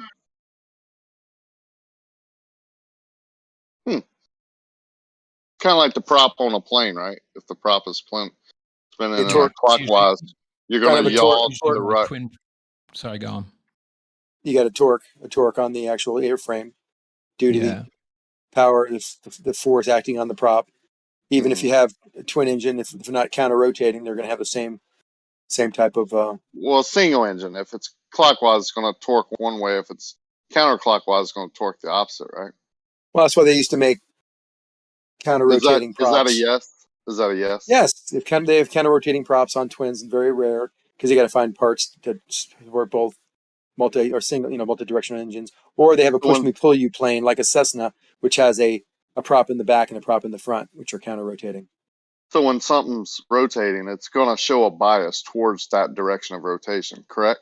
If you have a force acting on it, that's different than a gyroscopic effect. But yes, if you have a force acting to keep it fighting against and accelerating the molecules of air, imparting acceleration into those molecules, then yes, that force will actually act on the airframe. That's why helicopters have to have a tail rotor, generally. Are there particles of air affecting the ballistic bullet? You're doing a false equivalence. Not really. It's in the air, particles. If it's rotating, the particles it's going to be affected against the particle. Like, it's going to have a bias. No, it's not rotating with respect to an airframe. The prop moves, it's working against the particles of air, the molecules of air. And then in order to have that force imparting, it has to have an equal and opposite force. And that's acting on the airframe. So the prop goes clockwise, the airframe goes counterclockwise. And you fight against that with, you fight. So now you're doing it to me. You accuse me to do this, and you're doing it to me every single time. Just stop. The prop goes one way, the airframe wants to do the other, but you control the lift on one wing greater than the other to keep your airframe from rotating. Correct. And if the prop just happens to come off the plane, which direction does it go without the airframe? Whatever way you skew the ailerons to keep it counteracting the torque force of the prop. Prop. I just told you. It depends which way the prop's turning. Yeah, I know. The bias, right? Left to right, it would go right. No, it's a rotational effect. Yes, I know. Clockwise, it would go right. Correct? Why would it go right? Without the airframe. If you have the elevators, the ailerons don't make the airplane turn. It just keeps it. Didn't say anything about that. It controls the axis of the airplane. Didn't say anything about the ailerons. Well, that's what you're using to counteract torque, is the ailerons. Nothing else. And when the prop would come off the plane, and you have the ailerons skewed to counteract that torque, then the airplane would the airplane would not turn. Xanet. Just stop. Yes, the airplane. Just stop. Stop, Xanet. You stop. This is ridiculous. It controls the axial rotation about the ailerons, which every time I'm talking, you're saying something. Rocky, would you stop it? I'm talking about the prop. Yes, the prop. Not the ailerons. When it comes off the airframe, yeah, it would be biased if it's spinning clockwise to go to the right. Correct, Xanek? Depends on which it's spinning. What'd you just say? Depends on which way it's spinning. Clockwise, you jackass. Are you doing this on purpose? Okay, are you being a deceiver on purpose now? Because I said clockwise every time. Clockwise head on, looking at the prop, or clockwise from the pilot's perspective? In relation to the airframe that it comes off of, if it's spinning relation to the pilot, which way is it? There's left and right spinning from the pilot's perspective. Do it both ways. It would be biased in each way, right, Xanek? Put the pilot wherever the hell you want. Whichever way the prop is going, it have a bias in that way. Spin it the opposite way, it would have a bias in the opposite direction. Correct? Why would a prop have any bias to go left or right when it came off the airplane? What do you mean, why? Does it would have a bias? Well, answer my question first. Does it have a bias? I wouldn't think it would, but why would you think it does? Jesus, man. Just agreed it does. You just don't want to repeat it. No, I didn't. I did not agree it does.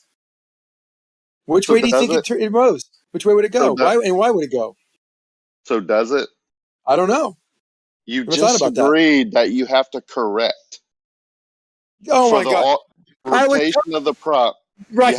Silly. I was talking about the airframe, which is attached to the engine, which is attached to the prop, spinning it, imparting a torque on it, so they can impart a torque on or force on the molecules. That equal and opposite force acts on the airframe. So the prop goes one way, the airframe wants to go the other way, and you control the ailerons to put a force on the wings to keep the airframe from rotating the other direction. What's the torque caused by? The engine. The rotation of the prop, right? The engine turning the prop in a certain direction, right? Because if the engine against the wind, turns the prop in the opposite direction, Rocky, you're it would be in the impossible. opposite direction. And acting against the air. Right, and if you turn the prop in the opposite direction, it would be in the opposite direction. If you're looking head on to the airplane, and it's spinning clockwise, as most props do. Spinning a prop clockwise. Y'all hear what he's doing, right? Prop spinning clockwise. It's acting against the air. The airframe wants to go counterclockwise from a head-on view. That's why I ask you if it's head-on or not.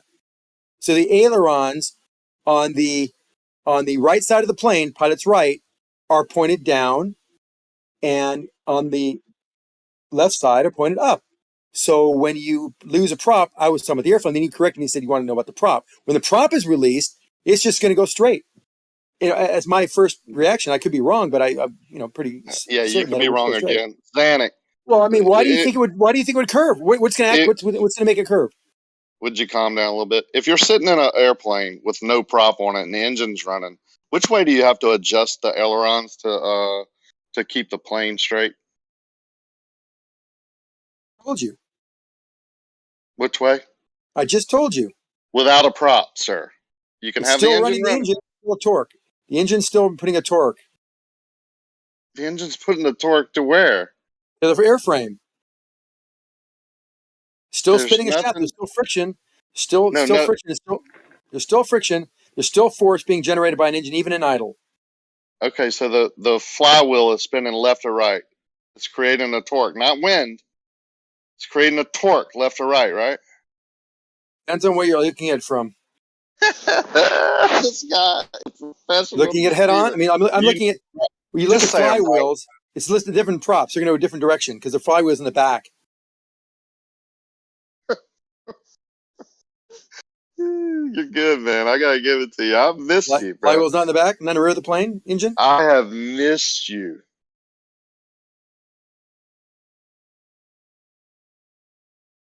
So to keep that rotational velocity, you need to have working against the very small friction of pumping the oil, pumping the pushing the pistons up through the cylinder walls, the friction in the bearings, etc. That force would be acting on the airframe because the engine is mounted to the airframe, and the shaft is spinning within the engine. So generally engines rotate clockwise. If I'm looking at head on, the engine is working clockwise. That means the airframe wants to go counterclockwise. And if you're counterclockwise airframe, if you're in a pilot seat, that counterclockwise, it wants to dip to the right. So the airframe wants to dip to the right slightly because you don't have a lot of force acting on it, but there's enough there to be considered.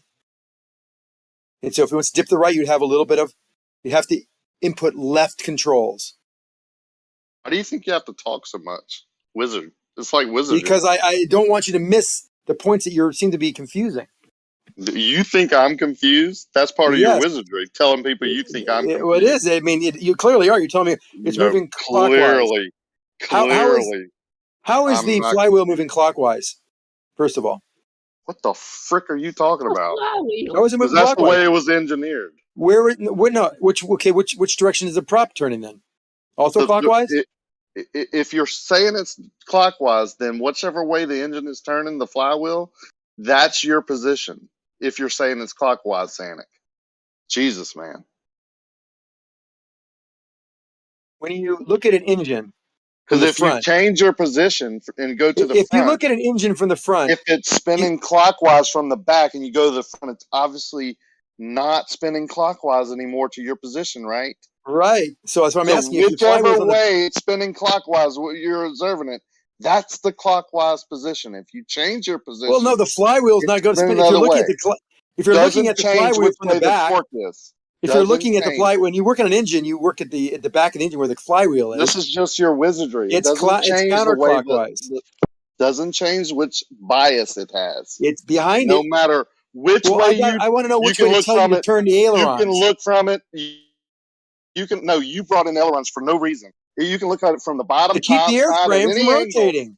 Doesn't To keep the change airframe from fact rotating. bias that Hello, Ricky, Rikia. To keep the airframe from rotating. That's what the ailerons are used for. Yeah, what airframe does the spinning bullet have? Dude, are you still lost on this again? No, Nope, I'm not. the rotation Any spin the creates a rotation bias. does not. The rotation of the bullet alone does not make it move left or right. In the air, on the ground, it doesn't No, matter. no, Spin a ball. no. Spin a ball on the ground, left or right. Which way does it go? Spin a ball left to right. Yeah. Yeah, spin it. Yeah, spin a ball laterally and see which way it goes. It goes nowhere. Spin a ball left to right, genius, you wizard piece of shit, you. Which way Spin a does it ball go? left to right. The insulting was against the rules here. Because he's being an obvious No, deceiver, and if you're you're new going here. to I defend can't. him, You don't get it. you're going to defend him. The balls do not. I'm not They defending not you. move. I'm just asking why you're breaking the rules. and Okay, nobody's calling it eggshells. I'll ask you. Spin a ball left or right on the ground. Which way does it go? I don't know. Are we going back to the You don't flywheel? know. A piece of shit is against the rules. You want to dwell on that, or you want to answer the question?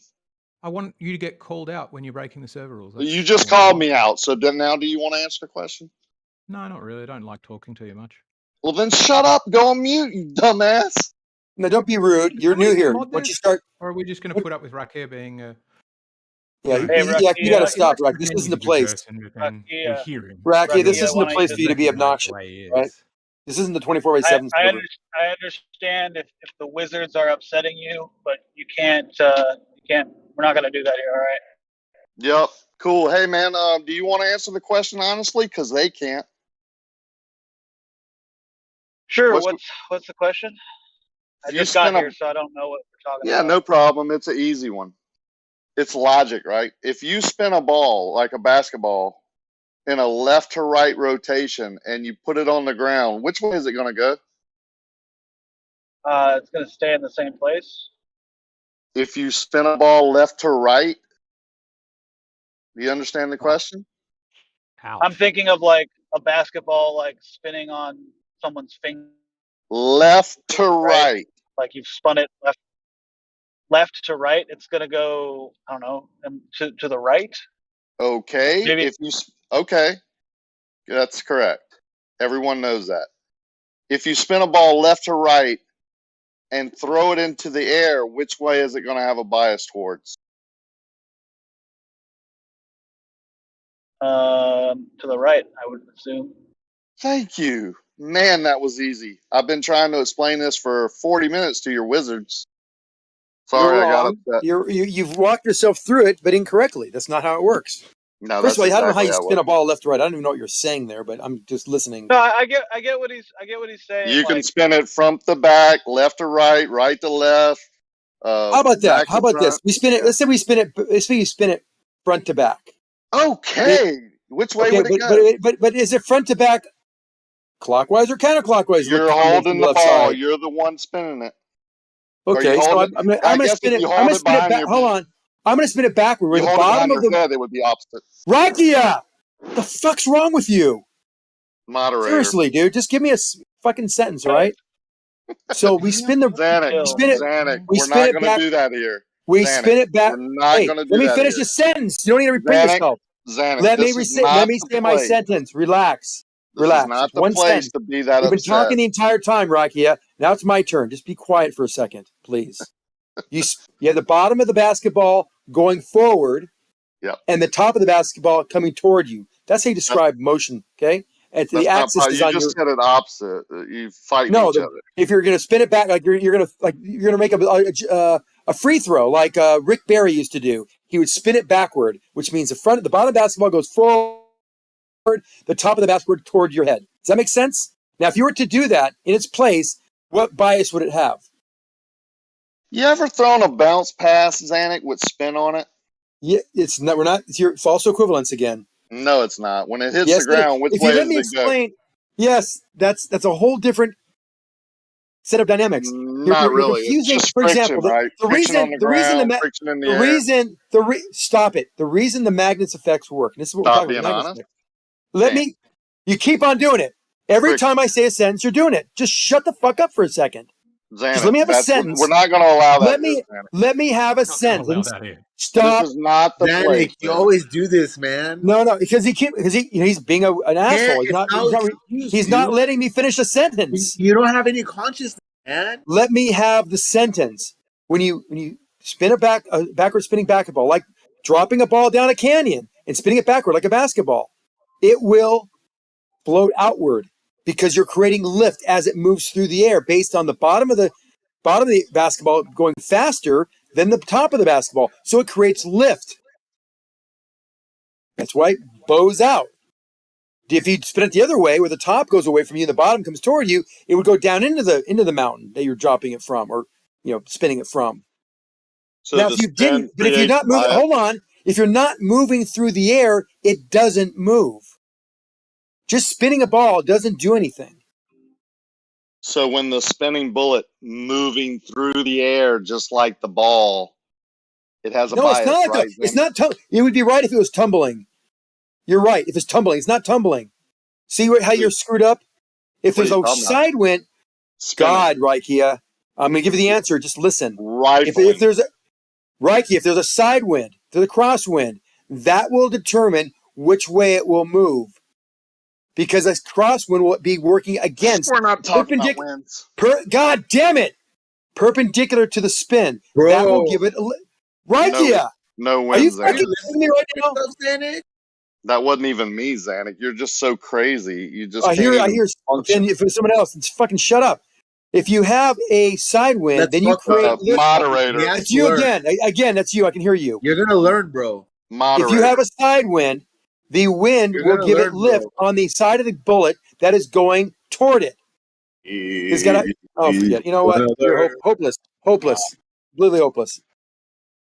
Anyway, you think these morons on the boats didn't figure this out? That, we have a Magnus effect or some type of gyroscopic effect, so we got to throw that into the calculation? Of course they did. Calm down. That's not what it's due to, all right? So just get over it. I'm done. I'm not trying to explain it because all you do is talk over me, so forget it. A rifling bullet. The lesson's over. The lesson's over. A rifling bullet, when it slows down enough, what does it do? Proves the Earth is a globe. Did I get it right? Xanax, when a rifled bullet slows down enough, what does it do? Proves the Earth is a globe. Xanax? It can wobble or it can tumble. Depends on what's going on with the bullet. Depending on what the shape of the bullet is, too. And the speed at which the bullet's going. So give me these vague parameters is not going to answer any questions for you at all. No, tumbling is the correct answer, of course, right? Of course it is. Would you stop it? Rocky, I used to have respect for you about a lot of things, but this topic, you're really going off the rails. You're off the reservation with this one, yeah. That rotation would cause a bias. Because when I said the bullet, you cut me off again. You said just like the basketball. Moderator. Oh, shut up! Shut up with the moderator crap. You can talk. I will listen. Then you have to listen to me. Go ahead. Yeah. All I'm saying is rotation caused bias. Bias in the. Jesus, bro. You didn't even make it like 3 words. You were done after that first word. This guy's. You're on drugs again, aren't you, Xanax? I warned you about this, man. Okay. You got to get off those roids, brother. You said you equated the rotating bullet to the spinning basketball, and they're not equivalent at all. And I hope you understand why. I hope you understand that it has to do with the comparison, the contrast to the axis of rotation, to the direction of the relative wind. If you can figure that one out, you're going to be one step ahead of the game here, Rocky. Because right now, I think you're okay. Talking over me again. You're not listening. The relative wind. Yaw. Friction. No, not yaw. Caused by rotation. No, we're talking. Yeah, that does cause by rotation. That's not what I'm talking about. I'm not talking about that. I'm talking about the direction of rotation with the direction of the relative wind. Depending on medium too, right? If it's on a solid surface or something. No. That's a secondary factor. You can add the density. You can add the density of the medium later on. Right now, we're just talking about any forces in what direction they would be acting on it, regardless of the type of medium or how dense the medium is. I'm talking about direction. The rotation does not affect the direction.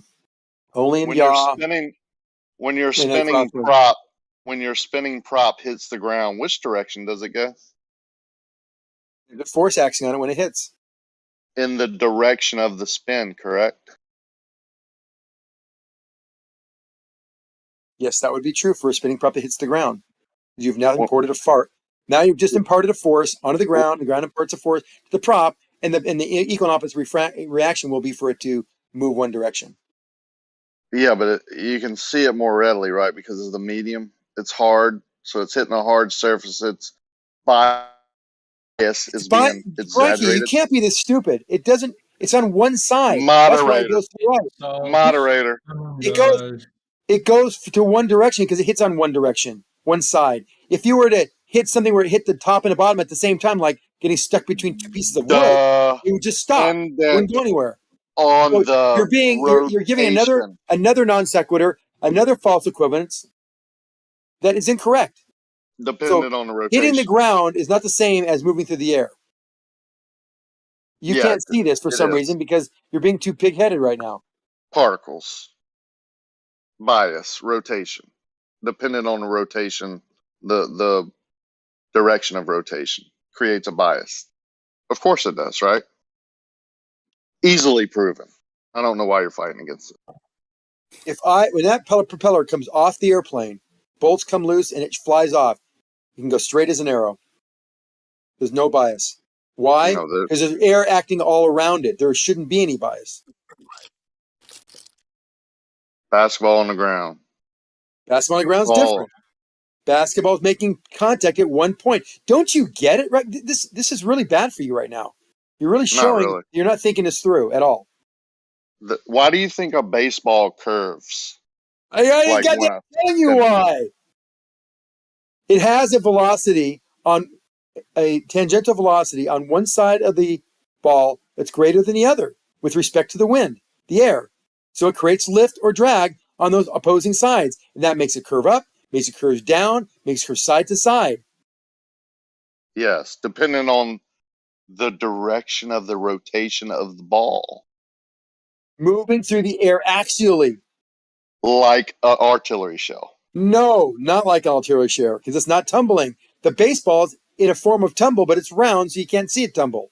We're talking about the baseball is turning. Oh my God! Rotating. When you throw a curveball, what do you think? What do you think the release? Go look at a slow motion picture of a baseball curve, what it looks like, and that's why if you look at it, you can then figure out intuitively why it takes the path it does. You mean when I was a pitcher? I was a star pitcher. You know that? Oh my God! Like very good pitcher. Yeah. I was a catcher. So I was a catcher. Yeah. I could see the actual path as it came. I can see you being the catcher. I know. What's that? I'm gonna say the same thing.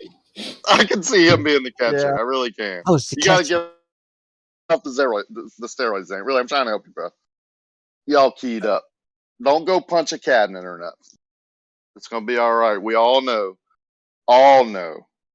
that rotation dictates the bias direction. Moving through the medium.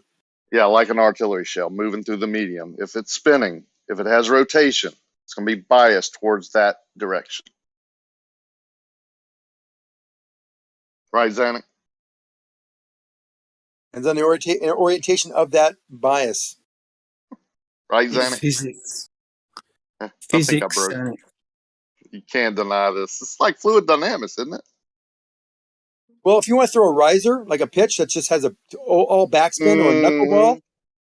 Like when I played underhand that riser, hold on, that floater, that riser is going to have Magnus effect. That's what it's about. If you could throw it right straight down, so it comes down, it'll hit toward the ground, it'll start coming up to the catcher. That's the Magnus effect. See, if I could turn the ball and I could if you spin fingers. A split fork curveball is different. The mechanisms of that is different. What about a drop? Same thing. You have to be able to. Okay, the rotation of the ball creates the bias. But it has to be going through the medium, though. You're proving my point. The artillery shell is going through the medium. Go back to your spinning the basketball versus the same thing. You said quote, the same thing as the basketball, as the rotating shell, the I rifling can't shell. believe you're No, fighting this. they're You sound not. ridiculous. They're not the same thing. He Is is the proving artillery your point. shell is the artillery shell moving through a medium, Zanuck? Yes, and how they move to the medium makes all the difference in the world. If it's rotating and moving through a medium, Which way is it rotating? Is it tumbling? Is it tumbling whichever- or is it rotating axially? Why? What does it matter, Are you, Zanuck? Well, are it makes you a huge okay, difference. Because Magnus effects take over when it's tumbling, and it doesn't affect it when it's rotating. Are you okay, bro? They tumble at a 90 degrees sometimes. opposition to the direction. Is this a tumble bot? sometimes. No, This this guy's a is bot. like frustrating because people are not listening to the basic elements here of this discussion. You're just blabbing things out that come to your mind without thinking them through. No, rifling is not the same as Magnus. They're I different didn't say it concepts. was. I You're said making it seem like it rifling. is. Moving Calm through down. the air has to do with Jesus. is the rotation axially Moderator. or is it radially? Moderator. Is the rotation radial or axial? Do you know the difference? Eggshells. Is your Where are lo- you, brother? is your Help me logic out here, going brother. It's going nowhere, so I'm gonna Is your let you guys talk about it. is your logic going clockwise or anti-clockwise, Zanuck?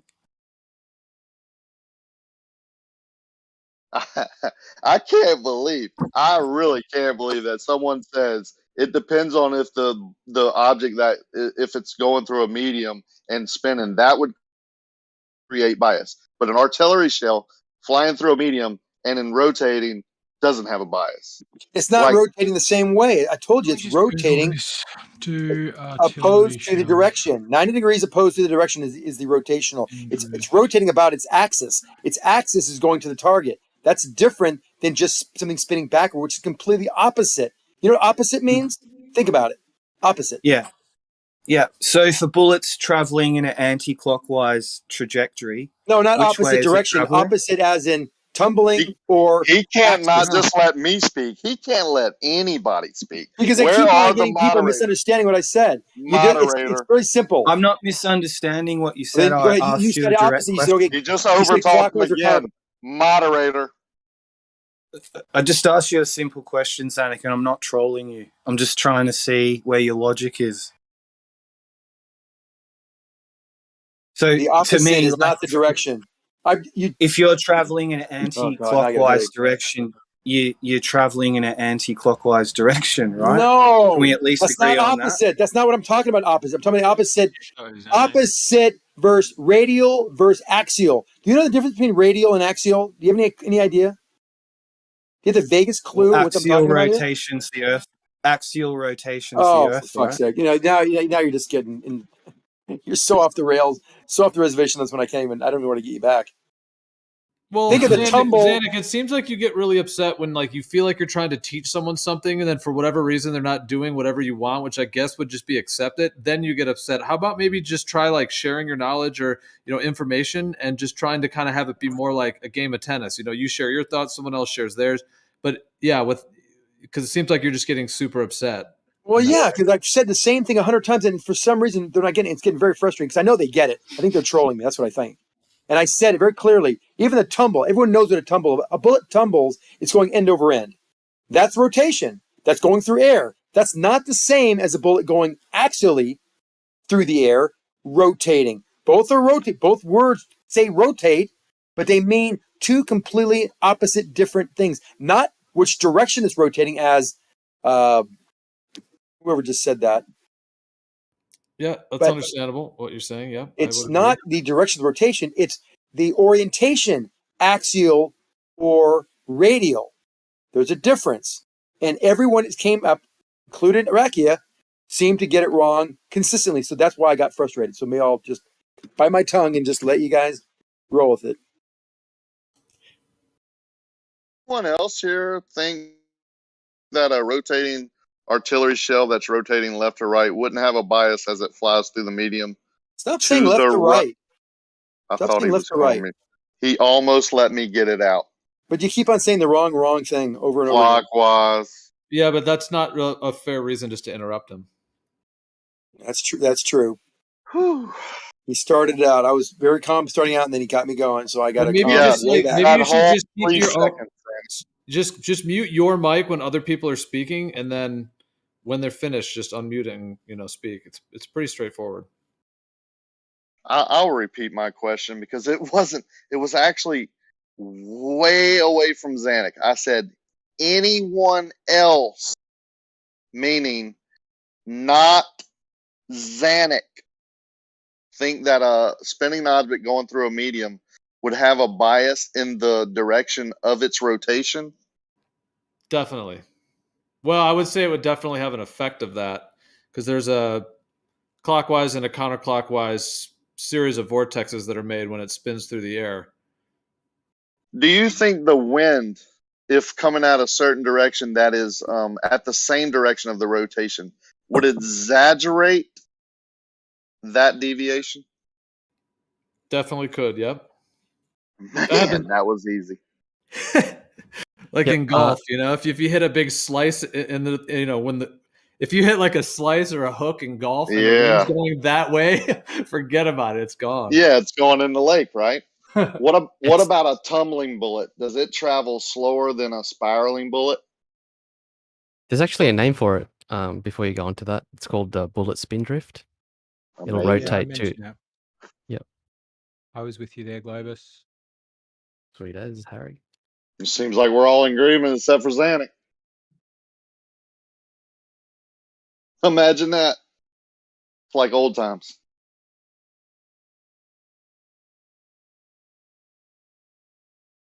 Zanuck, are you trying to explain to him how you explained to me earlier, where you said that the plane would act totally differently as opposed to the ground speed, whether it was in the north compared to the south, that it wouldn't work in the north, but it would work in the south? Could you re-explain that? So because you're going from a point, back to the Coriolis question, is that what you're talking about? Yeah. Yeah, so if you're leaving on the surface of a sphere with a lower tangential velocity than your target destination would be, then due to the law of conservation of momentum, conservation of linear momentum specifically, the surface would appear to move underneath you as you traveled south, because those are all areas of higher tangential velocities. In order to have a higher tangential velocity, you have to create momentum. And you cannot create momentum. It cannot be created nor destroyed. So therefore, as you travel south, the surface would appear to rotate underneath you, because you can't keep up with the higher tangential velocity because you don't have it to begin with, and your mass is constant. So you will see the Earth spin underneath you, only traveling south. And in the north, what happens? Going north, the opposite happens. You're going from an area of higher tangential velocity. You have more momentum. You're going to an area where you'd have to have less momentum. You can't destroy momentum. So you would accelerate ahead of the surface going north on a sphere. And the Earth would still move underneath you.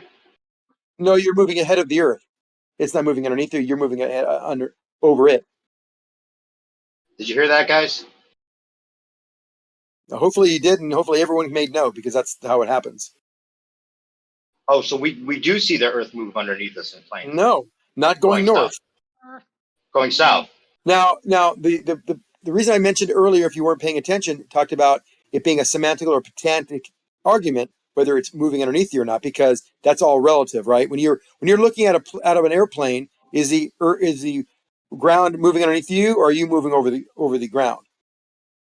Well, if you're going north to south, moving. Well, hold on. If you're flying in an airplane, you look down. Are you moving over the ground, or is the ground moving under you? Well, if it's moving sideways underneath you, you can tell the difference. Look, that's the point. Come on.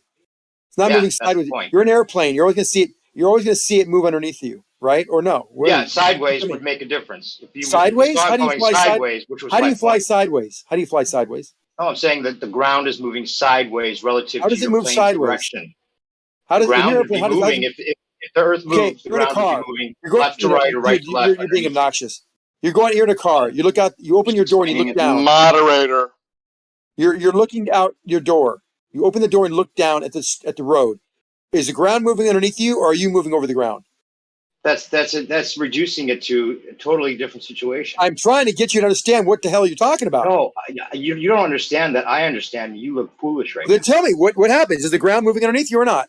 You're acting like I'm not explaining Is the ground you're going moving north, listen, underneath you or not? Danik, if you're going north or south, right?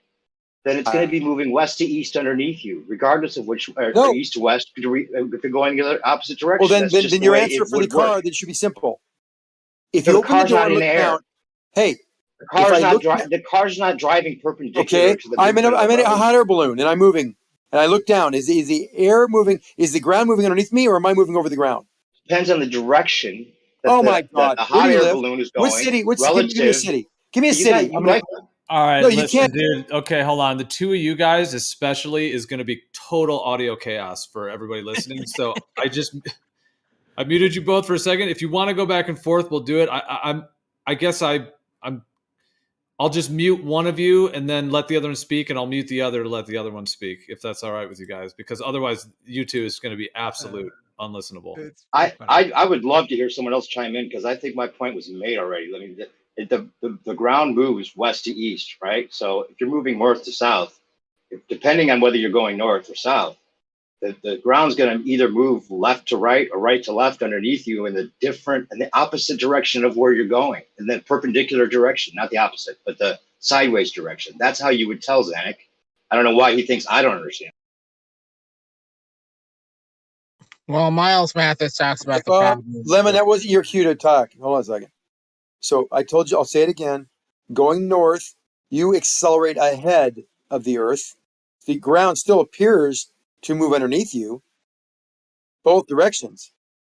So the appearance of something moving, like looking at your car door and seeing the road move underneath you, but are you moving over the road? Yeah, the road's not moving, you're moving. You can determine that by some further study of it. Now, if you were on a conveyor belt, like when you're running on a conveyor belt at a gym, are you moving over the pad that's moving, or is the pad moving? The pad's moving. You can prove that also. Same exact analogy to going north. You move ahead. You're moving ahead of the surface. It's you that are moving, not the surface. And going south, the surface will move underneath you.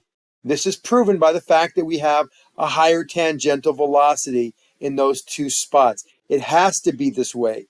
Otherwise, you're breaking a major law of physics. Conservation laws are very rigid in their description and their flexibility. What's the punishment if you break them? Broccoli, no candy.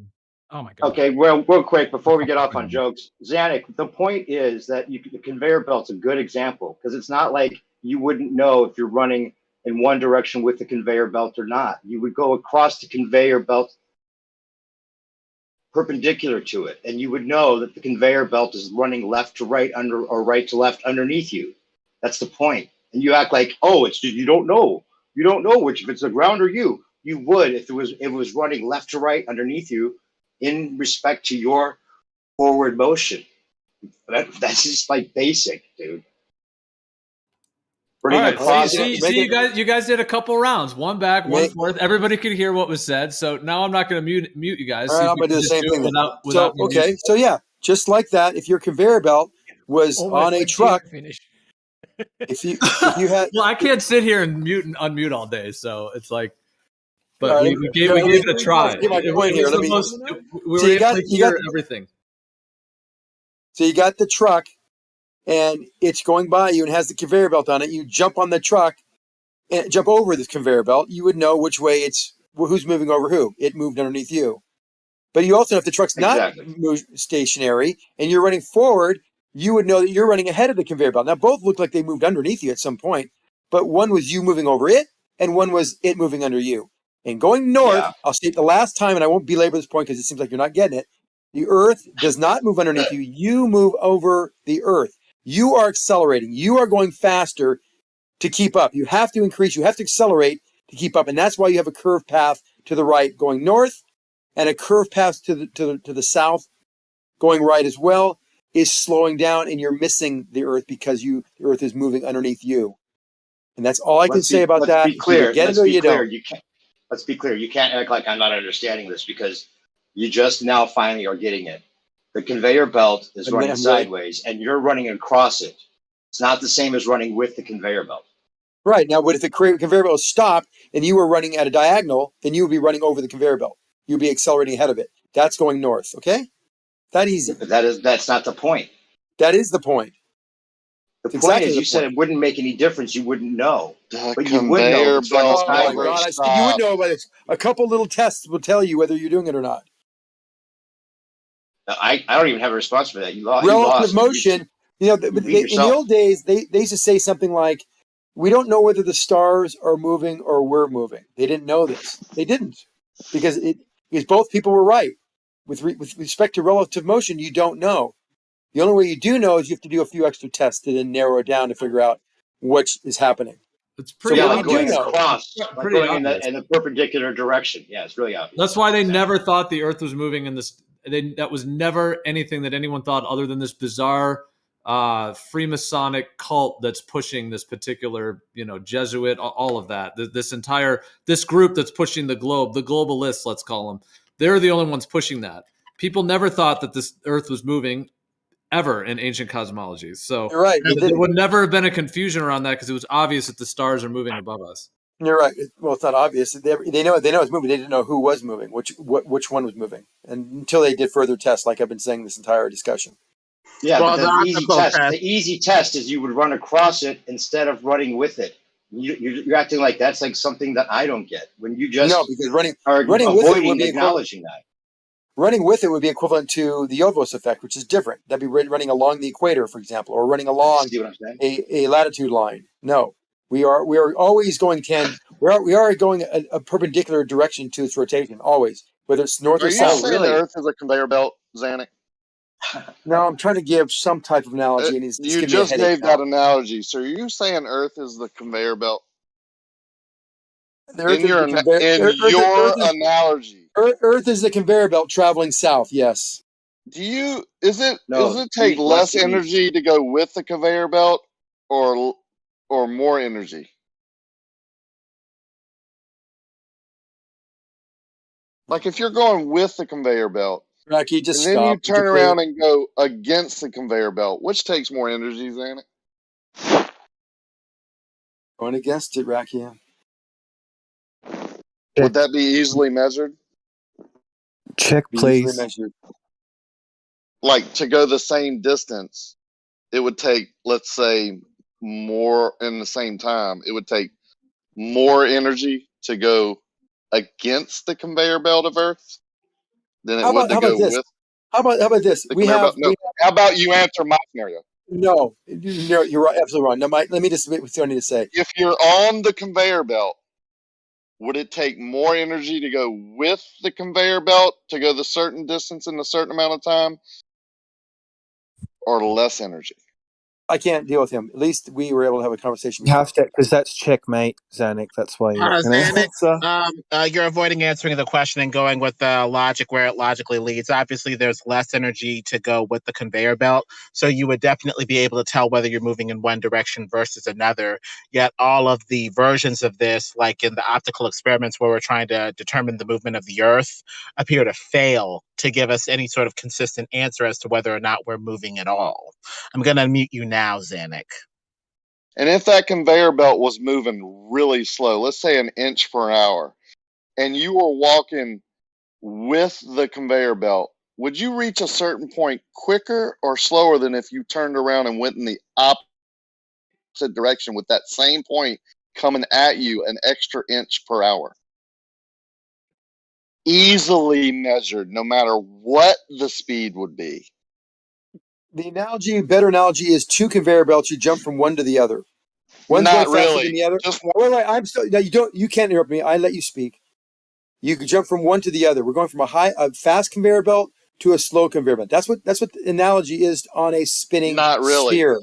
Yes, Not it is. really. Would you? So you say a tangential velocity of the north part of a just at sphere? the equator. Hold on. Just at The equator's got to be the equator. Why are you doing it? Why is anyone letting him do this? Moving east to west. Our rule is to let people talk a sentence, and you interrupt me constantly. The equator, one conveyor belt. Northern area of the sphere. The northern area of the sphere is going slower than the equator of the sphere spinning, regardless of what the shape of the Earth is. This is just a fact, and it's just like it's like going between two conveyor belts: the fast conveyor belt and the slow conveyor. You jump from the slow one to the fast one. Which is happening? One, you're falling behind as you're in the air and ready to land, and one, you accelerate ahead of the other as you land. No. It's that simple, Rakia. You're confused. You don't And with that, I'm mind. going to bow out for a little while. Go ahead. Please go on mute. He's on our side. He's on our side. Please go on mute. Because if you're at the equator and you're traveling east to west, that conveyor belt is going at a speed of 1,022 miles an hour.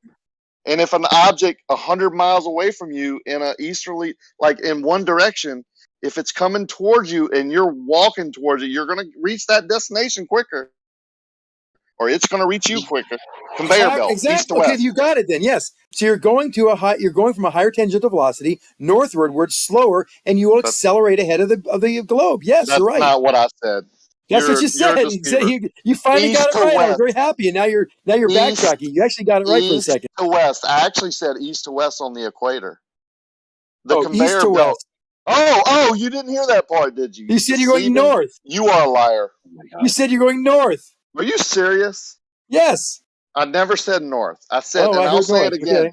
And I'll say it again, deceiver. East to west. Right. East to west.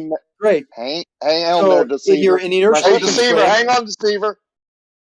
East to west on the equator, your conveyor belt scenario. Get it? Yeah. Are you calling him a skeever? Duh. It's west to east, by the way, just real quick. West to east rotation. Oh, deceiver. A Caesar. Yeah, like saying I said north when I No, said east to west like 10 times. I'm driving through some buildings, and I thought you said skeever, which is like something that when we were kids, it was like a half skunk, half beaver. Well, let's not get too far away from Xanax being demolished with the conveyor belt thing east to west. He's right. He's right in his analogy. I gave a pretty accurate and slow speaking description. But when you're on that conveyor belt, hand waved it, and now you're talking about nonsense. Yes, if you're on 1,000 miles an hour tangential velocity equator and you travel east or west, you will either go ahead of the Earth or behind the Earth. But if you go 1,000 miles west to east, you can actually become near inertial, by the way.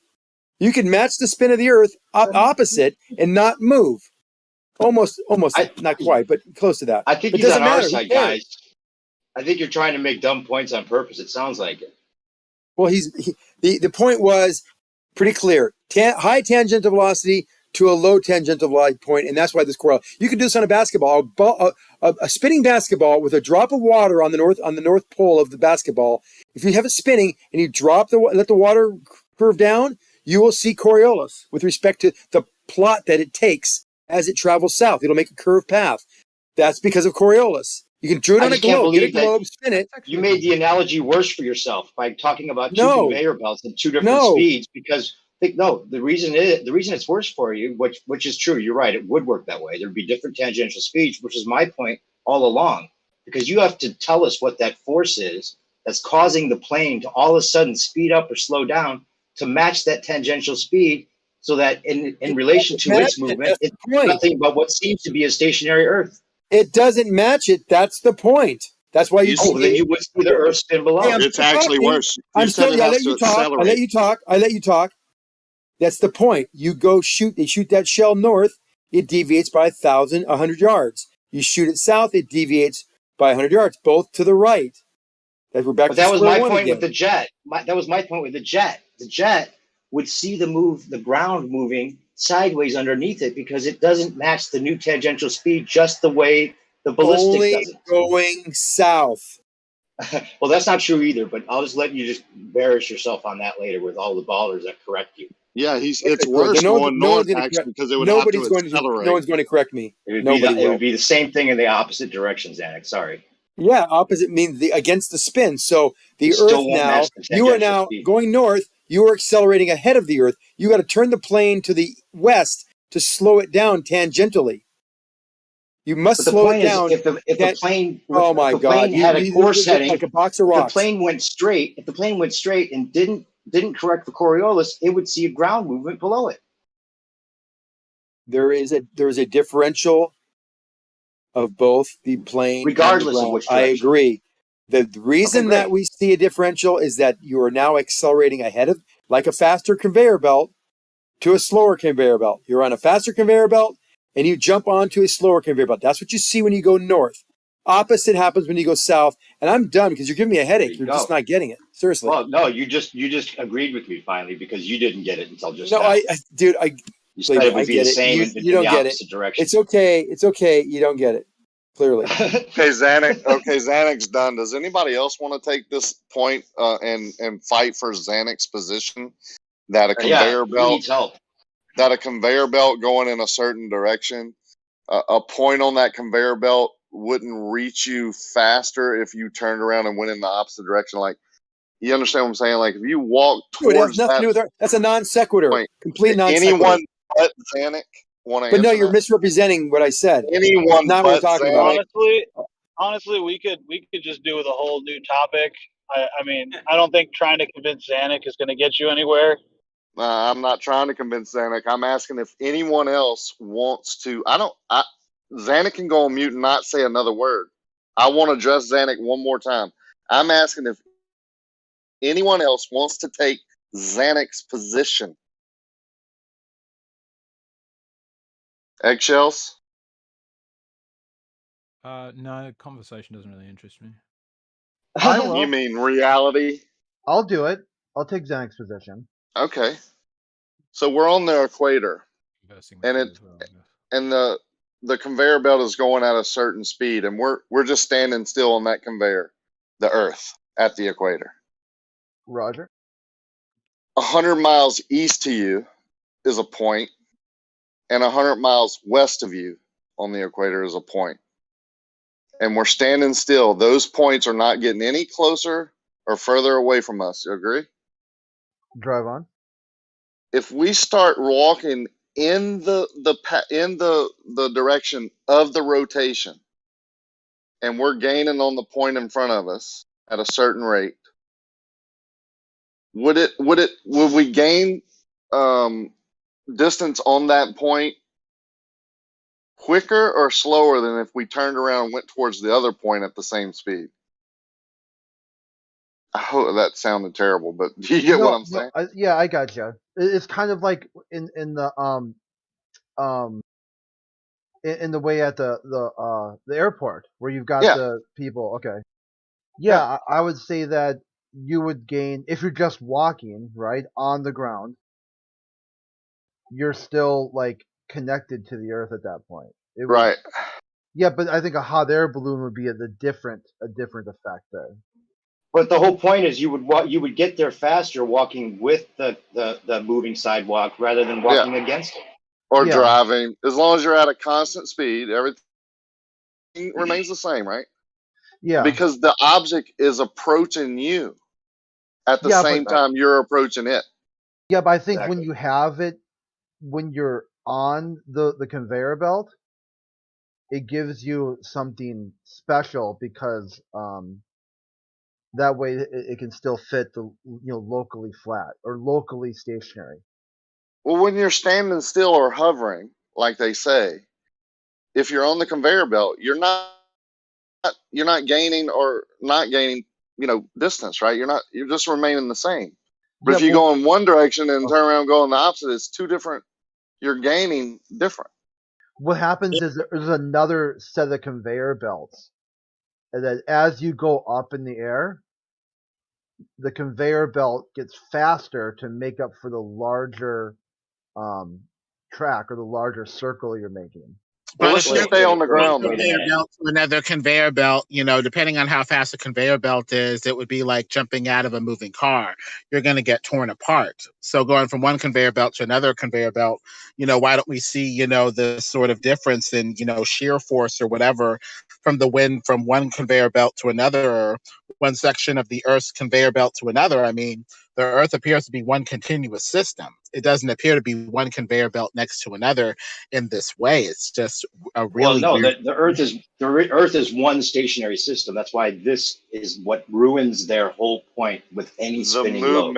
This ruins it, right? Because think about it. If there's forget the different speeds. Just say it's like in the airport where there's one conveyor belt or one moving sidewalk going one way and one going the other, and you have a guy starting at the very beginning of both, and one is walking the opposite way of the conveyor belt at a suitcase that's on the other end coming towards him, and the other one is walking with the conveyor belt towards the suitcase. He's trying to reach the suitcase, whereas the other guy is the suitcase is coming towards it.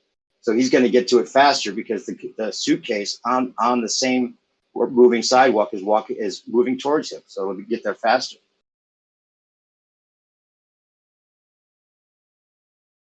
You were talking about the shear forces that should exist, Lemon. Have you ever heard of wind and the atmosphere?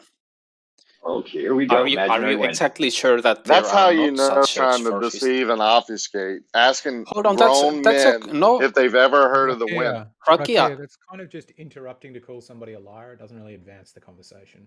Boy, it's funny how you piped up right there.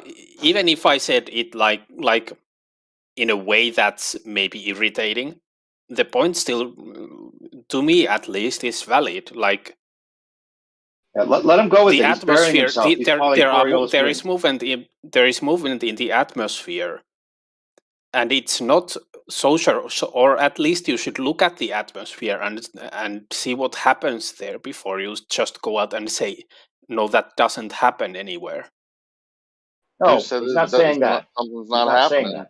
I'm saying we're walking on the ground, the conveyor belt in the airport. Of course you move faster when you're going with the conveyor belt. That's why they're in there. But if you turn around and go the opposite way, you're still moving, you're still gaining on the conveyor belt, and the object will be coming towards you even faster. Yeah, but it's only in a specific reference frame. I've never heard so much confusion.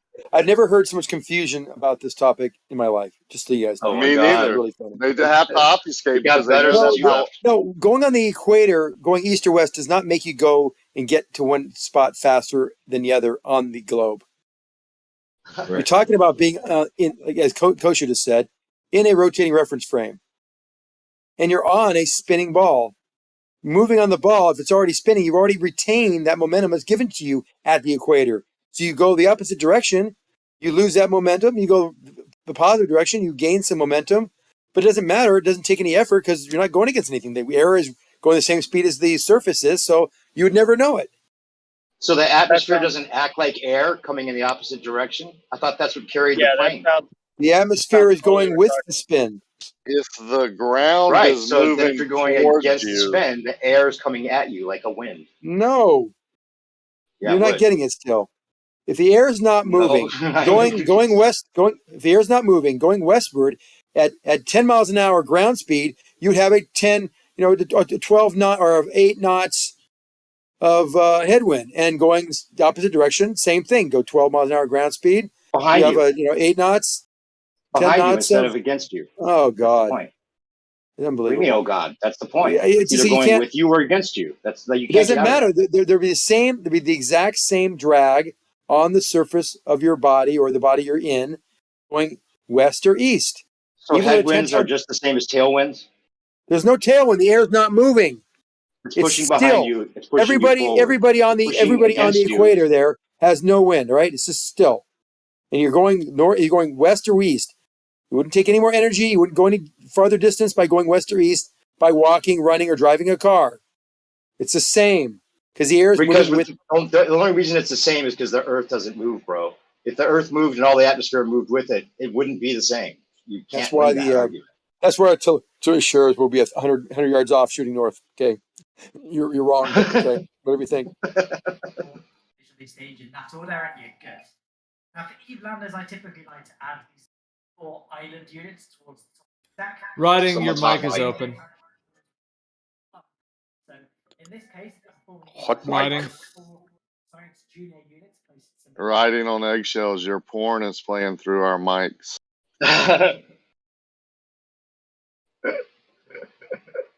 This is beautiful. This has been a beautiful explanation by you, Zanuck, tonight. I think this might make some replays. Riding on eggshells actually posted from Anthony Caputo in 2016. The exact thing I was talking about. No, not for the Magnus effect. The Magnus effect is the result of the speed differential between the sides of an object as it moves through the air. Since a bullet spin is axial to the movement, there is no speed differential. Therefore, there is no Magnus effect that can take place. Your Your other deviation for the gyroscopic effects is orientation of the actual shell. That's a different force altogether. So But how does a everybody plane knows tell? this except for you guys. How does a plane know if it's correcting for winds which blow in every direction, or the atmosphere which is only moving in one direction? How does it tell the difference? It's moving in many directions. You can take a flight, and I can Yeah, have the wind does. Listen to Right, me. but the atmosphere only moves in one direction. Stop talking. I can take off and have a slight headwind, and I can have a tailwind as I get 10,000 feet in the air, and then go up to 30,000 feet and have a crosswind. I mean, the air is going in all sorts of different directions. But generally, hold on, bite your tongue for a second. I'm almost done. Generally, everything is going with the spin of the Earth, but the jet stream, which is caused by Coriolis, for example, will go up to 200 miles an hour, west to east, faster than the spin of the Earth. How is that possible? Jet stream is caused by Coriolis. Yes. The jet stream is an effect caused by Coriolis. Yes. Actually, I was about to say that. You guys were talking about the wind. But the point was, Zanuck, that we're talking about the atmosphere going in one consistent direction. It's not going in one consistent direction. Well, the atmosphere would go in one consistent direction. Generally goes with direction. No. Generally, it does. Sometimes it goes 200 miles an hour one direction, 200 miles an hour the other direction. But it's all generally going, one direction. Generally, you're trying to say that the plane goes with the atmosphere automatically as soon as it's in the air. Yeah, because it's flying in the air. By definition, so it's then flying you're in the air. saying there's one consistent direction. So if it goes against that, it would act like a wind. And winds go in all directions. So how could it ever tell the difference? And I know you're claiming, it doesn't know the difference between Coriolis and winds. But that's the point. It doesn't. Because it would not automatically correct for something that's so inconsistent. So minute, as mentioned by Exos, I think earlier, we talked about the Coriolis effect being equated to, and I gave you a value many months ago, at 1.5 miles an hour per minute. That's the deviation that Coriolis will have on an airplane going 500 miles an hour north to south. 1.5 miles 1.5 miles per hour per minute. It's very, very slight. Right, but that's the point. When you talk about your different tangential speeds that you talked about before, when the plane enters a new tangential speed, there has to be a consistent force that makes it either slow down or speed up to match that tangential speed. Yes, and it's so slight. Variation in winds overshadow any Coriolis force for a plane traveling north or south. Now, going east you to and west, I talked about this a long time ago, and you told me over a 5-hour trip, it's going to be 500 miles off course. Yes. So then that's not 5-hour trip. That's not. Yes, that is slight. It doesn't take much. It doesn't take much to make a plane go off course. If you're not controlling it, yes, a small, minute change in controls over 5 hours at 500 miles an hour will give you a pretty. You'll be in. Right, you'll be but not it's got to where you think accelerate you would be. sideways, dude. It's got to accelerate sideways and perfectly match it no matter what it does. Acceleration And it is the doesn't curve work. path. Acceleration is the curve path, and that is every acceleration requires a force. Yes, even though you're tangent to velocity. Look, are you let me? But then the winds could be moving in the opposite direction, so you can't say that it perfectly corrects in the right direction to match the tangential It's insignificant. It's insignificant. You'd Autopilot. like it to be. It's insignificant. You'd like to describe it that way, but it's not. But it is. That's by all the calculations, all the equations, all the empirical tests, everything that you can dig up will show you that I am right, and this is how it affects airplanes. The only way it would work the way it works, the Earth doesn't move. That's the point. Well, then why does the Foucault pendulum rotate every so often, dictated by? Can I fucking finish a sentence without you saying something? Is it possible? I mean, come on. It's ridiculous. Friday night, let's all be chill. It's ridiculous. So, I'll say it one more time. No, I wouldn't even say it. Yeah, you heard it. You don't need to. You don't need to. I know. You got. Yeah, depending on the latitude, the Foucault pendulum will tell you exactly where you are latitudinally. So that can only happen if the Earth is rotating. And it doesn't rotate at all at the equator, and it rotates once every 24 hours at the North Pole. So there is more. All died here right now, just now. It died really quickly with that whole little thing you just went through. No, that's exactly how you know where you are on the Earth or on a spinning ball, because we can do it on any kind of spinning ball, by the way, with a Foucault pendulum. We're just kicking a dead ball at this point. Anybody else want to say something? According to you, the guy who interrupts everybody for everything they say, I don't think how you can hear anything or learn anything if you're always talking. Rest in peace, heliocentrism. What's up, Merle? How's it going? It's pretty ugly. Yeah, we need a road forward. I'd get strong, get healthy, maybe cut down on the weed a little bit, get strong, get ready for a big shift in consciousness. Be strong, be brave, we'll be right. Stick together. Reach out if you need help. World's a crazy place. A lot of liars, a lot of people at it. A lot of people with really, weird, faulty belief systems. That's really good advice, dude. Thank you. I think everybody needs to hear that. Think about all the consciousness shifts we've gone through just in the last 5 years. Mm-hmm. Crazy. I know. It's like opening up your head like a can and pouring it all out and looking at it and like, what is even in here? Where is all this stuff coming from? Who's thinking it up?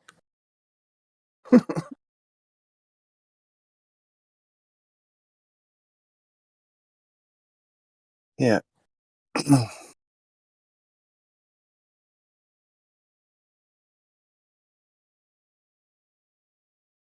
I really think the next big thing that they're gonna unleash on us is food shortages.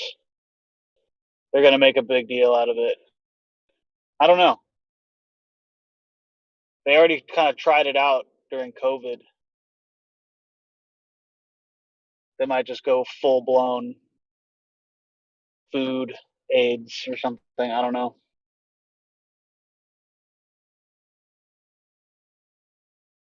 It's amazing what you can survive on. You don't need much food at all. Or water, I really. saw I don't know if it was like a Daily Mail article or something, but this chick that worked at Hooters got lost in the woods for 30 days, and her before and after photos, she survived. She survived in the woods off of like mushrooms and creek water. And honestly, she looked she didn't look great to begin with, but dude, she looked way better after the creek water mushrooms. Kind of like Really? yeah, dude, yeah. Back She had to a nature. glow. Yeah. I'm driving right now, otherwise I'd find the article. I mean, I think if you just search Hooters waitress lost in the woods for 30 days, you'll probably find it. Yeah, now she works at a strip club. Honestly, she probably became like a librarian or something after that experience. Maybe who knows? Yeah. Now we need a before and after. Guy lost in Hooters for 30 days. Lost in Hooters for 30 days? I've never been to a Hooters. Me neither. We don't have it here in Finland. Pretty cold in Finland, huh? Yeah, and plenty of snow. It was a pain to do all the snow work this year. I can only imagine.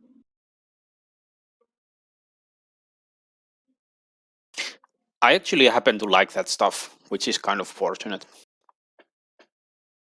Well, I think you'd have to live there. Yeah, not everyone does. Right. To me, it's a nice change because I'm studying in university and quite often remotely because of COVID. It doing this snow work in the outside. Damn, my English is bad today. It gives a nice change, like do something physical instead of studying. Nice. No, man, your English is fine. Good, I understand. Well, it should be. I'm actually training to be a translator, and English is my English to Finnish, and English Finnish in English would be my like language spare. So hopefully it's fine. Yeah. Yeah, I can understand you just fine.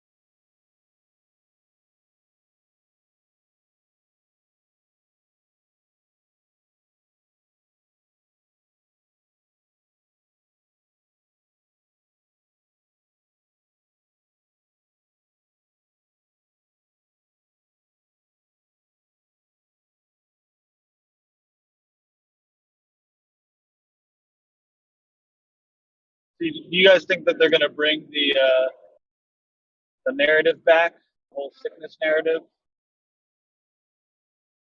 Or are they going to let it? They're going to let it go? Yeah, there's another version of it now, like Norova instead of Carbona. Yeah, I just don't think people are going to. I think there's only a very small percentage of people that are really going to, snap to the program, get with the fucking whatever program they're putting out there. Because, like, even my most liberal friend who I see frequently, I've noticed the last week he doesn't have his mask sticking out of his pocket. I saw him at the liquor store with no mask on. This guy voted for Biden. Okay. Yeah, I went to the grocery store today, and they have lifted all the mandates here. I guess they also lifted the mask ones for employees. And in the grocery store today was by far, at least in this particular store that I regularly go to, was the least mask wearing I've ever seen. It was maybe 10% maximum of the people were actually wearing one, and most of the employees were not. So yeah, it was like the most quote unquote normal I've seen it since this thing started. Right. Everybody's still wearing the mask. It's just like, yeah, I'm an idiot. Like, I will literally believe anything. Oh, man.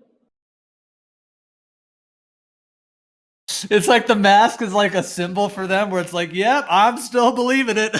I'm still in this thing. Come on, guys.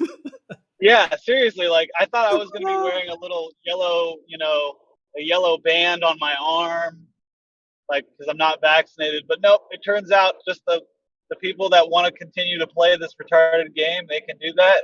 They are. Yeah, about 2 months ago, right before we all got real nervous in California because they were like, "Oh, all the restaurants, like the, you're gonna have to be vaccinated before you can even go in a Panda Express or any of this stuff." Right? This lady gave me a hard time in the restaurant because my mask was like a little bit down on my nose, or I was, trying to get food for the family, and I wasn't trying to like start an argument, but I had the mask. Like every other people were doing the same thing. It was just she was like, "I'll keep your mask on," and I was like, or some shit like, it's pretty ridiculous in this mask. Matter of fact, look at your cook back there. His mask isn't even upright on his face. It's the same as mine. Why don't you get on him too?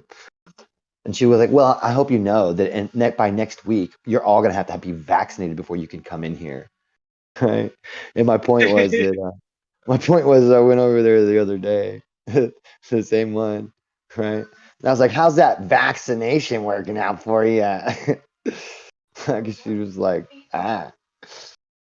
And other people were, they're still wearing their masks back there, but nobody in the restaurant was. It was like her nightmare came true. Ugh. Well, I think most, like, even some of the most hardcore, like pro-COVID people, they've already kind of forgotten. They speak Ukrainian now, and they're Mm-hmm. just like masters of geopolitics and warfare. So it's kind of cool. Yeah, exactly. They just kind of moved right on to the next watch the hand trick. Yeah, they're They're supporting the intensely next thing. focused on that. Yeah, intensely focused on that. Exactly. I fully intend on not supporting the current thing for the rest of my life. Oh, me too, dude.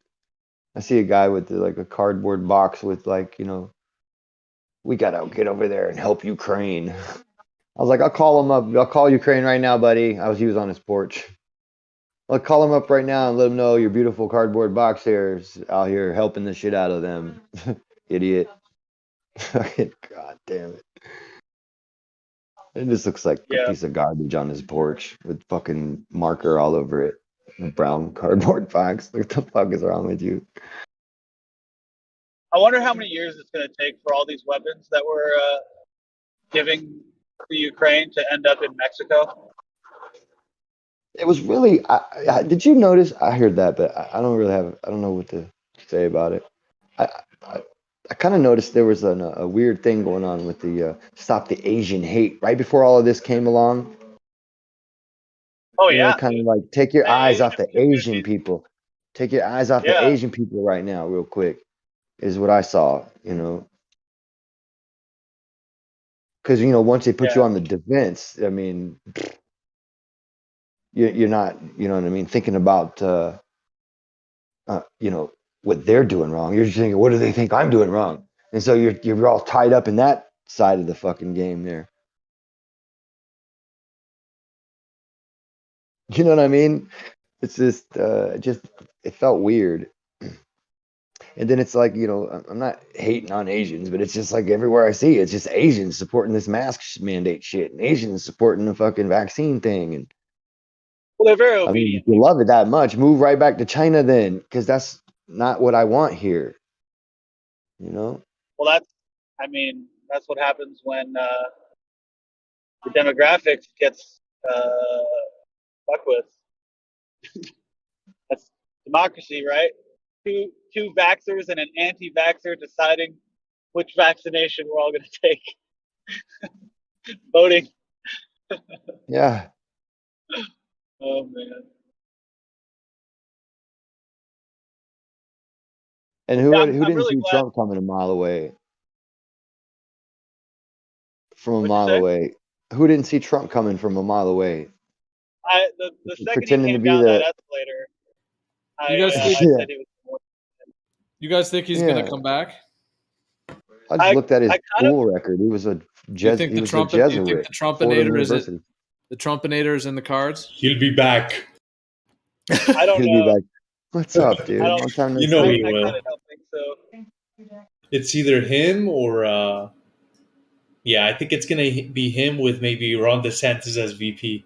Yeah, DeSantis is like probably the guy who's gonna run. DeSantis? Oh, dude, I'm Florida, honestly the Florida dude. I'm so sick of all these Jesuits and Zionists.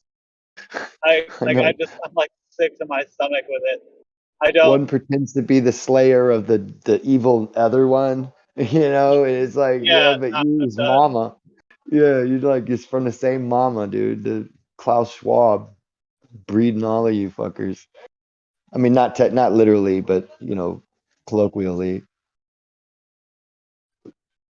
Yeah, I'm seriously considering maybe literally expatriatism,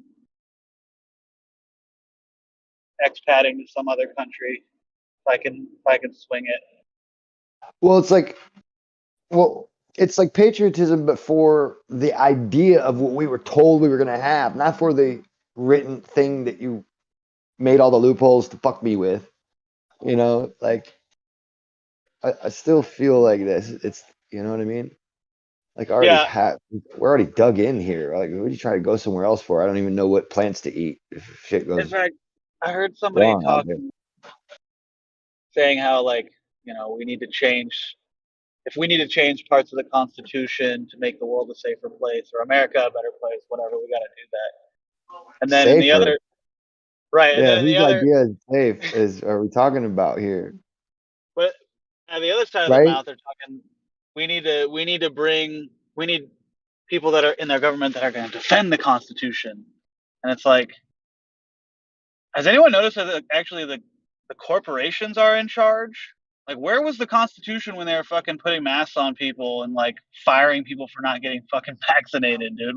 I don't think does the Constitution mean shit anymore, or no, it doesn't. Right, and those loopholes, the way that they were bringing that shit in, especially with the executive orders and the emergency bullshit. And It only meant something before this current group has taken over. Yeah, I don't don't even think know so, when dude. did they take Yeah, over though. You know, like Before it's not that, a current I think it was group. This is valid at one point, but not now. dude. The Dude, I Pharaoh don't. never fell, man. Rome never fell. These people just they it's like a game where they figure out a better template of rule, a better way of ruling. So they pretend to fall and then open up this new template. That's what all this symbolism is for. So you can follow the hub. They used to be able to find each other that way through, you know what I mean, all that. But it now it's just like it's kind of in your face that it's not that they stole the symbol from the other people, that they are the other people still. And it's a transformation, like a corporation changes names and then they can keep the old corporation, open a sister corporation, sell off all the old goods. It's the same kind of thing where they can push a lot of the other ideas through another corporation. You're like, oh look, two opposing corporations think that this is still a good idea, therefore everyone else jumps into the Hegel's dialectic and goes, well, there's this guy and that guy, they're both opposing each other. But you know what I mean? But centralistically they're not. Realistically, they're both moving for this, technocracy type shit. And this, it's real complicated, but it's not actually corporatism, but it's very similar to corporatism, and in the way where these governments aren't. It's not corporations running governments, and it's not governments running corporations. It's secret societies running corporations and governments. So we always look at it through this Hegel's dialectic. Which one's controlling the other one? It's like, no, they're both controlled by the centralistic, the hub in the middle. They're spokes on that wheel, and it's all about the wheel weaves what the wheel wills. Remember that book?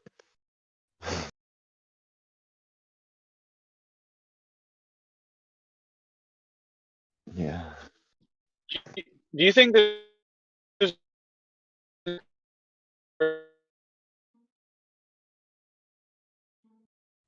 You're roboting. I couldn't hear any words.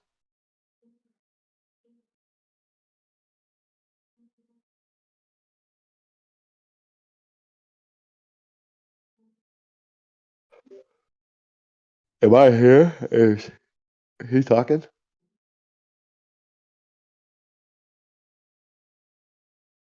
Hello? Yeah, it sounds like you broke up.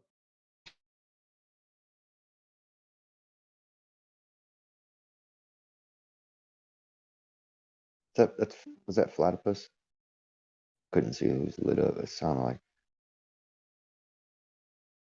I think it was Flatterpuss.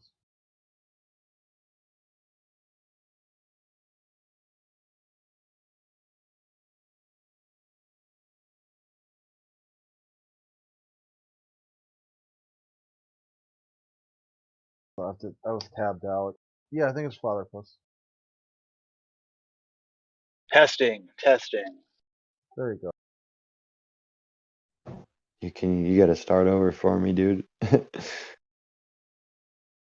No, it's all good. Give me a second. I'm in my parking garage right now.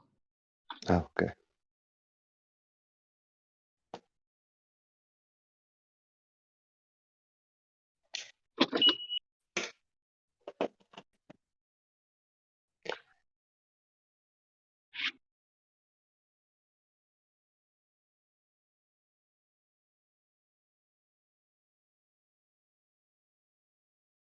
And I don't have a really great memory to tell you all the things that led me to believe to feel this intuitively the way I do. But I learned to trust my my subconscious, my intuition a long time ago, because it knows more than me.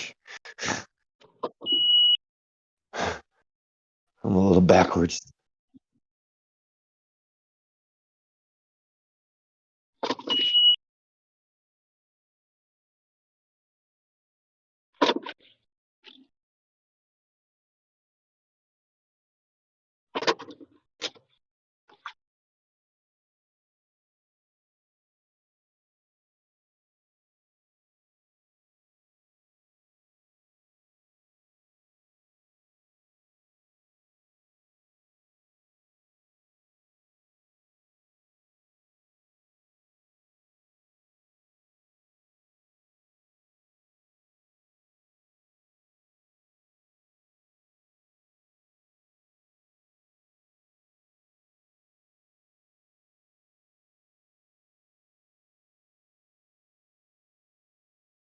Grim, have you ever used your intuition on the shape of the Earth?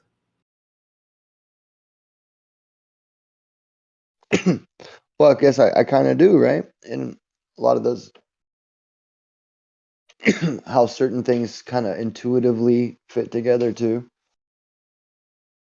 You know, as far as like modeling the way the light comes from, you know, the sun and reflects to the moon and the earth and the different events that happen and that kind of thing. Modeling it as if it were a sphere. I mean, that intuitively seems to work out.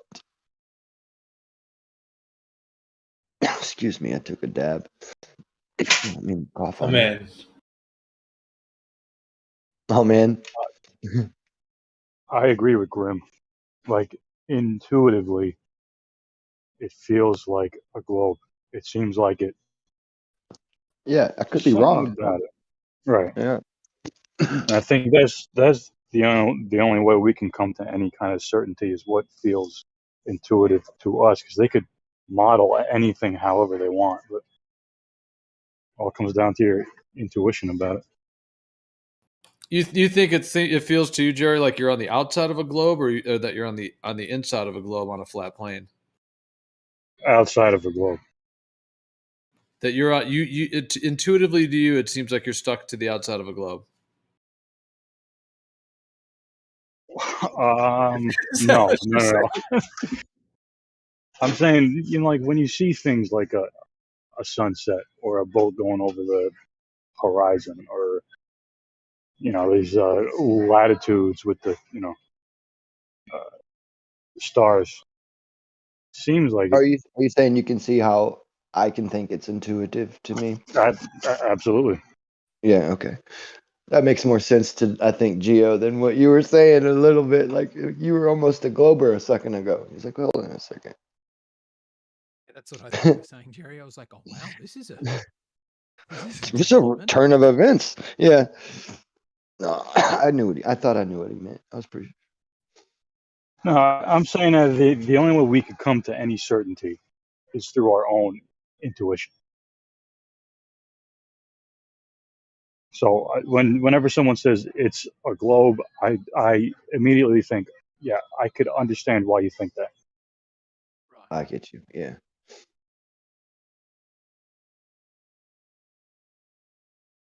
But I don't like to fix my, you know, my position, you know, on it too much, because there's so much other shit going on. I really don't want to polarize the people that I can, you know, have momentum with on these other issues against me for an idea that isn't life or death right now. Like, we can fight all day about flat Earth and whatever, and I'm still gonna, you know, if your car breaks down, drive your kids to school in the morning for you or whatever. You know what I mean? Like, this shit ain't that serious.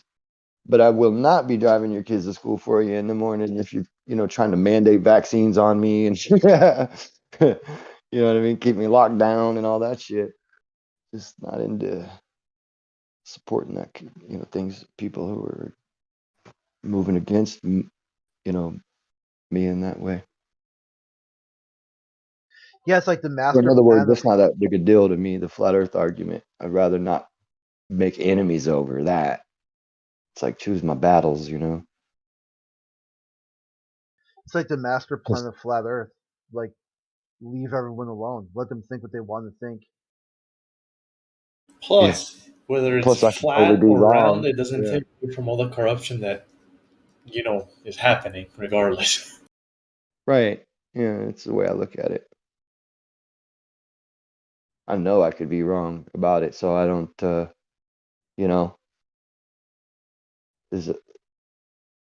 We'll get back to that when we have more time to relax. Right now, we're kind of in the middle of some shit. It seems like,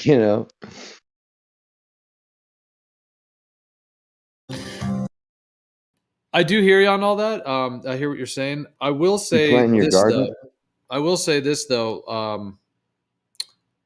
In terms of, in my viewpoint, humanity being aware of enough truth to where we actually could safely and non-violently, hopefully, sort of remove these current parasites that are in power. However, to do that, the shape of the earth truth is required. Essentially, it's like the core part of it all. So it may not Why? be for everyone, or everybody, of course, is going to have their own viewpoints and things. But But how is that going to change anything? But Like, Dio, they'll you could still be be in wrong. power. That's No, like no, that's what I'm thinking that saying. that's To like pull them Moby from Dick, dude. power. It feels crazy. No. Like you could be wrong about the shape of the earth, though. So you're waiting on that to be your big thing before you save the people they're going faster than this argument's ever going to be over. Well, I don't right? think I said any of those things, but I Well, no, I mean I'm seeing it. What are we at? 6-7 years now? We've gone through some wars now. Oh, and 6-7 years since what? A lot of shit's going on since this flat Earth stuff started, right? Think about it. No, that was the flat Earth stuff. Wasn't started by flat Earth. That was started by basically the Guardian did a series of hit pieces against what they thought was online cult behavior or anti-science behavior. It had You know they nothing to know do this, with right? They know that any publicity is good publicity, right? That's why they say I don't have time for the flat Earth Society and stuff like that, and put it out there because they know that 1,000 people immediately are going to go, "Oh my god, I'm looking at that right now." They wanted it. It's a psyop, dude. This whole thing about flat Earth. I'm sorry, but it's a psyop. It's distracting us from the very real shit that's happening right now, and the other games that they're playing on us. And I don't mean everybody, because obviously some of us are very aware of that stuff. But you really are a psyoper. You think that the shape of the Earth is a psyop? I didn't think you were. No, the shape of the Earth is not a psyop. No, what he's saying is the whole flat Earth thing. The argument, the could have been movement perhaps itself a is psyop. pushed. Yeah, look at all the people who promoted it at first. There's a bunch of athletes that were promoting it. The news was talking about it. Kyrie Irving from the NBA, was fucking. It was a bunch of shit all at once, and then boom! And suddenly, they stopped talking about it.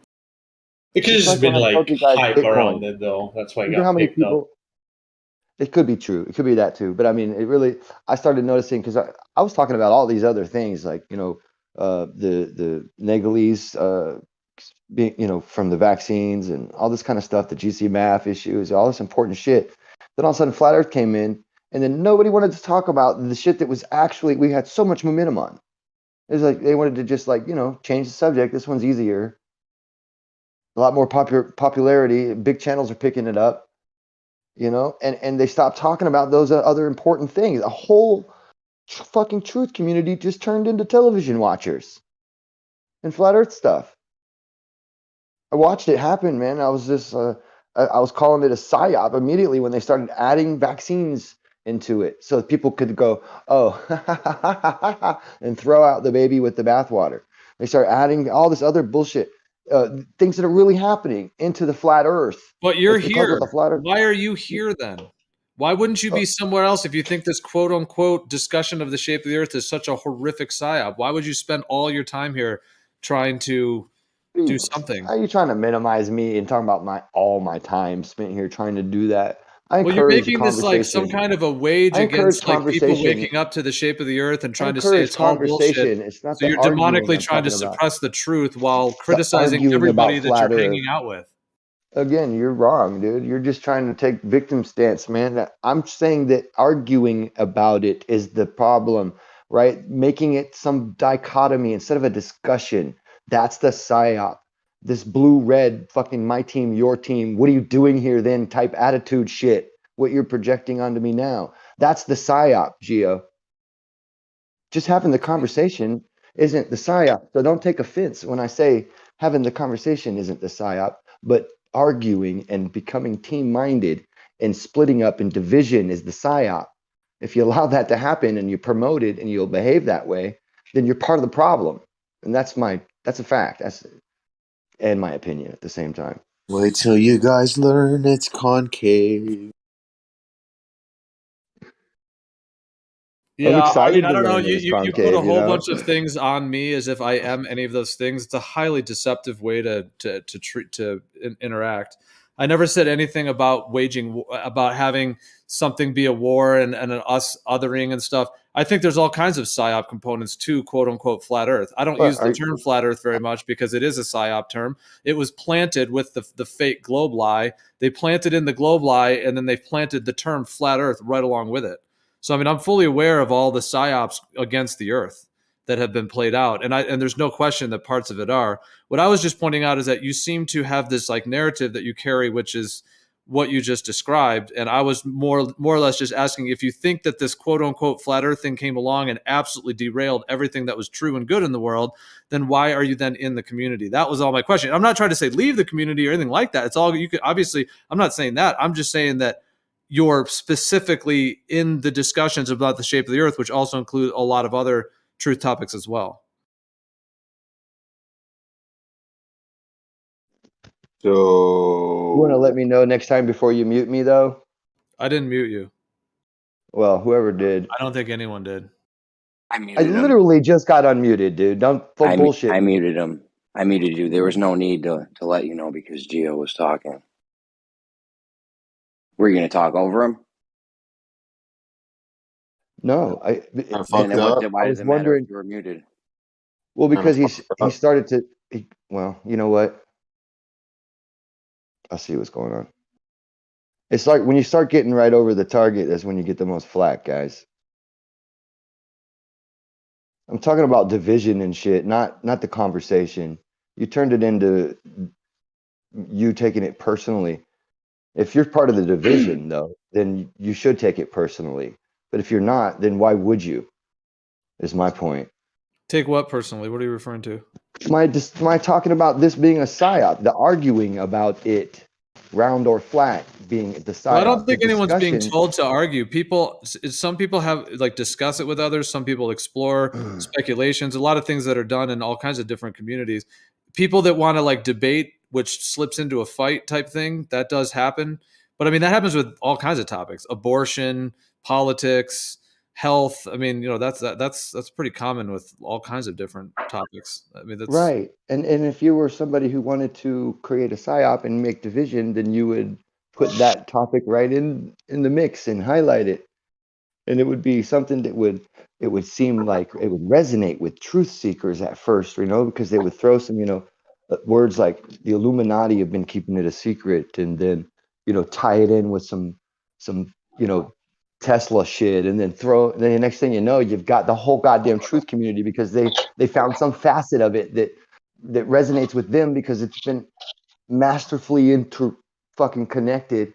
I've been watching this, man. I don't know. I mean,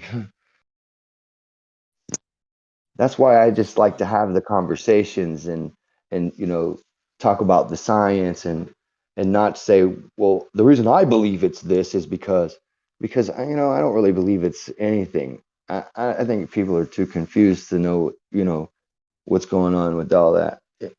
Not that I don't, but I'm just saying I don't wish to discuss it like that, you know, like in a negative way to make you feel like you're wrong or whatever. I just don't like when people say this is the only answer that there is, and usually it's two flat earthers that they say this shit, and they'll say shit like, well, no, there's no other way to explain it. You can't, you know what I mean, do this, or this is the only, you know, we've proven this with, and then they bring all this other stuff that I am very on top what? of. You can't do anything about it. And I tell them, you know, no, well, I make sure that, you know, they get their asses handed to them and these flat earth servers. So it's not a. You don't usually see me The going thing that at flat bothers earthers you is ever. feeling within yourself, not what the other people have done. Feeling within yourself. What do you Glory, mean? actually, In order to I conquer think that you're a perfect. problem, I think not you're a change perfect other people, but example of change like a yourself. Glory. I think what Grim's describing is actually like you perfectly. Just to be totally reasonable here, so I wouldn't, unless you want to open up that can of worms, dude. Like, Glory's very woke. I'm literally like at least 2 or 3 levels above each and every one of you in this chat. He's very In woke. terms of what's really going on. In terms of the deeper mysteries. All of you combined may amount to what I know presently in terms of the deeper mystery. Some of you nerds in this chat have been actually Uh-huh. okay, yeah, thank you. Thousands of years of knowledge. Oh, why'd you guys unmute him? I mean, come on, okay. That's not what we do here, man. That's You're like, I don't want to fucking hear that shit. I want to have meaningful conversation. Right. I'm not here to antagonize anybody, man. You know, Yeah. or be antagonized. And I'm a fighter, so I fall right into it as soon as I hear it. Well, Grim, Yeah, well, back a fuck little your bit. mother. You were You know talking what I about mean? the shape of the Earth being a psyop. I mean, I'm just trying to understand where you're coming from with that because, I mean, I definitely think everything is co-opted. So there's always co-opting and there's always all kinds of things going on within these fields. But I mean, the Earth being a planar Earth, as far as all that I know, that since the dawn of time, humans have always had a planar stationary Earth, you know, baseline to their cosmologies, and then, you know, the heavens above, the ether, etc., and they're all of that, and the sun, moon, and stars above. And then there's this globe idea, which, you know, yeah, obviously we've talked about thoroughly. So, you know, the globe concept has its own claimed history, and then I think it has its real history, but nonetheless, there's the globe idea. And ever since, like, I think after World War II, the globe idea was really, really, really pushed as like a very, you know, hot seller kind of thing. And then the moon landing really sold it fully.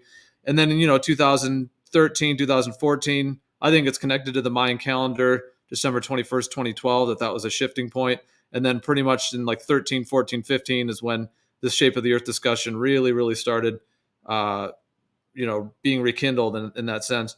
So I'm just trying to understand how you're seeing it, where you're thinking that some like controller, evil, whatever people, that they just like literally concocted this out of the blue, and why would they concoct something that links to the baseline default cosmology that humans have had since the beginning of time? Well, it was the Tavistock Institute, right, that initially brought it out, and you remember who they are, right? I'm familiar with the Tavistock Institute. You're claiming they had Right. something Well, to do with the that shape was of the the Earth? Flat Earth Society. That was your original members and they've been pushing that kind of shit. They push that kind of shit.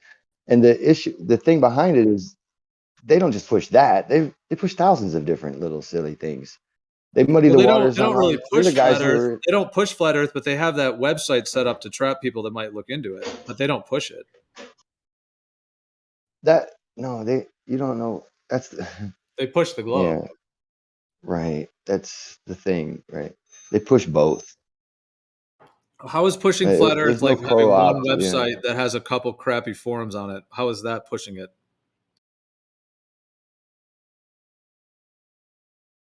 I'm just asking. I'm just trying to understand. No, I mean you're minimalizing. You're like really you're acting like the Tavistock Institute, which has I don't know, unlimited funds basically, is just limited to what you think they're gonna do, right? With a very large amount of money and yeah, I just don't understand. You know what I mean? And they're shaping the world, but they just have one bad little website. You don't believe that, right? No. Well, what you originally said. I mean, they're definitely shaping the world in a way with their lies and whatnot. But no, what I was more just saying is originally you had said that the Flat Earth Society is that they were pushing this flat Earth idea, and you mentioned the Flat Earth Society, and I was just saying Well, that. no, they're the ones that originated it before. Who knows, right? When they started promoting that in the newspapers, right after something may have happened. I don't really know the exact timing of that and what happened right before that, but I would imagine, just like with the World War I and the Spanish flu, that the next thing was a distraction for the other thing. You know, and so it seems like every time we look back, intuitively is what I'm saying at this point. We see one event as a red herring, or watch the hand trick, so that you forget about the prior event, which we were catching them. We were, like right now. What are we talking about right now? This, or like the vitamin D study from Israel that definitely shows that vitamin D deficiency is the reason for the severe outcomes in 98% of all the COVID patients. Well, I mean, we talk about a lot of topics on this platform. That one is like, yeah, we have a lot, but it would probably, just because of the censorship BS, probably it's not the place to fully go into all that. Although we have, obviously, well, you're not allowed to. You're allowed to talk about the vitamin D study from Israel, dude. There is no censorship on it. Came straight out of Israel. In general, it's the most comprehensive vitamin D study that there's ever been on this issue, and it specifically deals with COVID. Well, I know that you're into that topic, the topic of injections and all that. I get that. This is my point, guys, right here. This is exactly how it happens right here. Are you really just trying to just act like we can't talk about that? No, Grim, I'm not trying to censor you if you want to talk about that. We've talked about all kinds of stuff revolving around the whole situation when it comes to that right now. So that's not, although the only thing is that, yeah, I mean, we've gone back and forth in terms of like trying not to go too intense with it, just because we are streaming on YouTube and whatnot. But you always link it back to this. Let's just try to get back a little bit. I mean, okay, I know you have this really strong thing about the injections. I get that. That's cool, man. That's cool, dude. Everyone has their like piece of the truth about vitamin D, dude. Share. Not talking about Everybody anything has else. their truth. Right. You don't have to talk about anything else. It's not about anything that's tricky. Go ahead. Yeah. Well, it was just about vitamin D. You didn't have to say the other word. I wasn't even bringing that up. That's cool, man. But I mean, you can say that here. So, I mean, this is a platform where we can talk about a lot of different topics, including health. But I think you started that. I'm just trying to understand where the roots of this idea that, like, in your viewpoint, that the shape of the earth discussion came, you think it like totally derailed everybody waking up to the truth, which of course would be the direct opposite of how I see it. So that's why it's so interesting. I'm trying to understand how something that my understanding is that it's absolute truth and it's the foundation of the entire process of humanity coming to deeper awareness about the nature of the world and so on. Whereas you see it as like a complete and total, like the shape, the Earth being a planar stationary Earth as being a complete and total deception that's just trying to, they're trying to get one over on us and trying to distract us. So that's such an opposite viewpoint that I'm just trying to understand where you're coming from with that. You mind if I jump in? You think flat Earth is what opened up the world to the fact that the governments are full of shit? Or was it the fact that they tried to throw this and hide the information from the jab, and that the world woke up to that, and it had nothing to do with flat Earth, obviously? I would say let's just say from the 90s onward. Rascally flat Earth that figured out the COVID issue. Are you really just doing that? You're trying to give credit for that? No, I'm not. So if you're applying that to me, I would ask you to not misrepresent anything I'm saying, because I never said that whatsoever. Oh, I thought you did. I thought you said that, flat Earth has opened the eyes of all of these people with more awareness and a growing awareness, and I think that yes, it has done that awareness. Ever since 2014. To flat Earth. Nothing to do with a pandemic. I saw a great asleepening going on before the pandemic, where everybody was being told that they were awake, and they were saying that they were awake, but they were sleeping. And the more they said they were awake, the heavier in sleep they were. It seemed in a lot of people's, for a lot of them. Talking about I guess all awake I can now. say, man, Trump is is going to what do I would this, say and is Trump that is going to do that. Okay, are you Hold finished? on, I'm just saying. Remember all those you awake just want people? to keep bloviating. So I wanted to give one example because I just gave no examples, and I felt that was unfair to you for me to do that. Sure. So I wanted to give an example. I didn't want to be rude, but then now I'm interrupting, so I just catch 22. I was in that catch 22 thing. I went to this other server, they invited me, right? Because they got, and there was talk about flat Earth. And one of the server rules was you can't disrespect anybody who died for science. And another rule was you have to answer questions. So I was like, okay, sure. Well, I guess I can work with that. I'm not going to disrespect anybody. So they said, okay, tell us about flat Earth. So I typed out a few things, in my profile and stuff. Then they said, okay, what do you say about Challenger in Colombia? And I'm like, oh God. I can't answer that. If I don't answer you, right? You will say I didn't answer. Didn't I broke the answer question. questions. If I do answer, I broke the server rules because I disrespected people who quote unquote died for science. You So forgot the one thing you could say though. Yeah, I don't recall. I said use any answer you need, right? That I can say that will not break the server rules, and just apply it to me, and let's move on to flat Earth. I mean, you could have answered like by saying it's a tragedy because these scientists, these very valued people, were sacrificed. That's the way I I asked, said. what was that teacher's name that was on the Challenger? There was the female teacher because they recorded her last words, and the recording said, "What's this button do?" Are you serious? Yeah. No, of course not. That is hilarious. The self-destruct button. What's this big red button do? That says "Do not press." No, I ended up saying something like that. I said, well, these were tragic events. There was an explosion. I just tried to be really just kind of like, basically anything. Diplomatic. Yeah. I basically, we're like, if I was describing Oklahoma City or something like that. And they said that wasn't I didn't answer the question, and then kicked me off the server. I was like, how many is it now? How many servers have you been kicked out of? Well, it's like when they invite you, right? It was just a small gaming server of people like wanting to talk about flat Earth. I was like, we're on the server now. This other server we're on together. I'm like, why do I have to go over to your server? Why can't we just talk here?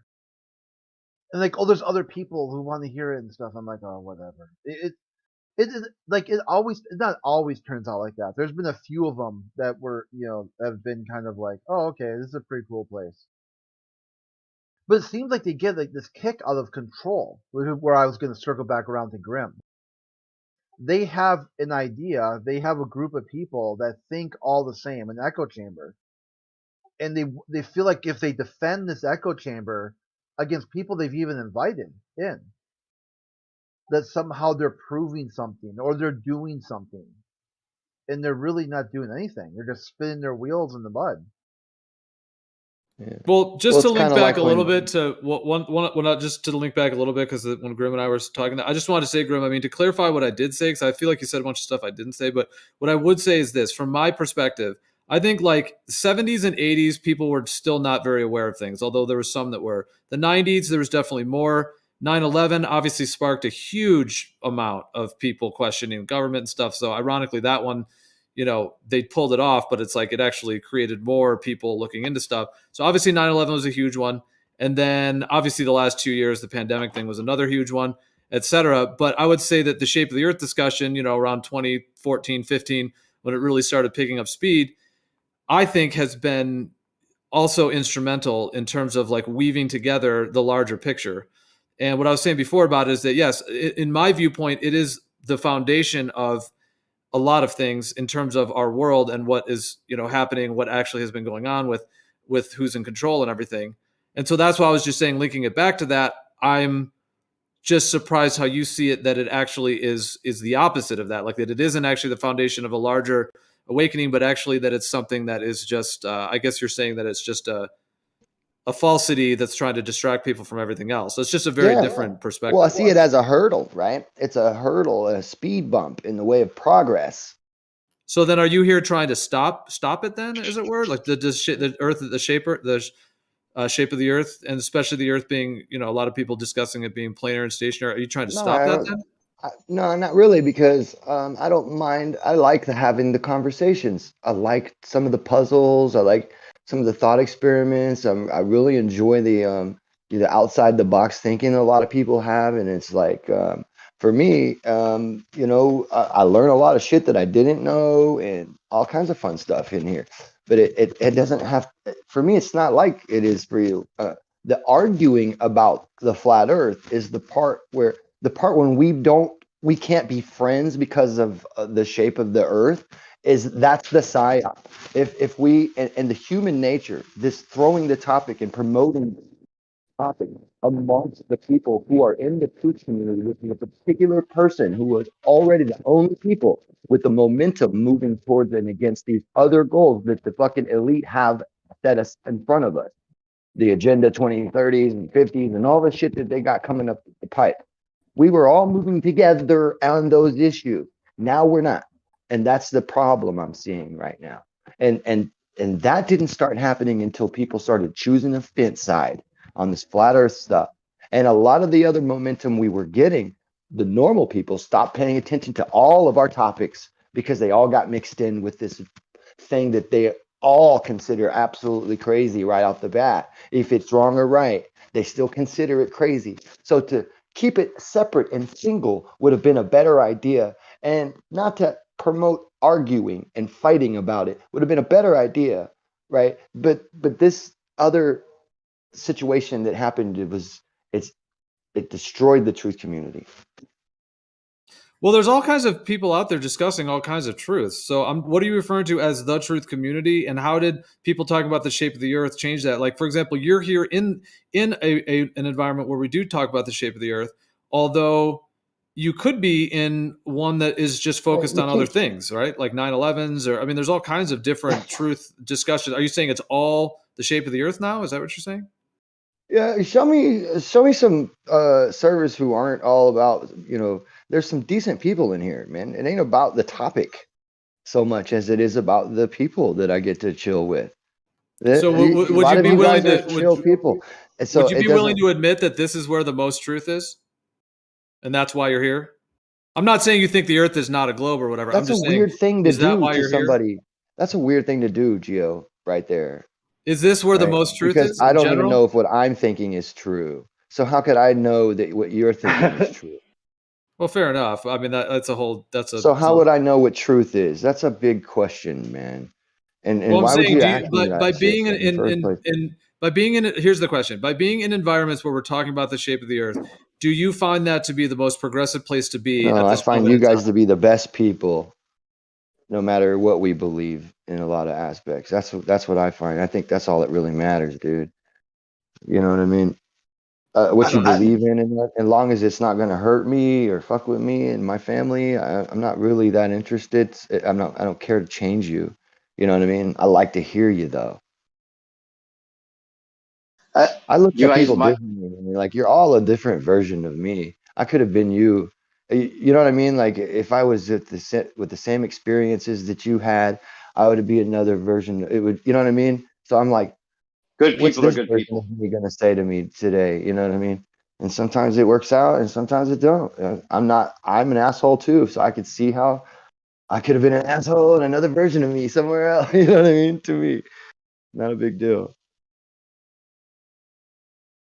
Can I say something that I think that's interesting? Is I think that Oh, yeah. what might be the thread here between you guys is that the whole thing about the direction people were going and some of the things people were waking up to or whatever, and how that has been conflated with, or at least been misinterpreted or interpreted differently by different sets of people that may get along for a lot of other reasons.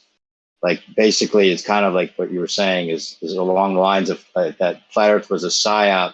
Not that you think this, but the some of the general consensus for a time was that flat Earth was a psyop to distract from real issues, right?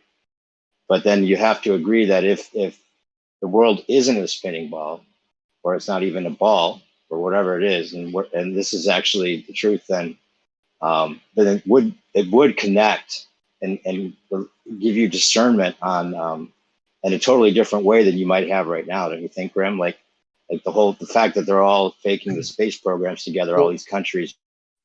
Here, I think it's all a bigger I don't get plan. a lot of Don't get credit caught for up the in way the I'm country thinking. versus country shit.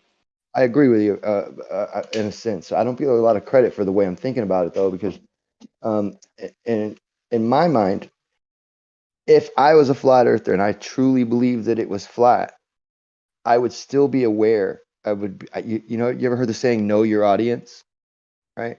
So I would still be aware that my audience is going to glaze over when, you know, if I don't focus directly on particular things and lead them into the flat earth. But if I nail them with, you know, all of the topics at once and throw flat earth into the mix. I mean, I've got safety studies and peer-reviewed papers and publications and things. I don't have a flat earth model to give these. This is a frame of mind person that needs a model. They need a you know what I mean, a consensus or partial consensus, or at least some peer review. And so I know I've got these other issues that I can definitely keep very separate from flat earth because I have the stuff that they need to be able to believe this is happening, right? I don't have the stuff that I know they need to believe in the flat earth. So well, I would Wait, work you on said that. know your I would work audience. on You that. said know your Hold on. audience, and this audience that you're talking to right now doesn't believe in a flat earth. No, I'm saying I would know that my baller audience needs models and you know what I mean, and peer review. They don't want to, you know what I mean, take you know, outlier type information or sideways stuff. So I know that I need to keep my flat earth and my vaccine argument separate because I have if I mix them both, they'll treat them both as if they have no model or no peer review or anything because of they can just say flat earth, right? And right now they can't do that because I kept them separate. Even if I did believe the earth was flat, I wouldn't be running around talking about it right now until I figured it out and got a model and had a real way to present it to those assholes who I know need those particular things for their understanding. Here, well, I must have missed the beginning of what you were talking about. It's all a work in progress. I mean, it's all a work in progress, and everybody chooses what they think, what they say, how they behave, what they share with others, what they don't share with others. I mean, on all levels, and people choose. Yeah, but you asked me how I would do it. If you but thought real quick, it's the loss of a belief, not the gaining of a new one. Just let me make that point now. Right, I hear that. Well, that's your viewpoint. It may not be everyone's, though. You can't necessarily. Of course, say it's not everyone's. Yeah, of course I know that. Right? No, I was saying what New Perspective said. I mean. Oh, yeah, that goes for everything we're all saying. Yeah, pretty much. I guess. What you did he just said we made it sound like everybody is. No, I just said it's the loss of, for me at least, it's the loss of a belief, not the gaining of a new one. Philosophically, I mean, once you lose the belief, you're on a spinning ball. You're only left with your base axiom, which is all you can prove to yourself. Yeah, I hear you. It's combining the issues too. Like, so what? It wasn't so much an issue about flat Earth or vaccine or globe. The real conversation there was about peer reviewed and models. So switching it to that and making it about that can set a framework that you can then use to explain flat Earth and globe. Like for my example, I've told this one before. Like this guy told me he'll only accept things that are peer reviewed. So then this Dr. Severson has like 40 papers about, you know, past trauma and birthmarks, all peer reviewed. Wrote like a book about it, the case study, thousands of citations, and like 600 pages. And then he had to think about it because this guy was like really about not the supernatural and everything, and he's a hardcore atheist. I said, so now how do you fit this in your epistemology? That there is papers, peer-reviewed papers out there that you are patently going to disagree with, regardless of how many times it's peer-reviewed, regardless of who posted it. And once you find that out, that they're willing to back off on that claim of peer-reviewed or bust, right? You know, Las Vegas or bust. Then you can start talking about flat Earth again, because it was a hurdle that they put in front of you to jump. Not having heard the conversation, it's hard to judge, but from the way you just described it, there is a difference between saying I will not accept stuff unless it's peer reviewed and saying I will accept everything that is peer reviewed. Right? Exactly. It just gives it it just the fact that it's peer reviewed it doesn't mean that it's correct. And I It's a think we red should all herring. know that.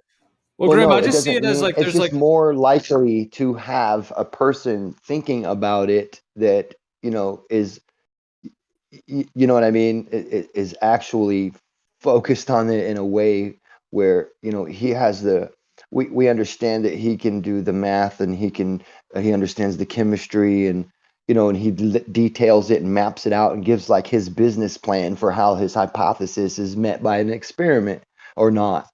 Right.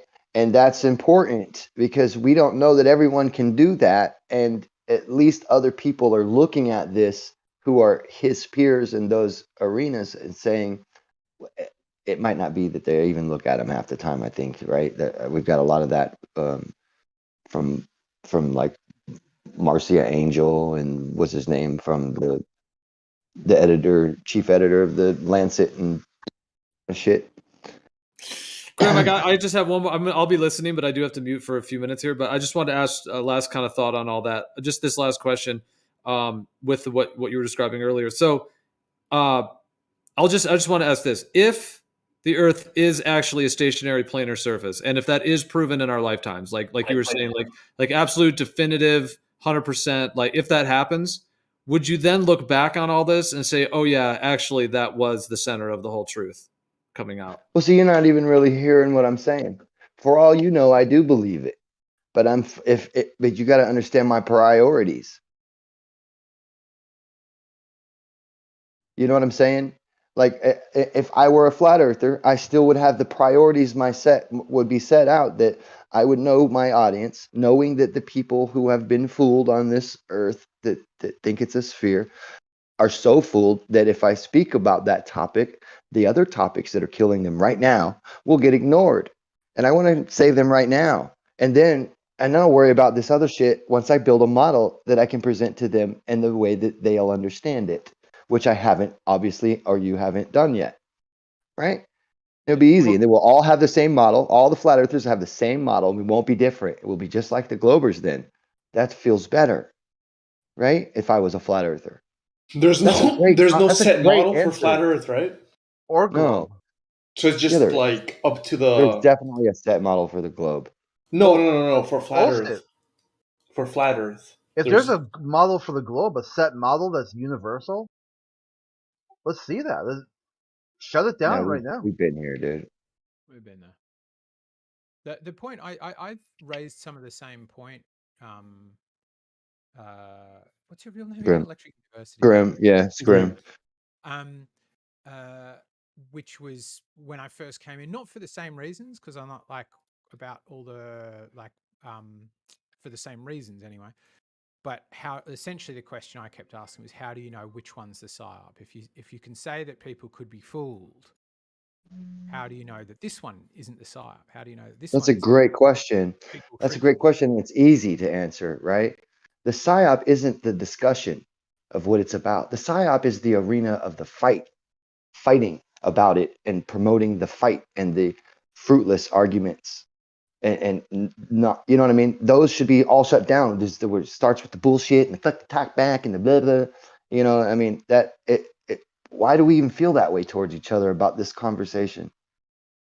It doesn't make sense. Somehow that got set aflame, and that's human nature or whatever. But I mean, we might, as the truth community, try to be more aware of that. Well, the thing is, it's like you create a division, right? When you create a division, there's a distraction. Divide and conquer. Yes. And we're supposed to be aware of that. It's supposed to be ingrained into us as the truth community. We're not supposed to be subject, But I don't think people just get stuck on flat or sphere or whatever. They still like question other things. I don't think they're just set in stone on, okay, that's it. That's all we're going to focus on, all our energy on. I think people are aware of all the fucking bullshit that's going on. Like especially listen, with the last like 2 years, we saw it think with our about this eyes. for a second. If you think about this for a second, you get a guy who's popular, right, in the flat Earth community or something, and like human sheeple. I'll just give you an example, right? I come in there and I don't want to argue with anybody about flat Earth. All I want to do is, join the conversation about the other stuff they were, talking about, which was great stuff. It was nothing to do with flat Earth, and it was just a good conversation and moving about, and it, they see that I'm there and they go, oh, well, okay, let's ask you. Does this, and I'm like, I don't want to have that, argument because it seemed like we were all just getting along so well. And then like there's a shark frenzy going on now And that don't have someone it. found out I was a glober. Right. And that's the kind of bullshit that's the psyop. Because now everybody in there who knows that I've been talking about GC math, and they don't know all the work that I've been doing on that, figuring out Bradstreet's papers and finding he gets the second term abortions as the purest form of GC math and all the kind of stuff. The guy who shot himself, in the chest, so called, and his work is on Nagelese and all that stuff. And I uncovered all that shit.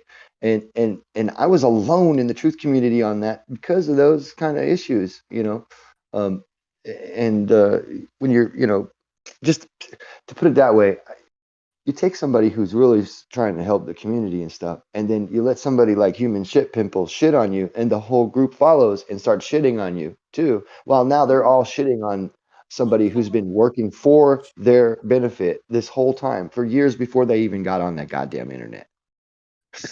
Right? And they don't realize what they do, and it's it's because of this idea that the fight Human the Shit flat Pimple. Earth. I mean, it sounds like you're talking about a particular server. Yeah, I don't want to say it. What It's he's just trying to say human is like people. psyops We in all general, know. like pertaining to, You for guys got example, rid of flat them. Earth. What it does, it's kind of like a religion where, as soon as you know that, like if the person's a glober or whatever, then No, one side will jump it's on. human nature. It's Yeah. human nature. It's as long as you chose a side, it doesn't matter the side. They all do the same thing. Nobody's more religious than the other. right? Yeah, they're the same because it's human nature to didn't do that shit. And they all act like it's no, I do it because I have the truth behind my side. And then the other one says, no, I do it because I But have the some truth people behind can my see side. it as sharing the truth too. Like they're just passionate about sharing what they found out. That's another way of seeing it. Or they're just defending themselves because you But if got you a don't, group of people saying it should be a he's crime. right. Yeah, but no, he's right. I think they're all doing that. They all feel that, baseline of that. But it's the level of the ego that is brought to it to prove my truth is more than your truth. There's people are just defending themselves. They flat Earth was the one that was attacked. They went after flat Earth, like fight the flat Earth. Like it should be a crime. Take their children away from them. Call their work. Oh yeah, all that's just disgusting. Yeah, I heard a lot of that. George Canuck or whatever his name is. He's one of the fucking ones that would call people's work or bosses or some shit or threaten to. I don't remember, but it was just weird. People doing that kind of stuff. So sometimes it's like people who run these servers. It might not be so much as a conflict or a debate or an argument, but maybe just seeing if someone's gonna flake out. Just ask them a few questions. Are they really gonna just like start screeching, or are they just gonna be like, "Hey, you guys think globe, I think flat. Let's talk about Cool. something else." Yeah, and can I buy you a beer? There Let's we shoot a go. game full. What the fuck? It shouldn't be fucking emotional to the point where like I need to prove to you that it's a ball, or we just can't talk.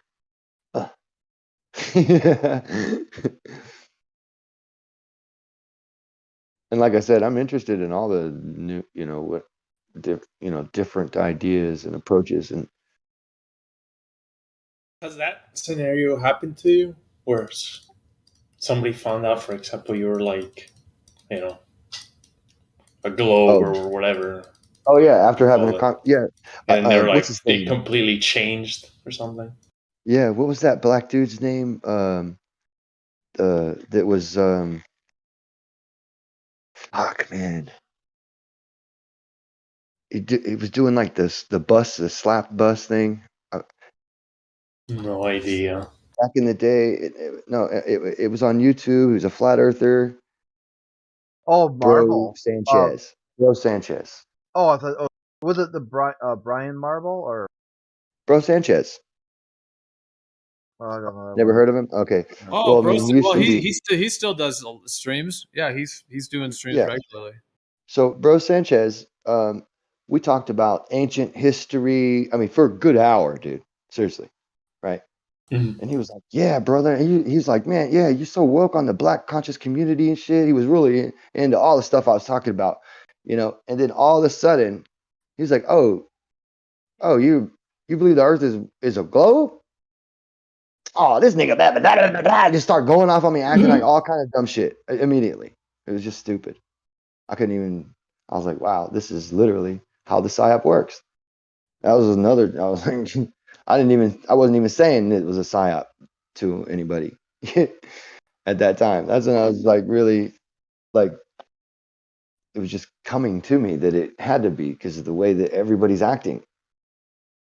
They're taking good people and then just wrinkling them up and then taking, everybody with them and leaving them alone. You know what I mean? With their data just naked. I don't know what and that experience you had ignored. with. I can't speak for that particular experience that you had with him. I mean, I used to listen back in the day and whatnot, back to his show because before Discord, he was one of the only ones doing debates and panels and all that. I assume it was back then that you're talking about. Well, I mean, dude, there's certainly people within. Let's just say like the shape of the Earth discussion. There's definitely people within it that are very hostile, in various ways. Maybe that's part of their show or part of their shtick. And so on. We know that there's characters and whatnot that are more, and then there's others that are very different. Some are very, very peaceful and gentle in different ways.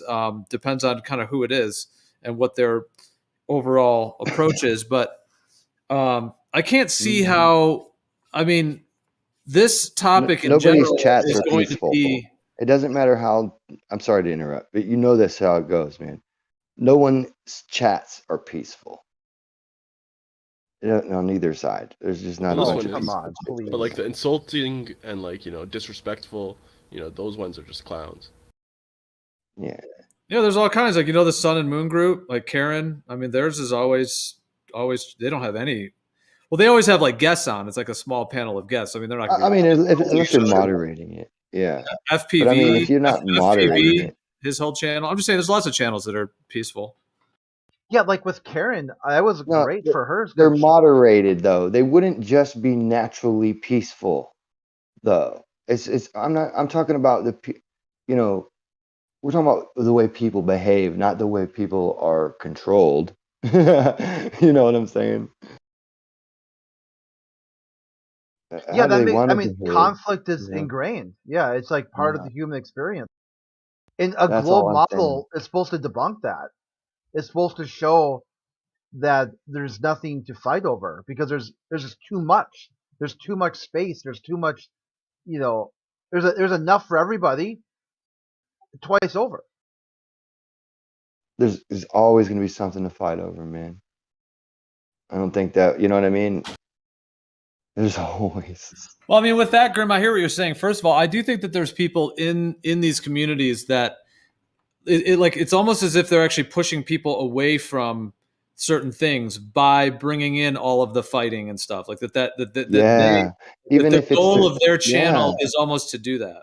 Even if it's to distract from it really being a flat Earth, all those things, all that arguing and fighting, that all that does is detract from progress. I mean, the arguing, not so much.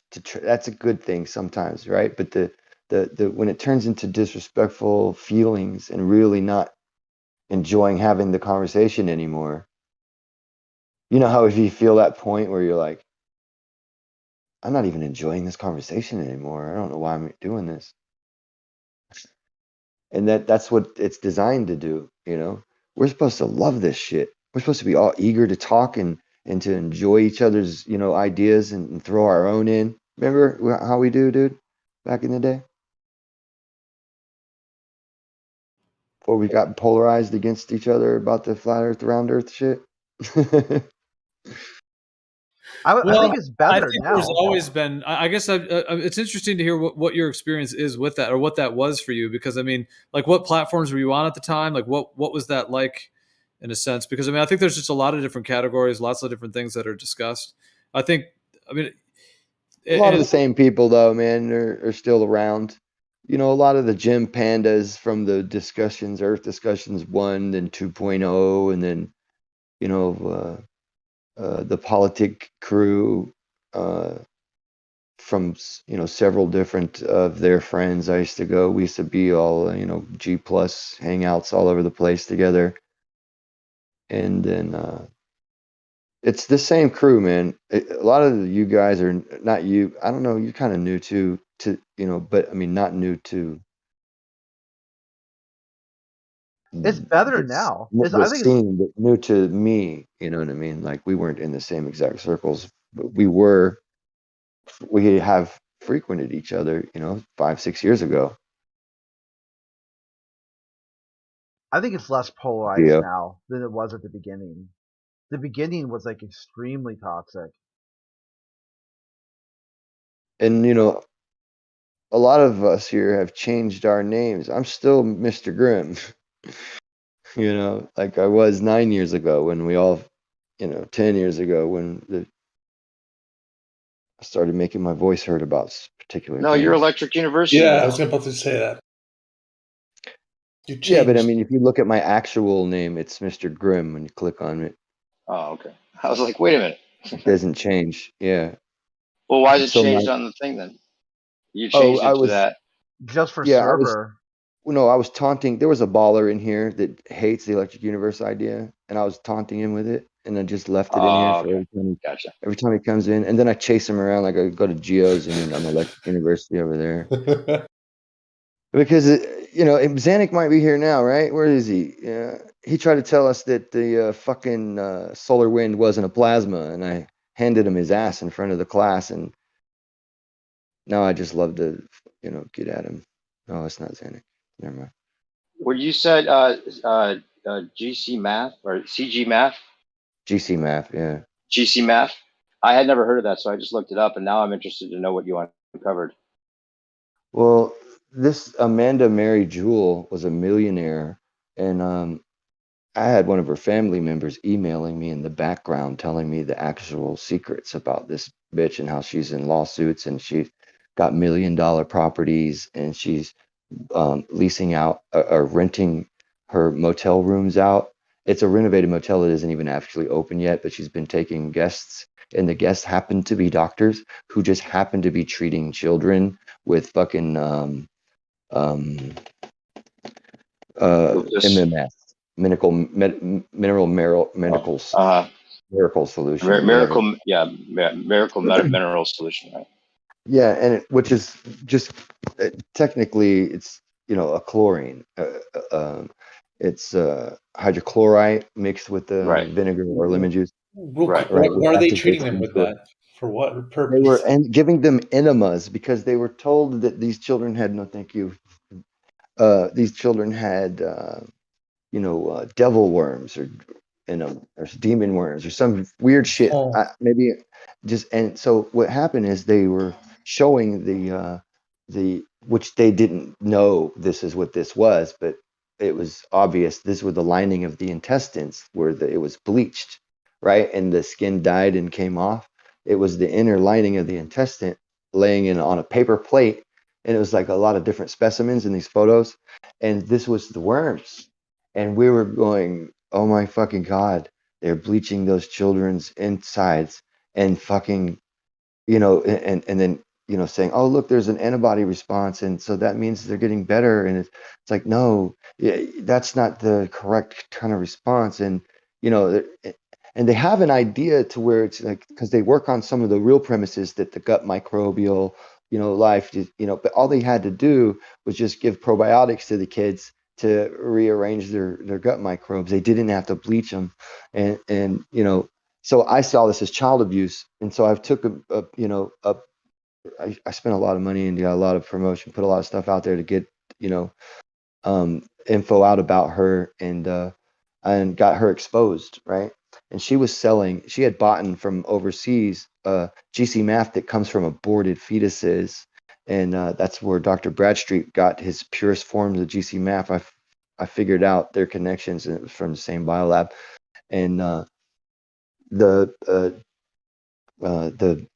creepy millionaire bitch, she was putting out videos saying, oh, they want to arrest me because I'm trying to save lives with B17, and just kind of ignoring and promoting a little bit of the other stuff, but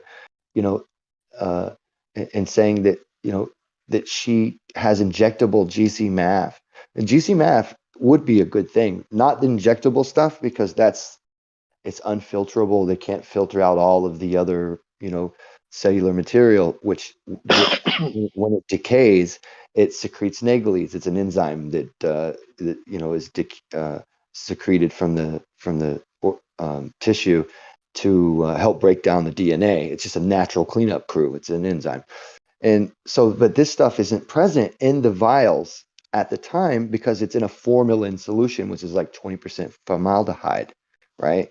And so while it's in that solution, it's suspended from decay at that time, preserved. But once the formaldehyde biodegrades into the body, is bioaccumulated, and the cellular material can then secrete the naglies, so that's why they test those vials and say, oh no, it's naglies free. And then they trick you, and then they give you the vial and you inject it and they're full of naglies. And that's what was happening. Those naglies levels are found in people with the sickest, the worst diseases and shit, right? And the high naglies levels. Wait, let me get this straight. So you're saying that they were GC math is actually good. It's a protein that causes these other things that help with the immune system to fight the cancers. But then they were tricking them by giving them a different form of it and injecting it to kill them rather than. Well, not to kill them, right? But it keeps them. You have to take the injections forever, because when you stop taking the injections, your naglies levels go through the roof. Oh, okay. Like the other things that we found, and they get it's a lifelong treatment trap, to dude. to stay alive. Yeah. Or you could eat 1 cup of GC math yogurt, which is when you eat it, you get the proper hormone and the growth hormone and everything. And it does cure the cancer. Yeah. So all you need is 1 cup of yogurt. I don't know about cure, but it's a treatment that it gets your body back on par with, on balance, so that it can put anything in remission. Is it with the acidic levels? Yeah. No. That too, but So were you responsible for that woman getting arrested? All the work you did, was that the reason she was having to defend herself? But I might be one of the reasons why a lot of people didn't hop on her shit, and believe in her, because I was on a big popular show. There was like thousands of viewers at the time, and I got on there. Yeah, and they were not ready for me. Yeah, they let me on a Google Hangout on a live show. They fucked up. And then I got on there and I was like, oh cool, I'm glad I got you. So can you tell me da-da-da? And I just nailed them with all of that stuff, and I showed them from the papers and everything, and I had everything in order. I was ready. And they were, she couldn't deny anything. It was really fun. And I didn't hit her with a lot of the stuff because I was trying to be cordial enough to get responses that would be significant for people, And just for clarification, that she was using that hotel as a way of treating patients, with doctors going in there and treating patients. Yes, absolutely. Yikes! They were getting funding somehow, or what? Yeah, the doctors. The doctors were funding her for the place to do this, to do harm to the kids. Yeah, see, people with But hold on, that's illegal, right? Children who have autism, they get real desperate. This kid, they want a normal child. They get real desperate, man, and so they'll go to the most extreme people, man. I tell you, it's scary. So the parents were paying for the kid to get cured of what, autism? I didn't know that was related. I thought it was something to do with their bowels. No, demonic possession, right? well, autism spectrum disorder and other things, right? But so parents get tricked, and some might be some superstitious, right? Some superstitious parents. yeah, mixed with some science, Both, and yeah. you know what I mean. Yeah, Right. It's a mix of both, right? Alternative medicine. and And there kind of probably some truth, just like GC math had some truth to what it could do, but then they exactly. use it in a way that's included, but then totally manipulated. Yeah. Okay. And then they're just profiting off it, Yeah. obviously, right? So, right. No. Like the glyphosate studies originally, when they were like, they called these other ingredients inert ingredients. Well, it turned out that those also inert ingredients attack the Shiki-mat pathway in the gut microbial fauna and flora, you know, and killed them and mutated them. And so, you know, it's you can't trust these guys in physics right now. It's like every big company is like big tobacco. You got to imagine that. Right. They're all doing the same shit, man. Yeah, and that's why I thought it was interesting when you brought that up, because it's kind of addressing the some of the things that were being said, but not to go back to that conversation necessarily, but yeah, like if people realize that on a larger level, like cancer, if there are cures to cancer, there is a worldwide effort to make sure that doesn't come out. Would you agree? Fuck yeah, absolutely. Right. And then, But you know, here's the thing: even if it did, let's say if it came out, they would still probably profit off it. They would charge a lot. well, here's the thing, because there's always going to be when you learn, but when you learn actually the fundamental idea of what it really is that's going on, those things, what do those things change? Well, they just create the right proteins that induce the right electrical environment for the right amount of hydrogen bonds to be available again to get the pH. It's all pH. So if you balance your pH initially, you don't need GC math. Yeah, and but that's fix what it Steve and Jobs and tried all to the do. buttons. That's what Steve Jobs tried. He tried it like almost everything, right? And he even went to that extent where it was like eating only like certain juices, balancing his pH levels. You can't fix certain radiation with pH. Real quick. Like if I was just going to say. Yeah, go ahead. I was just going to say that, and like I said the other night, this is how deep the PSYOP goes and how crazy things are. I'll post a paper in the live stream right now. It's by Miles Mathis about how fake Steve Jobs is and how unfortunate it is that they used him as a way of making alternative cancer treatments seem useless. And that he's not very popular. He's not even dead, dude.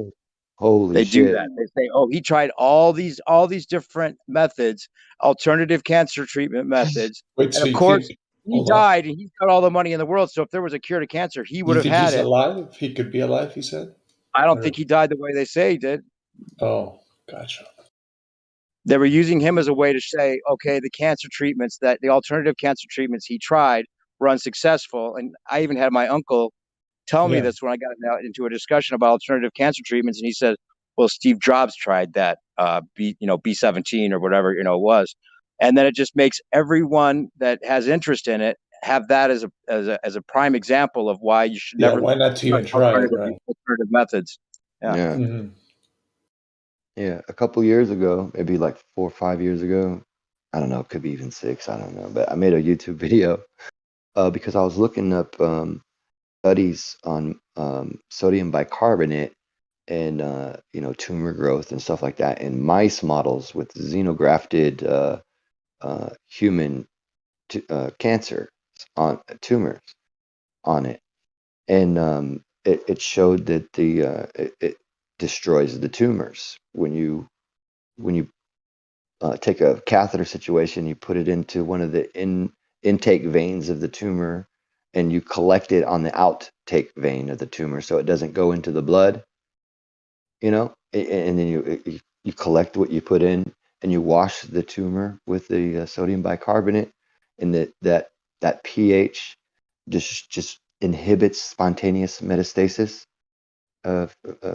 So there's no more spreading and it shrinks the tumor and stops its growth. And that's what kills you, is the growth of the tumor. You can have a little tumor as long as it's not growing. And 25, and most people don't even know this, 25 to 30%, and it's probably a low number, of all cancers. I'm talking about combined. I don't know any one particular, not any one particular, but all of them combined, stop growing on their own at some point. And but we could have they had them don't know and which ones are which usually, and they treat them all the same. Yeah. With that aggressive radiation and stuff, which we know right now about the radiation, which causes the same issues to the damage of the DNA that deforms the growth of the tissue and causes another tumor. My friend's Yeah, dad so has that's why a. early detection is so important, because they want to start treating you and charging you as soon as they detect it before. Yeah, you must have read about that, huh? Because they talked about how, in some cases, how early protection is a bad thing. Too many. Detection or Yeah, protection? early detection. Yeah, detection. Trying to detect everything before it becomes a problem could be the No, problem. I just think through A the whole problem. idea that they get the early detection, and it makes sense that we've all had maybe cancers that that have come and gone over time, Yes. and that's why they push the early detection. Exactly. And the thing That's about what I you said thought. about sodium bicarbonate, I thought that was the Dr. Zabrinsky or whatever his name was, that it got they got his license taken away, and I thought that that was his original method was sodium bicarbonate, and then I looked into it just recently because somebody was mentioning him in terms of urine therapy, and yeah, it's actually um, uh, he was using urine, human stuff, not just like drinking urine, but extractions from human urine to This cure. guy's an Italian oncologist. He speaks Italian. Yeah, the Italian guy. His name is Tumanici or Zabrinsky or something like that. No, it starts with a T. This is a different guy. Yeah, okay, maybe He different doesn't guy. use urine. Yeah, he uses sodium bicarbonate, and he's cured people with lung cancer with that and stuff by just washing. He did it on camera. He says, What does he look, do? He just washes the tumor is always white. You see the tumor? Yeah, he was washing it on the lung and then sucking up the fluid. That's a fungus. He called it a Same time. fungus. And he says that's right. He says it's always white. It's a fungus, and you treat it like a fungus, and it can't grow in a alkaline environment, and it immediately detaches and falls off. And he was washing the lung cancer right off the guy's lungs. It's several treatments, so you can see that like over time he showed you, one treatment, two treatment, three, but he connected them all together, so you could see it all in one washing. It's like he washed it all off. It was fucking great. But yeah. Yeah, but he lost his license, right? Wasn't he? Wasn't he? Oh, absolutely. Yeah. So that's the kind of thugs we're dealing with on a worldwide scale. And people who come to him, they're the ones who they've been, uh, sent out, and they've tried everything that conventional treatment had for them, and they said, well, it's time for you to go home and die. So they come to him, and by then, if he can turn it around by then, after what they've done to him. But of course, I wouldn't imagine that he could turn everyone around. He probably could have gotten to them before they, you know what I mean, and had a much better chance, because now that they've been through the radiation and chemotherapy and all that. Yeah, and that's what they said about the CG-MAF when I just looked into it after you said it. They were saying that all the patients that were tested had already been through chemotherapy, so that could have been the cure instead of what CG-MAF is doing. See how it gets twisted? Exactly. But there's the game, like the right? Because they want you to go, oh, I love GC-MAF, and then not figure it out that the injectable GC-MAF causes Naegeli's problems, which in turn causes the same, issues in the first place, damage to DNA. And then you could go all the way back to Royal Raymond Rife, who supposedly had a 99% success rate using radio or using frequencies to cure cancer. Yeah. Just blasting it. And no, and yeah, not even and doing a like Oh yeah, the sonic total shit. Yeah. total like incision with a frequency that was only tuned to the cancer itself and killing nothing else but the cancer. That's amazing. Yeah, resonance. And yeah, he was like the Mm. Tesla of that whole industry because they just supposedly grew it, took all his work and Well, made he's sure it also never the got. one. He's also the one that I think coined the term microzema when he was looking at exosomes that were changing and forming, and he called it pleomorphism, where they're changing from the bacteria size thing to the the actual fungus or yeast, and then fungus, and then mold, and that's like a species to species type situation. And it was all about the change in the environment, the medium, because you could turn Crazy. like a When you think about all the streptococci money that into goes a into cancer pneumococci research, and I didn't then mean, reverse it back into a streptococci. wow, Sorry, you know yeah, more but about it than I do. That's amazing that you know that. It's you got a really good science mind. That the whole idea that they're funding all the cancer research is funded so heavily, and and we have to now assume that most of that is to suppress rather than try to find a cure, right? What else is yeah, good if they're dude, suppressing all these other? that's what I was talking about. Sorry, my video. We got separated from that thought for a second, but that video that I was talking about, right? So in that video, I was showing the multiple mouse studies and multiple publications about how the alkaline is blah blah blah. But then I also the whole reason I made the video was because I was uh, real excited because I saw a sodium bicarbonate study for cancer in human trials, right? And it was like publicly funded study, and it was done like 2 years ago, which is now 8 years ago, and and and I was like, oh fuck yeah, man, I'm gonna go look up the results, right? They didn't publish the results. I was like, wait a minute.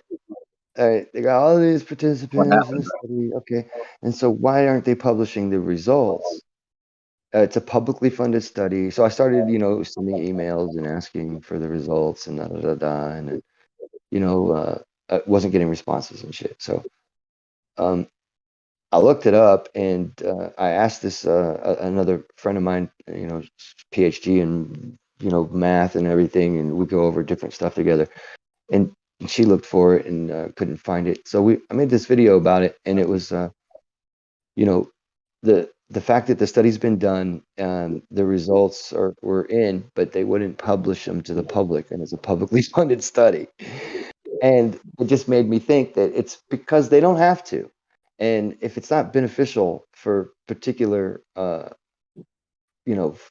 pharmaceutical companies to publish it, they don't have to. There was a law where this is when I found out that repurposed drugs, if there's a safety study on a drug, right, and it kills 10 people, and there's only 100 people in the study, they're like, okay, no good. The drug's no good. The patent wears out on it. Another company picks up the patent, repurposes it for a different reason, and then does another study because the other one wasn't published and kills 10 more people. This is what they've been doing. Right. Yeah. And So like the Tesla patents, they'll buy the Tesla patents up so that then they can just make sure that that's never made. that's Those true, kind of and I do agree.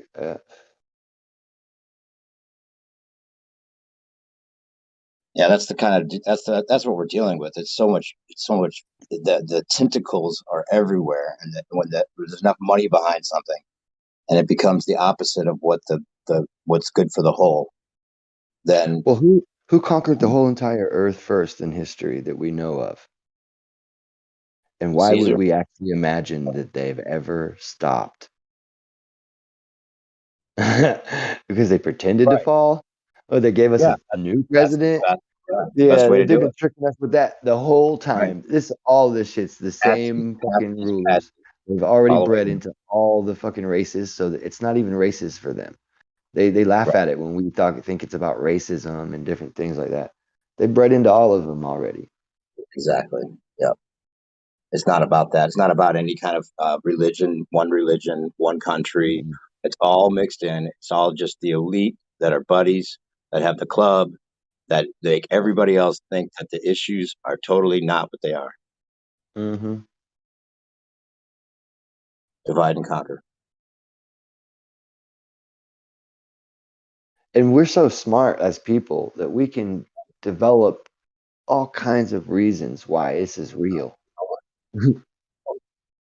You know, that's our smart. Sometimes, you know what I mean? Like, sometimes the smartest people get fooled the hardest. They build themselves the most logical prison. That's interesting. You know what I mean? It's a psychological thing.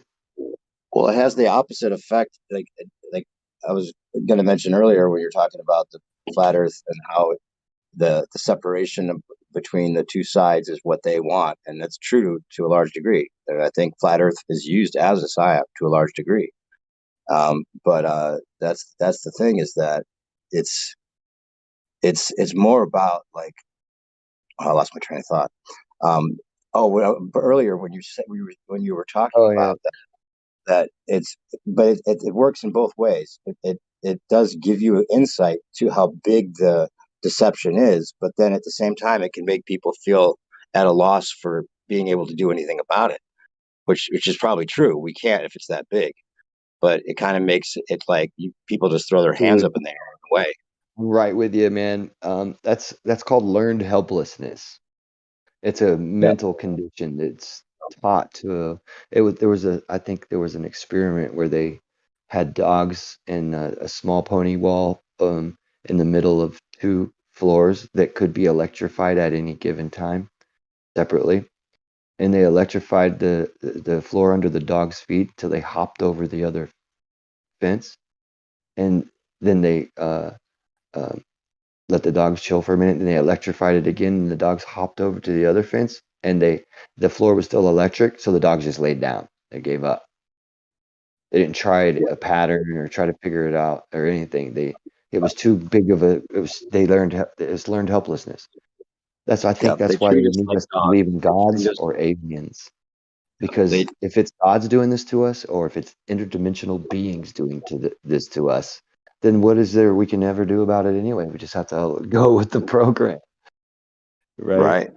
If our president, gets his head blown off because he wants to, audit the Fed, then that'll teach us learned helplessness in the sense that we won't expect our next leader to audit the Fed, or even we won't even blame him for not doing it, because we suspect he might get his head blown off, and we don't want to. It's just that fucked up.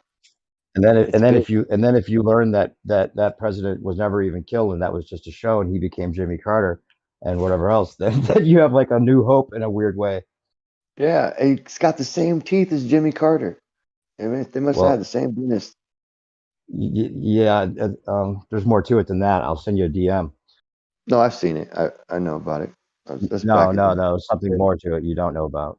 Wait, yeah, so the wife they cloned them? and Marilyn Monroe's the wife and all that shit. There's a No, Rosalind Carter matches the boyfriend of JFK. Right, and the 2-year-old baby, a Bush baby. Maybe you know something I don't. Yeah, there's something else too to all of that. I'll have to DM it. The 2-year-old. These are theories, right? Like we don't know. Well, you can look into it for yourself and make your own decision. To say that we know for a fact, like he got killed probably, right? No, you don't think he got killed? It's my honest opinion, no. I don't. I think it was a dummy. I think it was filmed twice. It was a psyop to teach us learned helplessness, not to expect our next president to talk about those things anymore. Yeah, right. Yeah, if the he lesson didn't, learned. Fuck. And have we? Were there have we had people- a president talk like that since? Have we ever expected him to? No, but I think Which means he was told to say those things on purpose. It wasn't him just being this independent, awesome person that came out and said this shit. He was told to say it so the lesson could be learned by us. What happens to it people was that time say for it us or to do be those aware of our shadow Wait, government. wasn't It was he time for us to be killed on aware live officially television? of a You're shadow exactly government. right, Trim. You're exactly right. Because when you learn that there's a shadow government that even the president can't even beat, Yes, then what are you correct. going to do? You give up. You don't worry Right. about the vote so much. You don't worry about which candidate's up there, right? Right. You start seeing it like it is actually in a way Well, where not that they what count the did votes anyway, which but yeah. candidate, which Jesuit did you vote for this year? Right. if they own That's all the exactly it. candidates, who cares who you vote for? They don't care. They're not rigging the Right. votes. People, And they're that's not. all a show to make Yeah. the fucking votes look real. The fact Right. that you think they're rigging them after the fact hides the illusion that already happened that the candidates were both from the World Bank. Yep. Yep. And They don't care and the which funny one you thing vote for. is they weren't telling it. The learned helplessness isn't because we're a threat. It's because they had enough power to tell us and because there's nothing we can do about it already. You know, like that's how ingenious it is. Like it's not because we're at a point where we Display of could be a power. threat Yeah. because they're not counting the votes anyways. But it's just about like if you have a herd of cattle and you want to keep them pinned in, you might throw a firecracker into the pen just to let them test the fences, just so they know they're pinned in and they calm down.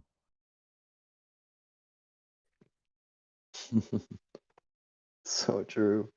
And it's good science, right? You get data collected on Right. how sturdy those fences are. Right. Yep. Make sure there's no breaks in the system. And if you find any, take the patents. Right. Fix those fences. I mean, Spanish Crusades, what do you think all that was really about?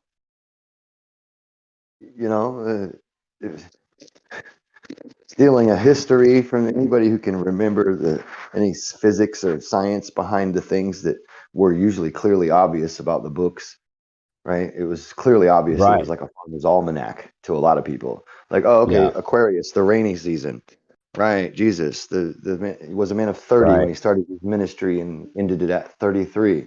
Oh, cool. That the sun enters that sign of the zodiac at 30 degrees, exits at 33. We get it. You're talking about Yeah. cosmology personified with some physics and science and shit, all allegorically interlaid. Very pretty cool book, really. But it's science, and then we Wow. don't That's want to interesting. believe in it. Like And that, like it's a real god or something. That's weird to them. I They gave got them an killed. excuse to go into everyone's house and take away the books more than anything, probably, huh? Exactly. You take away the Copies of physics and the science they literature they knew. didn't want. They called Yeah. them witches. Gotcha. Called them Right. witches. You knew about herbal medicines, and you knew about you know menstruation periods and all that kind of stuff. You were a witch. Right. Science. Right. Kind of That reminds you of refute. the tree of truth and knowledge, right? Mm-hmm. Does now. Yeah. And And then if you, and I'm kind of crazier than the average Joe, so I think about it like, what if it's because cyclically these events keep happening, very similar to the way that it is at this present time, and sometime nearly, in our technological age, something happens where maybe the sun micronovas every certain 20,000 years or something, and then the majority of the life doesn't survive it. And then after 1,000 years, what's left is dust, and so well, it's then you got to question if it's really that deep. Maybe it's them causing that to be the illusion that the sun is doing a certain thing when really it's just them with directed energy weapons. When they get to a certain point of technology, they reset everything and knock everybody back to the Stone Age, so then they can keep the technology for themselves and rule on a higher plane for even longer. that's interesting. But I think that's maybe a little bigger than what their thing is, because I'm seeing that just with what people can see, right? Other stars do this already. We see them doing it. Like they told us a different story that Nova, destroyed a star and all this, and then so we started Plus, we thinking had the Carrington Nova event, which supposedly, right? The reoccurred Carrington Nova. event. Yeah, which is a little like mini oscillation of that. Uh-huh. Think of that like thousands of times greater, where the actual particles and stuff from the sun penetrated deeply right? And just like burned like Right. you know, everybody who was in the way and wasn't under a fucking 60 foot of rock or something. Yeah. It's got to be that or directed energy weapons because there's melted buildings there's mountains that are actually melted buildings. There's lots Yeah. of evidence for that now. Yeah. Right. Right. Well, that's another thing in the electric universe, right? When the planets were realigning, they were electrically, you know, had higher potentials. So they discharge into each other as they're gaining their spaces, orbital spaces and everything. And those huge discharges created like Grand Canyons and mountain ridges because there's positive and negatives. A positive would, you know, pull material down to it. A negative would, you know, lift material out of it. You know what I mean? So you could have an excavated region with scalloped edges and all of that, which is, you know, not indicative of regular erosion. It would be indicative of electrical excavation because they do it in a machining in a lab on smaller scales. Looks the same. And And you can see like blatantly like brick. Wait, oh shit, glass. melted brick. Yeah. Yeah, glass brick too. Yeah. Like some of them were just turned to glass. The sand was turned to Yeah. glass. But we know, you know, lightning does that on a smaller scale. And if you're talking about bigger lightning, like planetary size lightnings, where it would be like the size of a, you know what I mean? A small town, it would do that to that. You Yeah, know, and the symbology and the hieroglyphics and a lot of things point right to that with like the squatting man that looks like the plasma filament formation. plasma. Yeah, Yeah. You see that because they everywhere. have those And it plasma 51 spokes. That's what's important, right? That number, I don't know, is it 51? It's like 50 something. I think it's 51 or 2. But there's a number of spokes that are seen. They call it archetypal evidence because it's in cave drawings from completely separated continents in the northern hemisphere, from people who they said at that time had no way to travel back and forth. This was cave drawings, like Purple Dawn of Man before the written history of anything type shit. You know, when they were, and they only drew literal shit. You could see like the landscape, the deer, you know, and everything was drawn to its true, like not exaggerated form, right? But then this circle with 51 spokes and a pole, you know, all of a sudden out of nowhere, it's abstract. And I think that's what they were saying that no, these people drew what they saw. This is something that they saw. And then the ancient aliens are like, yes, that's an alien man or whatever, or this is that. And it's like, well, that's a plasma formation because here we can reproduce it. Plasma is scalable, like 10 to the 39th order or whatever, right? And you can reproduce these in a laboratory environment, these shapes, without adding magnetic fields. These happen on their own when you just fuck with the voltages and the you know, you mess with the throttle. You know. and you could even say that the metaphor of the you know, a lot of the things like Jacob's ladder or even Jesus himself, or the return of the Christ, or whatever it is they're talking about with the light that everyone's Tree supposed of to life, witness. The tree all of that life. shit. Yeah. Plasma discharge. Yep. The Tower of Babel. Yeah. Exactly. All the same metaphor. Might make sense as to why they used to worship Saturn before all of that. Maybe, you know, it was the northern polar configuration to Saturn, and you know, we got captured by the sun, and then separated from Saturn because of our, you know, electrical environment. You know, because we share the same deuterium levels as Saturn. Oh, well, and the sun now turns out could be that Saturn got, you know, those deuterium levels are common in plasma recombinations, and that plasma recombinations are very common in all these planetary systems. It's starting to become undeniable to the standard model. They're kind of tripping out, like, oh, we're finding water everywhere. That all Water makes on a the lot more planet. sense with the sun not 93 million miles away in my mind still. Mm. Well, if you think about hydrogen ions, you know, traveling, they, you know, across the plasma that's already the solar wind, right? And there's already a plasma. These hydrogen, ions and electrons and stuff, they can, move along magnetic fields, and the electrons can move straight across freely across the plasma. It's in like Alpine waves, which they literally just discovered in 2017. They said they didn't discover them. They discovered that they were a part of the Earth-Sun connection, which they literally tried to deny for a very long time. Alpine was like, no, this is how it is. You don't publish me in your journals, I'll go to the Russian journals and publish. See? And he did. Yeah. You have to get you have to inspect every single thing, and anytime we say we did this or we did that, like you're saying, you have to look for the publications and why it wasn't published, and then you have to look for the subterfuge even in those areas sometimes, because they can make something look like it's hidden to give it credit. Like look like it's suppressed just to give it credit, like Alex Jones losing his station or something. You know what I'm saying? Oh, he's suppressed. They don't want him to tell the truth. Well, no, he needs credibility because everyone was realizing he was, in their pocket and too close with Trump and all that, But so he had unlike to have Alex some Jones, edginess. They took Halton Arp's telescope time away, his microphone, metaphorically. We knew Alex Jones was a shill because they acted like they shut him down, but then they just reopened him somewhere else, bigger. I mean, I always saw him. He wouldn't talk about the Jesuit situation or Oh yeah, the actual behind the scenes. Like he wouldn't talk about the Switzerland or any of the fucking pharaonic fucking bloodlines right. that are back away, right?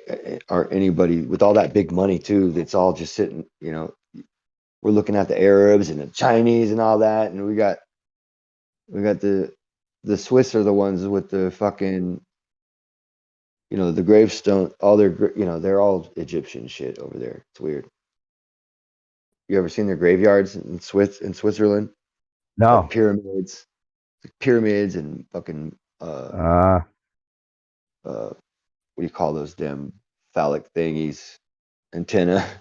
You mean obelisks? No, obelisks, yeah. Excuse me. That's the real power. That seems to be a good clue about the real power there. The one the country that's always neutral, or where the real power lies. Not the country itself, but yeah, the people with the real power are probably there. No, and the only flag that's not stripes, it's a cross, right? The only square flag, that's what it is. All the other ones aren't. It's a little nutty. Or they say it's the Swiss guards that it's the Swiss trained guards that guard the Pope. Yeah, that's right.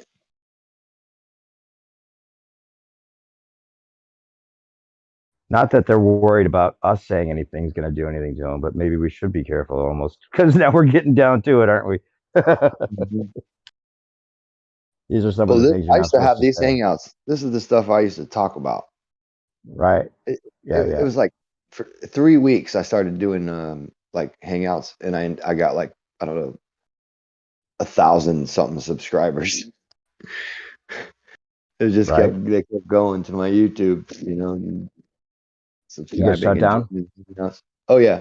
I had my first YouTube channel was like, I had like 35,000 subscribers, and I had a Holocaust video from a Jewish kid that I think we've all seen it, and he just asked a bunch of questions and stuff and showed the answers that he got. I mean, he didn't try to push your narrative really, and he was just like, and with this information, I don't have anything to believe about this, basically. And I don't know, it was like I got like, I don't know, so many views, and they just a bunch of my hangouts and stuff that I had on, and I would just say anything I wanted about anything, and they would just say, They took them all There was an down. open window there for a while. I think that some They of got that's me for interesting. music too. Some music that, you know, I played my own music on the guitar. It was my own song that I literally just wrote. And I even mixed it a little before I, you know, put it on the YouTube channel. And somebody, because I used free use, you know, I allowed copyright to anybody to use it. What someone did was they used it and then copyrighted it. So Oh my man, channel took the hit, right? They were doing things like that to me. Like that's my you own took the music. hit against your own music. Dude. That's fucked up. Yeah, that I invented. Yeah, exactly. Right, right. Yeah, So that's YouTube, dude. And I started getting fucked with like that, and I was like, well, that channel disappeared. Boom. Just one day it was like, user is no longer available. I was like, what? Yeah, it's too bad a lot of the people that are new to this scene right now that couldn't have seen some of those. I wish I could have seen some of your hangouts. I never was there. I came in a little bit later, 2017. But even so, I saw some of the stuff that now has been scrubbed that you can never see again, and it's like a Spanish Inquisition all over again. But now we realize why they're making these psyops so fake, right? They make them fake on purpose to bait us into saying something about it, and then they make an emotional response from the people that are reacting to what we're saying about it. But it was obviously fake. Of course, we're going to say something, and then the people that have an emotional attachment from the propaganda on TV will think that it makes perfect sense for us to be censored. So it was a perfect plan, you know.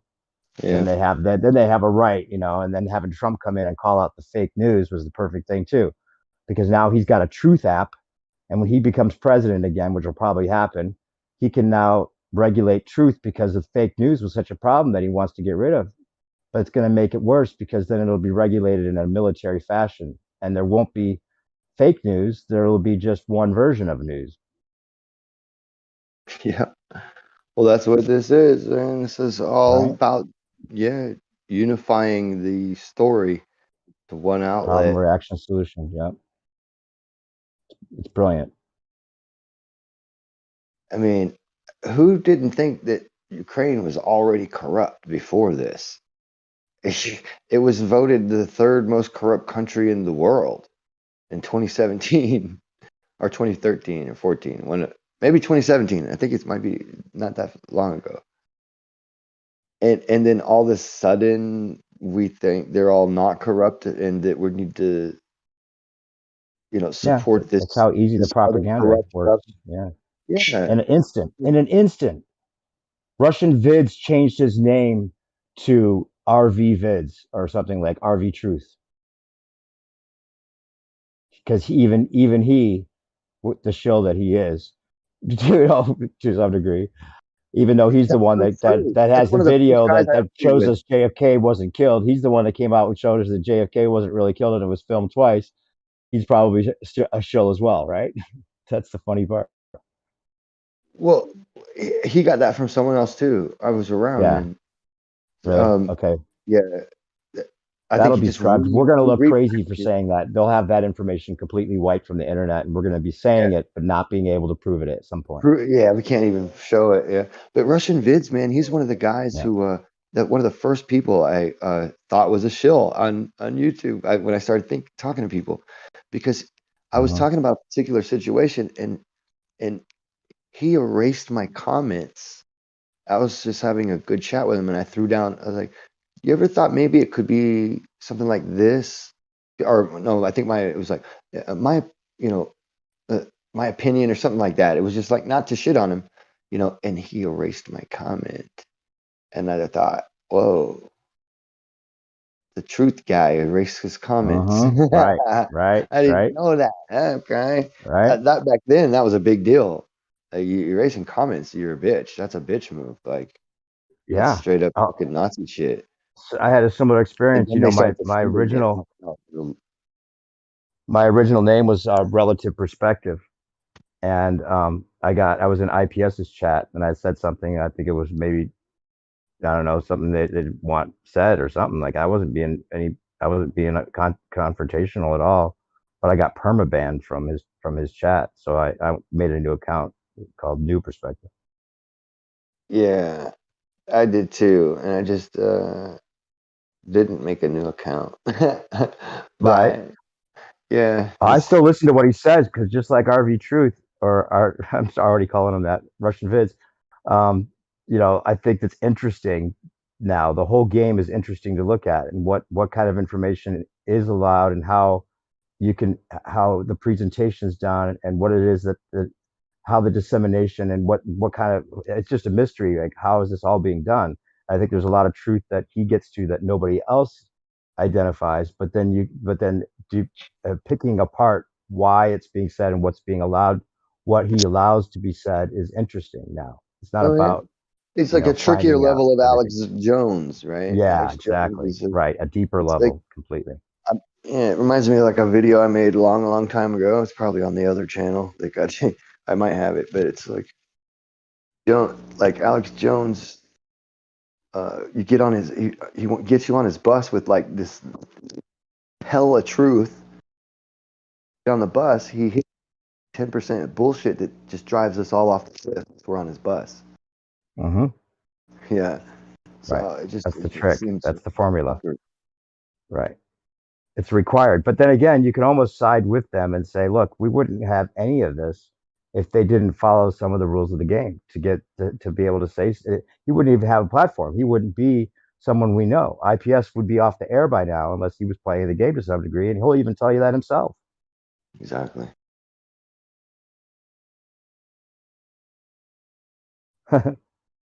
Welcome to the show.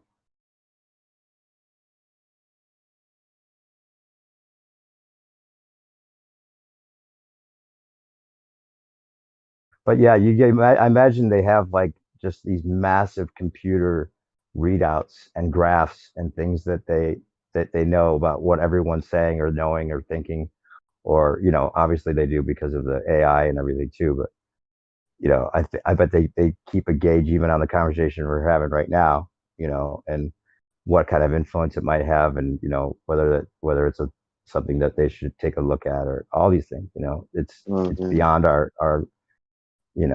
beyond our Well, imagination, I imagine. if I'm right about even like most of this shit, or even even like just part of this shit, we're definitely being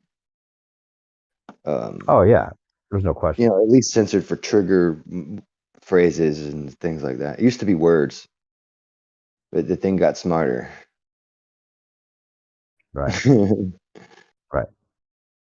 And then I always try the to little say dumb ones, the little something. flawed ones out for the public to mess with, so they can just keep thinking that it's only the little flawed ones that exist, and so we have Right. nothing to fear. Yeah, guys, that's not. Has that ever been the case? Right. Just it used to be common knowledge that the U.S. government was at least 20 years ahead of us in technology that we were seeing. I Now think that it's funny that technology is we all kind of have. exponentially I'm growing, sorry. I think I'm just imagining the algorithm of that. Right now that the technology is exponentially growing, couldn't the gap between how much they have and how much we have been given also be growing? It Oh could be yeah, more than for sure. 20, 30, 40 years of technology ahead of us now. Right. Yeah. I lost the thought that I was going to say, but yeah, Sorry, even dude. back. No, it was my fault. I was on top of you, but no. I think that it's beyond our imagination what they might have as far as the keeping a read on all of that. But yeah, the ancient structures that we see show us that they've been way ahead. The technology they had to build those things just doesn't even make sense for the time that we're told they did it in, or the time that they did it in general, like the period of time that those buildings were made. There's just no way without some power tools. Right Right. there it shows you. I mean, laser cutting tools. I mean, fine detailed, almost 3D printing tools for those things to be possible. So what does that tell you? So they could have had computers back then. They could have had that is what makes the reset make a lot of sense. Take knock everybody back and keep the technology and rule from there, and make up some myths that to keep them afraid. But Yeah, it's not all bad and it's not all good either. They're playing God. They're giving out. They like to balance everything out. Is what all the symbolism is about, right? Balancing of the good with the bad. It And reminds they me of see those themselves as what you're saying. omnipotent as well, and they are omnipotent and benevolent. Maybe it reminds Go me of ahead. kind of how you're saying, right? With these, I mean, this reminds me of what you're saying. These ancient, God, what is it? I think the Dogon Indians or something. That they never had a written language, but they, do this ceremonial storytelling and dancing and stuff. But they, God damn it, they have the story of the silver-haired, blue-eyed, like white man basically coming down from a ship and teaching them like metallurgy and basket weaving and different types of herbal medicines and some other kind of higher arts and stuff, kind of moving them along in a way. Yeah, ancient aliens. Yep, ancient aliens. Yeah. Yeah, And that's what I call. I that just call them the reminds outer me of ponders. ancient humans, dude. It's just the guys who didn't get killed and kept the old technology. The Right. ones that were still trying to like maybe help some people, but then maybe they got rounded up because they were rebels to the overall cause. No, they just rule over societies in the outer ponds, the outer ponders. See, that's what I think we're leading up to. I think that they're going to absorb flat Earth if they didn't release it on purpose, so that eventually or soon maybe they're going to merge the UFO conspiracy with the flat Earth conspiracy and say, yeah, the UFOs have always been here. Yeah, we had to lie to you. We had a treaty because these are our ancient ancestors, the outer ponders, and that's where the UFOs have always come from. And they're way more advanced than us. And now we have to bow down to them or do what they say or be friends with them, whatever it is. But the psyop of outer planet invasion is unrealistic, but the outer ponder invasion is much more local and threatening and usable, whether it's real or not.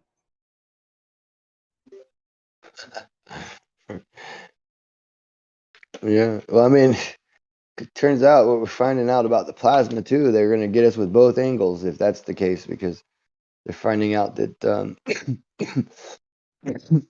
even the comets and stuff that they're testing have organic material on them, like amino acids and acids and glycols and hydrocarbons, oil. Like, where's the oil coming from? The plant matter and the dinosaur bones on the comet, or is it hydrocarbons due to the recombination of the materials from the abiotic genesis? Uh-huh. Oh yeah, the abiotic, the refilling. Or wait, I missed what you were saying. What has oil on it? That's the comet, but also the wells keep refilling, and there's the same environment, the lack of oxygen, the electrical environment, a lot of the same stuff is present, and then the recombination, so it seems real feasible that that a real simple electrical current. They just realized you can't grow a diamond in the lab or in nature without an electric spark first. They just learned that. Yeah, but we've been telling them that the whole time. And in the electric universe, life or anything doesn't start to grow or do anything without some current. Nothing grows or does anything without electric. Even on the smallest. I think it's the electric universe and flat Earth need to merge in the same way, or maybe they're going to do that for us. And because it's obviously we're all electric beings, everything's electric, everything's plasmatic, all those things are true, but it's also stationary and level.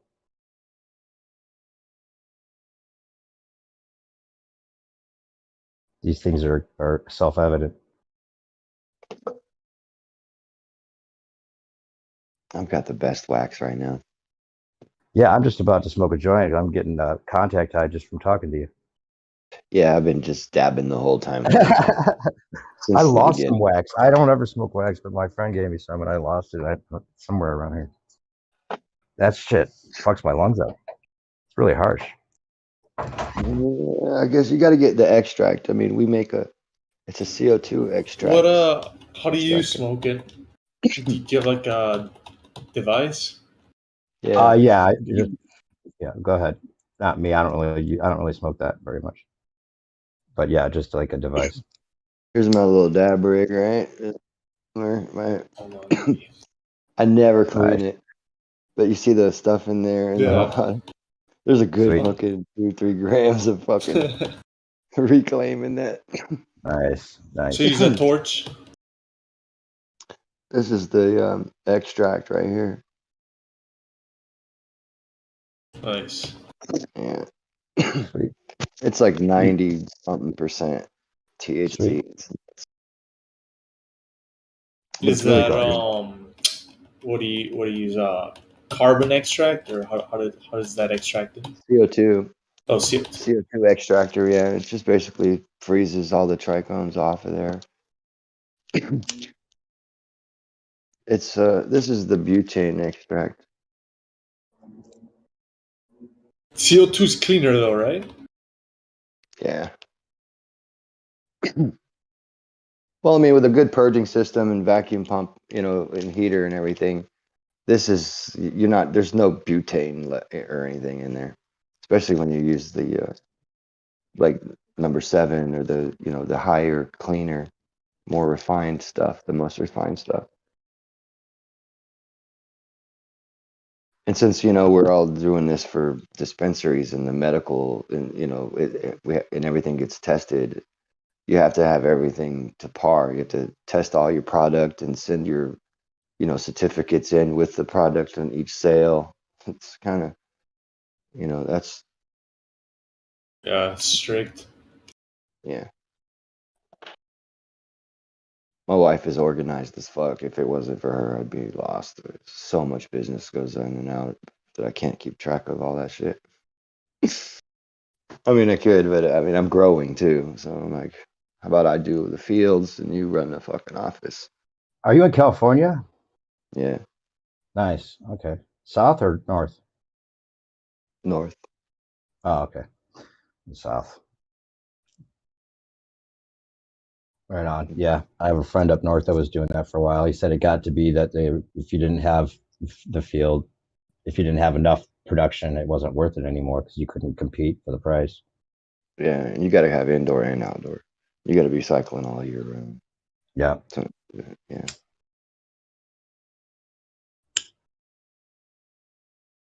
Yeah. I was just up in Paso Robles.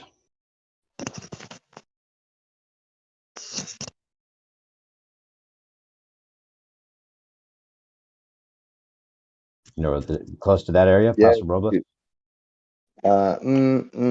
No, I'm like past the Bay Area, above Redding. Yeah, I'm way above that. Yeah, I'm above Sacramento. I'm on up there. Okay.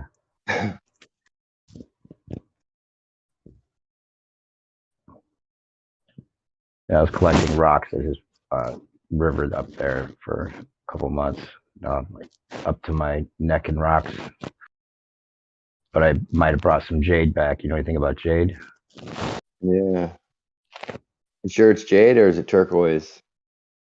No, well, that's the thing. You have to actually slab it to know what you have, and I don't even have a saw to do that. So that's my next step. Get a slab out, see how translucent it is. Even if it is jade, the quality matters for what you're going to get as far as the price goes. But I got a 4 good boulders of it. Here, I'll post the picture. Are you sure it's not serpentine? It's green, huh? Yeah. Well, yeah, there's serpentine and there's what they call californite, or some people call it California jade. And then there's, black jade and all different colors of nephrite you can get. Yeah, I've been studying all the different things. What I was told was that it looks like jade. At least 4 pieces that I have look like they might be jade. But then the quality of it would be the next determination. When I first came to California, I saw some. It was at one of the regular parks, you know, the county parks or something. And there was these giant boulders, and they all had the green flecks all in them. And it was just a really common mineral. I was thinking, what the fuck?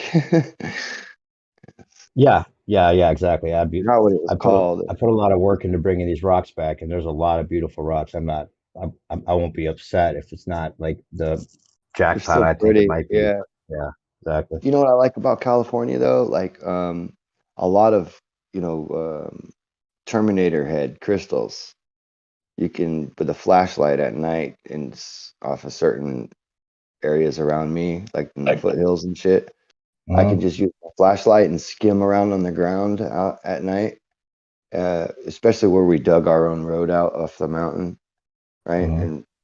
They grow. They just pop up. They're out there. You can just find them popping up out of the ground, top What are first. they? What are they? Big old crystals. Oh Big yeah. old quartz. Yeah. Right. Yeah, Terminator. those are worth some money too. Yeah. Yeah, I got some that there was a vein in one of the mountains up there, and we dug out some of it. Got some right here.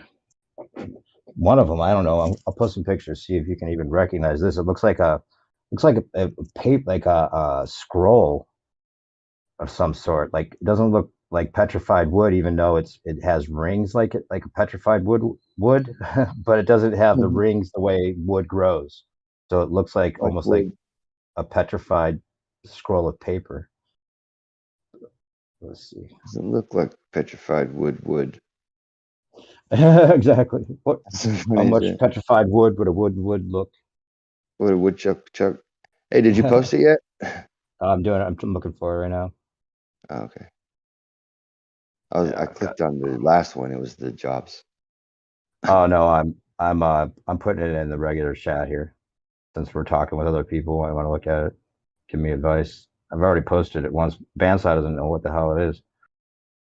Not that he would be the expert necessarily, but yeah, he does know about wood for sure. Hold on, there's more.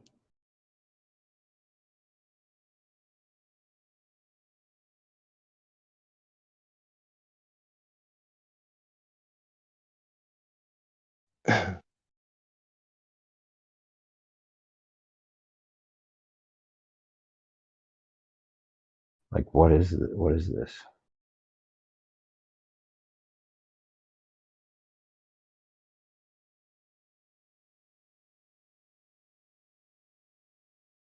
So I'm getting some Dremel tools on the way through Amazon. Got to get a tumbler. Uh-oh.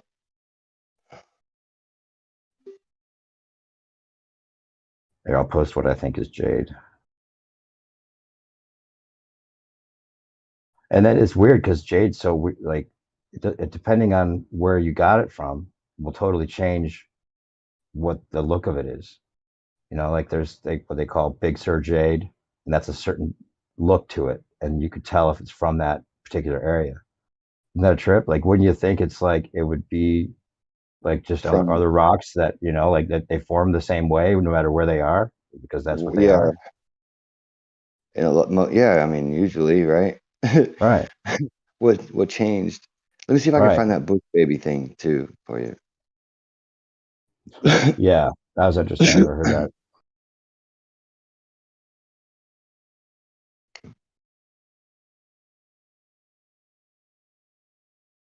We've been talking a lot. Maybe somebody else wants to say something.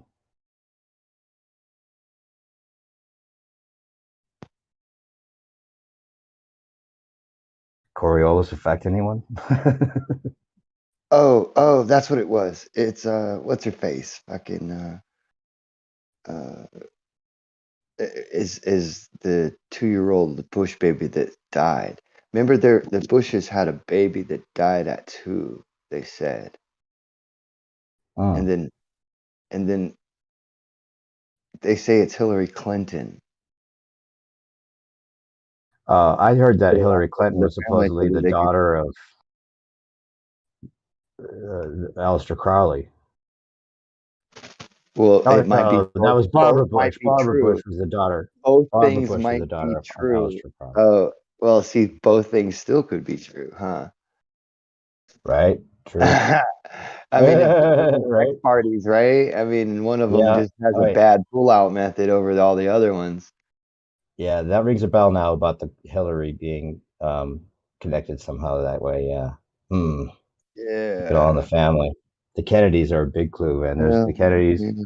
There's a good one about the older sister that supposedly died. She went over to England with her older brother, the one that they think Bush might be as well. Have you heard that theory? That that that George Bush is not the son of Prescott Bush, but he's actually the son of the Kennedy clan. He's the older brother that supposedly died in a crash, a plane crash. Yeah. And if you look at the pictures, it looks like I can't say it doesn't look like it's possible with some plastic surgery a little bit. Maybe. I don't know. That's how crazy it is. Like the Kennedy dynasty could be like ruling in every way still, you know. And then the whole weird thing about the QAnoners thinking that JFK Jr. is still alive, which totally seems legit because yeah, they never found the bodies. That doesn't seem like a real crash. It's always some plane crash with these Kennedys. And then they're also saying that they think JFK Sr. is alive and that he's going to come back and he's the Christ, right? That he's the blood of Christ. That's what's going into the Q lore right now, right? When I found this picture of Jimmy Carter with his hands out, like just like Jesus Christ, and I was like, oh my God. Just like Buddy Christ too, though. Remember, he's got the JC initials, right? JC, Jimmy Carter, Jesus Christ. Yeah. They do that. They do that kind of shit.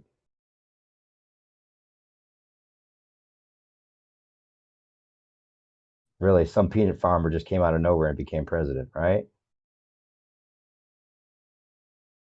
I mean, he was in office obviously before that, in the state. But if you look into it, just look up Miles Mathis. Anybody who's interested in any of this shit, just read all the Miles Mathis shit. The research he does is pretty good when it comes to this kind of thing.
All right, there's you see all those boulders I got?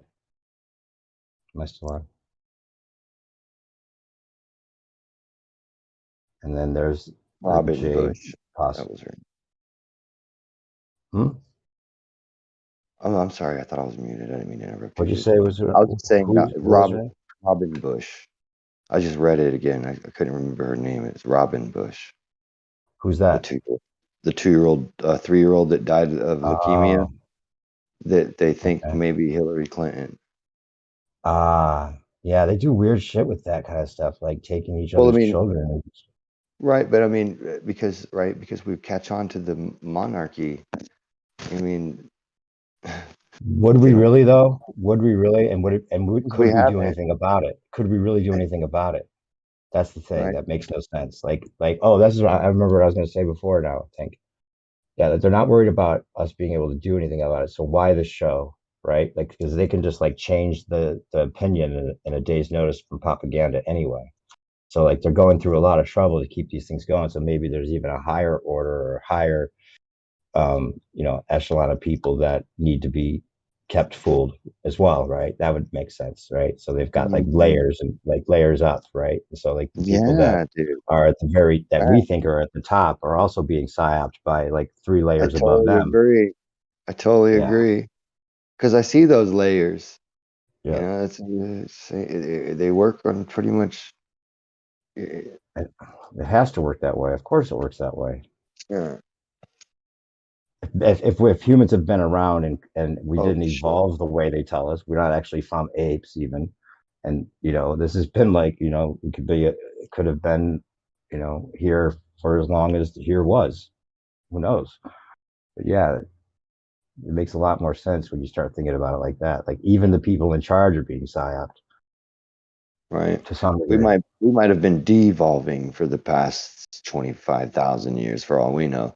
We could have been, we might have been affected greatly by the change in the planetary movements or whatever. If something like that did happen and the electric field altered our DNA, and the only places that would, are like the seclusion zones in those, um, you know, through the planet where the electromagnetic field is like more of a shell of, you know what I mean, more protection in that area from cosmic rays or field change. You know what I mean? Uh-huh. Or direct manipulation with genetic, tubes and Yeah, all that. exactly. Or they had, maybe temporary situations where the pyramids themselves would discharge a plasma field shell around a large area of land so that everyone in that area would be protected during those harder times. Right, They from would the pyramids, be right? From shielded. like the pyramids Yeah, were acting the like that pyramids possibly. It makes sense. would have Yeah. been shields. Yeah, plasma shields. If they were actually arc reactors or whatever, like they look like. Yeah, that's what's going on at the North Pole to some degree. Those filaments, the northern lights seem to be direct evidence of something like that going on. Some plasmatic Oh, yeah. effect. Definitely electrons lighting up those fucking gases. This plasma. Hmm. I gotta run though. I'm so hungry and I gotta go to bed at the same time. Yeah, me I gotta too. eat and then Good go talk, to bed. bro. Hell yeah. Thanks for Good chat. chatting. What do you think of those rocks? Did I put in there? Did you see those? If Um, you know what I Jade see. looks like in the Oh live yeah, I've stream. been looking at them. Fuck yeah, dude. I'm That really big not. green one there. That looks like Jade. Could be. It could be a nice chunk of jade, dude. I don't know what I'm looking at though. Yeah, that's the thing. Even the way it looks there's no way to sell it unless you actually can prove like what the middle looks like and have it tested. Specific gravity is one of the ways to do it, by the way. It's interesting. Hmm. Just dropping it. No, no, that's how they weigh gold. They they they they they get rid of the gravity by using the specific gravity. Oh, another They object. get rid of the yeah. They use water, and there's a specific gravity count for each of these elements, and that's how they know how much gold you have, and it's not mixed with other shit. Oh yeah, yeah. Absolutely. Yeah, it's the only way to do it. In fact, it proves that gravity's not real, right there. Does it? Or is just electric Yeah, force is because it's stronger than specific gravity? gravity. That's all you need is the density of the thing, the specific density of the thing. I mean, it doesn't prove gravity's not real, but the acceleration's real still. Whatever causes that is what we're talking about. All right. All right, but Because let's the not get into acceleration. that No, you're conversation. right. That's the part I agree with. So if we're there, Yeah. it was quick. All right, man. All Have a right. good night. See You too. you. Good Later. night, all.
Testing, testing.